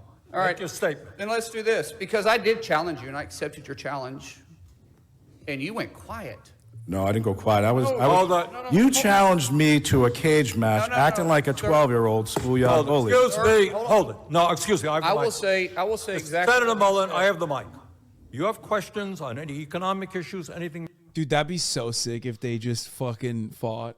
Yeah, I don't have a gauge for like. And Sean O'Brien just beat the shit out of him. That'd be fire. Mark Wayne Mullen, so he had like amateur MMA fights. I've never seen them. I don't know how good he is. I don't know. There's no telling. He could be a ringer, you know? He could end the labor movement. He could be that good. Hold on. I'm looking up his amateur record. I'm going to say go for it. We're not here to talk about physical abuse. We're not talking about, of course. And let me show you his hearing because I want to expose this thug. He fought pro. Yeah. Sean O'Brien, not looking too good for Sean O'Brien. Then I'm be honest. Yeah. Granted, these fights were like fucking 16 years ago. Still, don't matter if you've. Yeah. He. Okay, he fought one guy twice, Clinton Bonds. He beat him by armbar and then by TKO. And his first fight, he beat Bobby Kelly, though probably not the comedian. Bro, he's got cauliflower ear. It's Jover. Yeah, I gotta say, he probably still fucking grapples. You know what I'm saying? As much as I like Sean Finn, I gotta say, No, it's not Sean Fane. This is Sean O'Brien. My mistake, Sean O'Brien. I don't think Sean Fane has any. Sean Fane doesn't look like he's a big, like, he fights where it matters, not fucking fisticuffs. You know what I mean? Yeah, I just I mean 3-0. He did not fight the best competition, but he's still, he's better than most guys. Who he is. If you don't point at me, that's disrespectful. All right. I don't care about respecting you at all. I don't respect you at all. So all right, hold it. No. You're one of the most elite people please. acted. Please. All right. This is excuse me. This is a hearing to discuss Bro, he's pissing and shitting and farting about fucking tweets. Economic issues. Yeah, like he All right, printed you them have out questions? and brought them to the hearing. Like, what are you doing? Yeah. I guess really, if you go into the voting booth and you're like, I want a senator named Mark Wayne, that is kind of what you're voting for. Yeah. Bernie looks like he wants to kill himself. He's like, this is what I'm doing in the last few years of my life. Mr. O'Brien or anybody else on what he has said, go for it. But we're not here to talk about fights or anything else. I'm quoting exactly what he said. You can say what you want. This is your. He's fucking complaining because he called him short, dude. Yeah. He does have that Matt Hughes build. Like a 5'8" guy who's really wide. Your witness This you is brought, my and witness. I'm exposing him. You can as talk a person anything who you he want. is. So in No 2013, Nope. in 2013, O'Brien was suspended by the Teamsters for intimidating your own members. In 2014, you were part of what would you say, organizing the harassment and intimidation of the Top Shelf crew? Chef, not chef. Top Chef, okay. And then, and I think in the reports they said sexual, racist, and homophobic slurs and death threats. 14 tires were sliced, and 5 Teamsters were arrested. And you said, well, I had nothing to do with it. But however, in that same statement, you said, but if I get called to testify, I'll plead the fifth. This is a witness you brought in here. In 2017, you were removed as lead negotiator by then President Hoffa for UPS for your actions. And then in 22, when this guy was elected, too hard. Like he didn't get knocked out in any of his fights, but if you're 46, and I did read an article about this, how this guy still trains. Maybe he's getting clapped up while training. Yeah, I mean, like you can even if you don't get knocked out in training, stuff adds up over time. If you're like going hard sparring like once a week and you're like 46. Even if you don't get your bell rung every time, I mean, Sean is a big boy. Like he looks like a big boy. He's big, and like from the my non-scientific head analysis that I know from watching MMA, he looks like he could take a punch. Yes, like he has that like Tito Ortiz head, and Tito, for all his faults as a fighter, did have like a pretty decent chin.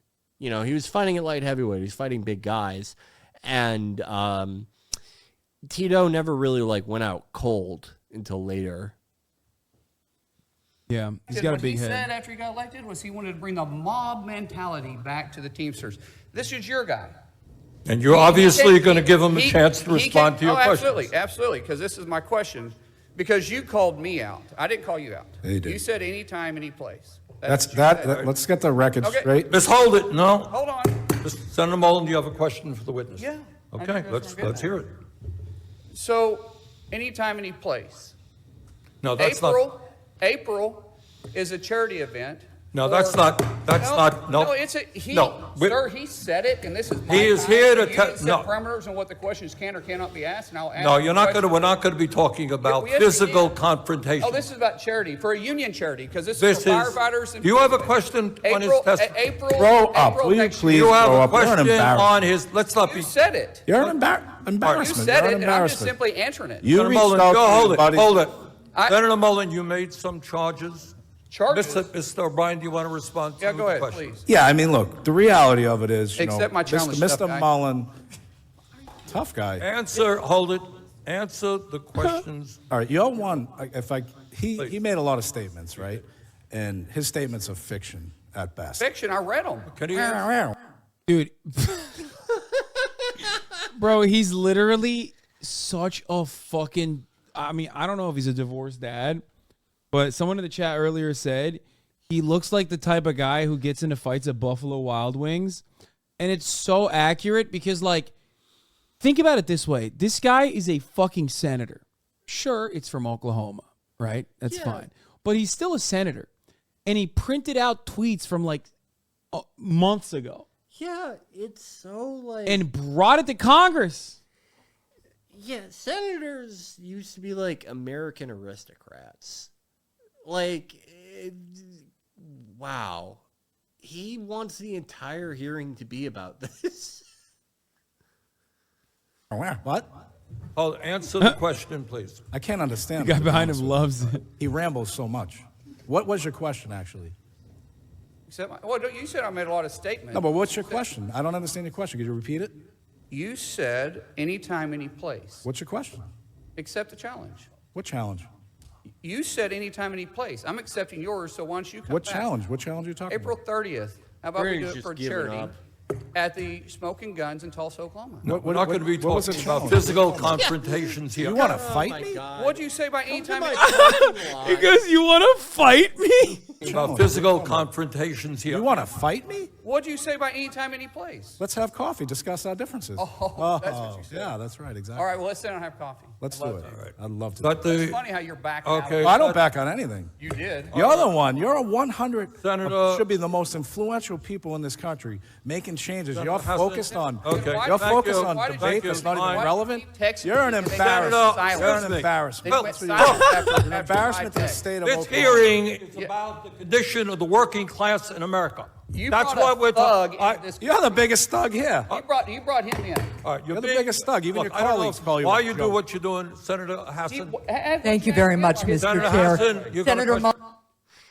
That's awesome. Man. There's more. Man. Are you ready for this? Because the fights don't end in the Senate. Let me tell you, in Congress at least. That's right. Here it is. McCarthy. That's right. Bakersfield's very own Kevin McCarthy takes a clean shot to the kidneys, gives a clean shot to the kidneys, an elbow on, what is this, some fucking Kentucky congressperson, I think.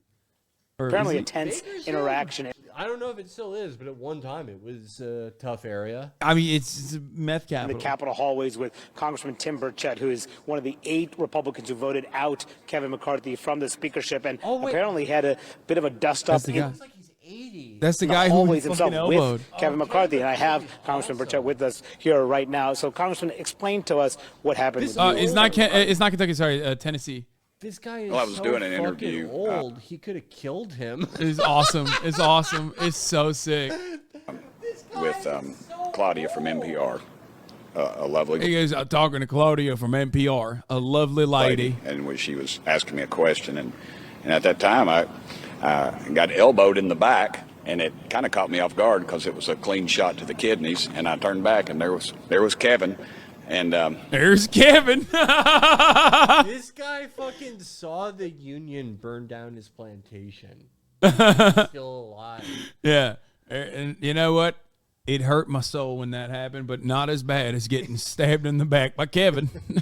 There's Kevin. I do like that Kevin is still just like sticking around and like being a menace to people. Yeah. I mean, why not? He did so much. He made an asshole out of himself every day. And these people were still like, fuck you. Yeah, he was so bitch made throughout this entire fucking process, and he did everything right, and they indicted him. Okay, really? No, he debased himself like routinely for this position that he worked for his entire life and wanted to be a part of, and I think he was just patently unlikable. So it didn't work out for him. Yeah, and it's not even like, even if he was likable, that would have eventually happened to him, because like the only way, like, that's the only thing you can do if you're like a backbencher or even just like a moderately important GOP rep. You have to just say that the leadership sucks and they're secretly Democrats. You just like have to keep doing that no matter what. Like that was always going to happen to him. Yeah. And I for a minute I was kind of, what the heck just happened? And then I chased after him. Of course, he's as I've stated many times, he's a bully with $17 million in a security detail.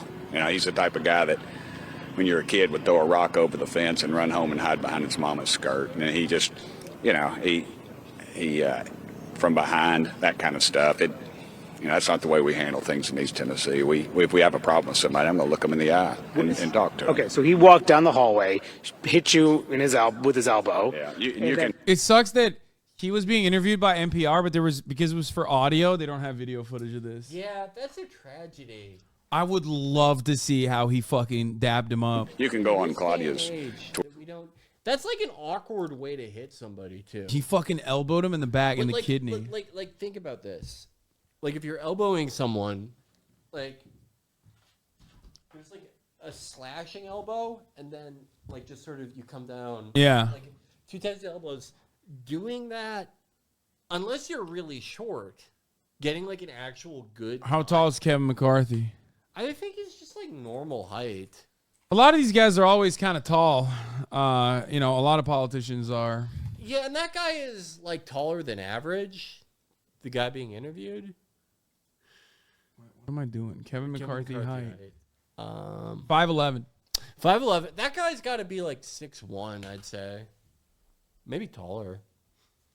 Maybe he didn't get hit in the kidney directly. You know what I mean? Twitter account, it pretty much, or X account, it's very accurate. But, okay, so then just explain. So you chased him? What do you mean you chased him? I just. Monteraj is like, oh, thank God, we don't have to talk about Israel-Palestine again. It's like, so what's up? You chased him? What's going on? Ran after him. I was like, what the heck? Why'd you do that? Because it was, like I said, if you've ever been hit in the kidneys, it's a little different. You don't have to hit very hard to cause a little bit of pain, a lot of pain, and so and he just, of course, as he always does, he just denies it or blames somebody else or something, and it was just a little heated, but I just backed off because I saw no reason. I wasn't gaining anything from it, and then everybody saw it, so it didn't really matter. Like he responded to you? Yeah, he just acted like, what are you talking about? Who are you? That kind of thing. And it's just, I think that's symptomatic of the problems that he's had in his short tenure as speaker. And were you face to face when you had this interaction? Yeah, but there's security detail, and I get it. They were doing their job, so it wasn't exactly like he wouldn't turn around and face me. he kept scurrying and trying to keep people between me and him. And then, so where did he? Were you I just let it go at that point. It wasn't. Were you yelling? He was.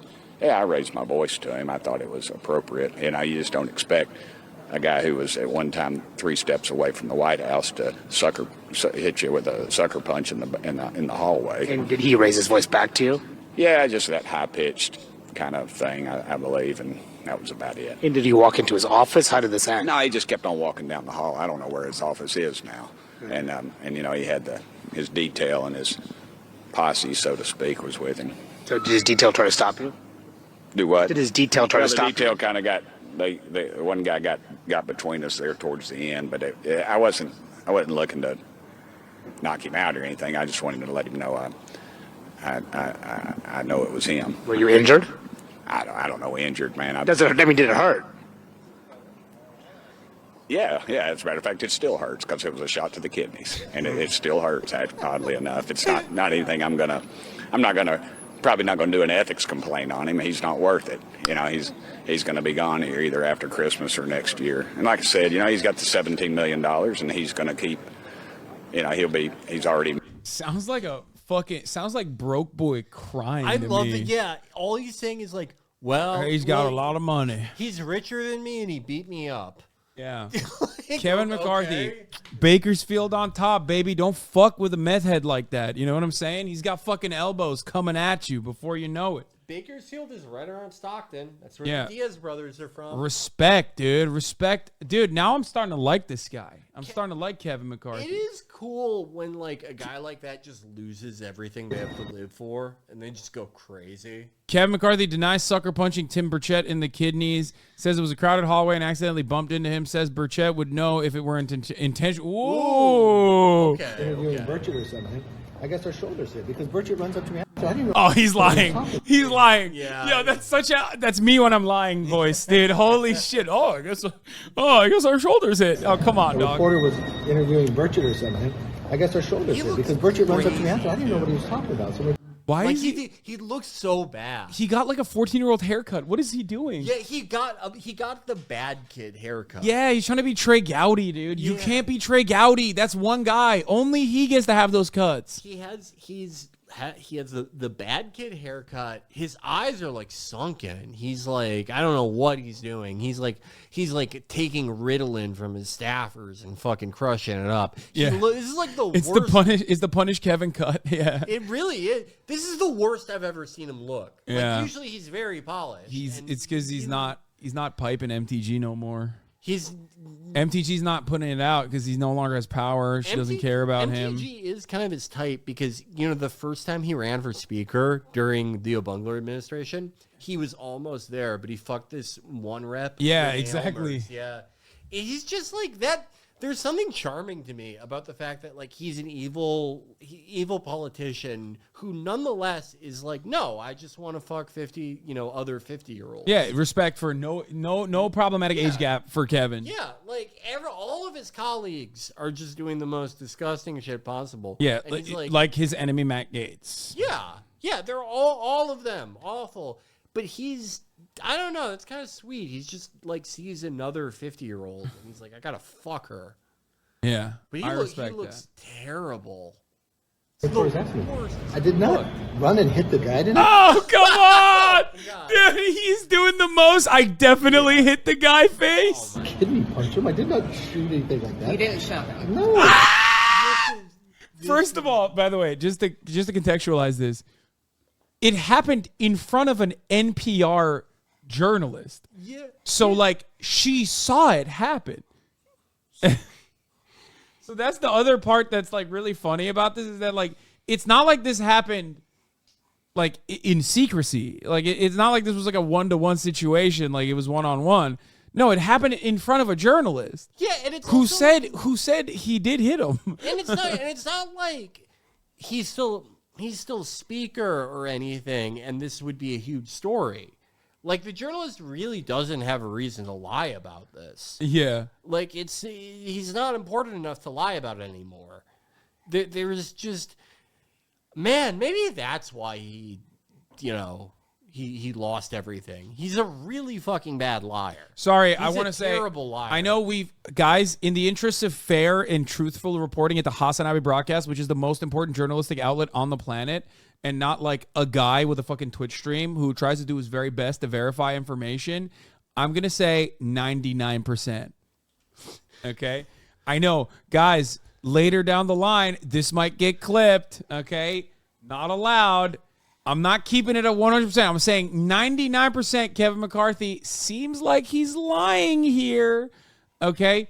Thank you for your integrity. You're welcome. Are there any OSINT experts? I do love the fucking idea that, like, the media could just fucking straight up lie about everything all the fucking time, but the fucking Twitch streamer who, like, offers speculative analysis with, like, a fuckload of information, God forbid there's inconsistencies. Holy moly. That means, oh God, you're the worst, dude. Well, that was, so I guess that was like his central point, that like you're like misleading or talking out of your ass, but it's like, no, that's just like what everyone does when they read about events. When they hear about events, they go, oh, this thing might happen. Also, I've never said I'm a fucking journalist or a reporter. Like, I'm a commentator, and I'm a commentator on Twitch.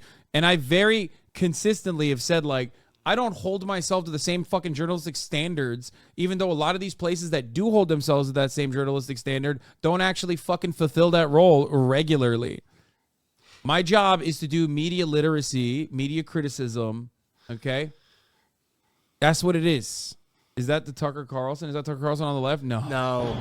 We walked maybe like 30 years ago. Yeah, Tucker Carlson is too busy fucking like sucking off Spanish fascists and shit. You are HC5, right? You guys line up along the way there. It was Bruce Wester and I walking out. He must have been interviewing someone. I didn't know it was him or something. I guess our elbows hit as I walked by. I didn't punch anybody.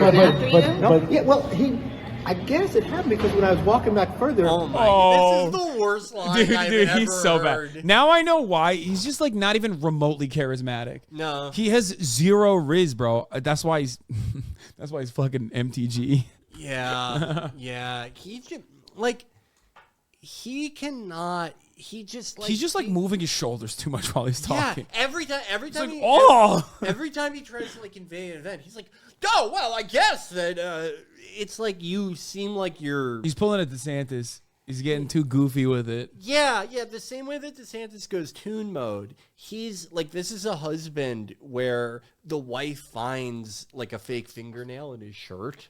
Yeah. Oh, well, maybe it's one of the girls at the office who fucking patted me on the back. I don't, wow, I didn't know. Okay, we're guys, we're just speculating. It's not 100%, okay? It's not 100%. It's 99%. Okay? We have not consulted the OSINT community. We have not consulted OSINT. That guy's not even OSINT. He doesn't even have any fucking political opinions. He's just like, he just, it's a good target. That's it. You know, I'm a good target for him to fucking farm. They're talking to me. I think it'd be funny to like have an OSINT account just for like videos of like meth heads fighting. Just like did you ever see the pond fight that M Hood would post? That's my favorite. Pond fight? No. I'll have to ask him to post it if he still has it. It's a classic. Some people may know what I'm talking about. What you're talking about. I didn't even know something transpired. But reporters and witnesses said it looked like there's plenty of room for you to walk and that you intentionally hit him. There is, okay, not a place. Show me a reporter who saw that. Call Bruce Westerman. Okay, well, ask Bruce Westerman. No, I did not go up. If I would hit somebody, they would know I hit him. He said he knew him. He said he was in pain that you hit him so hard in the kidneys. Come on now. That's what he said. Okay. That's far from Congressman Kinzinger wrote that you pushed him twice while he was in Congress in the chamber. Whoa! More victims are coming out. It's Jover. Look at his face. Oh my God. This is the face of a man who got God. He's like everyone. First of all, Adam Kinzinger is always like sucking his own dick about like being a fighter pilot, and it's and he's also in decent shape. And Kevin McCarthy like drilled him. by like 60-year-old guy standards. He drilled. Yeah, it. that's bullshit. It's like fucking. But even, I guess a lot of these guys are like that because, like, you know, I think Paul Ryan, or was it? No, Yeah, not Paul Ryan was in good shape. No, yeah, Paul Ryan was in good shape. No. But I was thinking of not Paul Ryan, Rand Paul. Oh, right, where his neighbor beat the shit out Yeah, of him. like Rand Paul, I thought he was in decent shape, and he got fucking, he buckled, like his rib cage exploded in a fucking fight with his neighbor. But like, look how mad he is. Like that's He got caught. Oh He my got. I don't get why he's like trying. Wait, can I watch this? Oh yeah. This is the pond fight. What is up with his face? Sure. I think it's a mix of bad pixelation and like bad facial hair. Oh.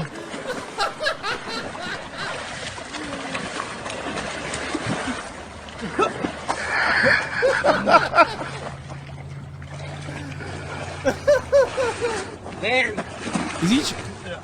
No need for a rock. Oh, they're regulating. Yeah, no need for a rock. That's where it comes from. This video. Fuck. Yes. No need for a rock. What? Oh, he almost. Oh, he's slipping. Watch out.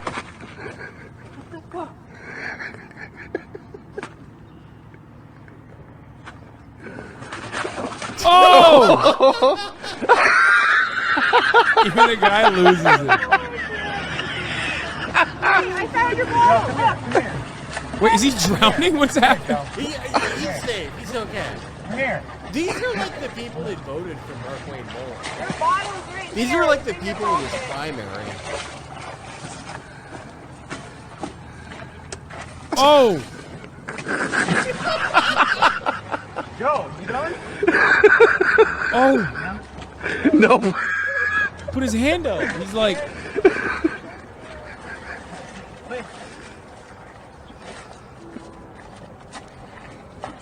Oh, now he's like, I have the high ground now. Yeah, no, he made Smart. it. He made that. He's like Mao. His retreat worked.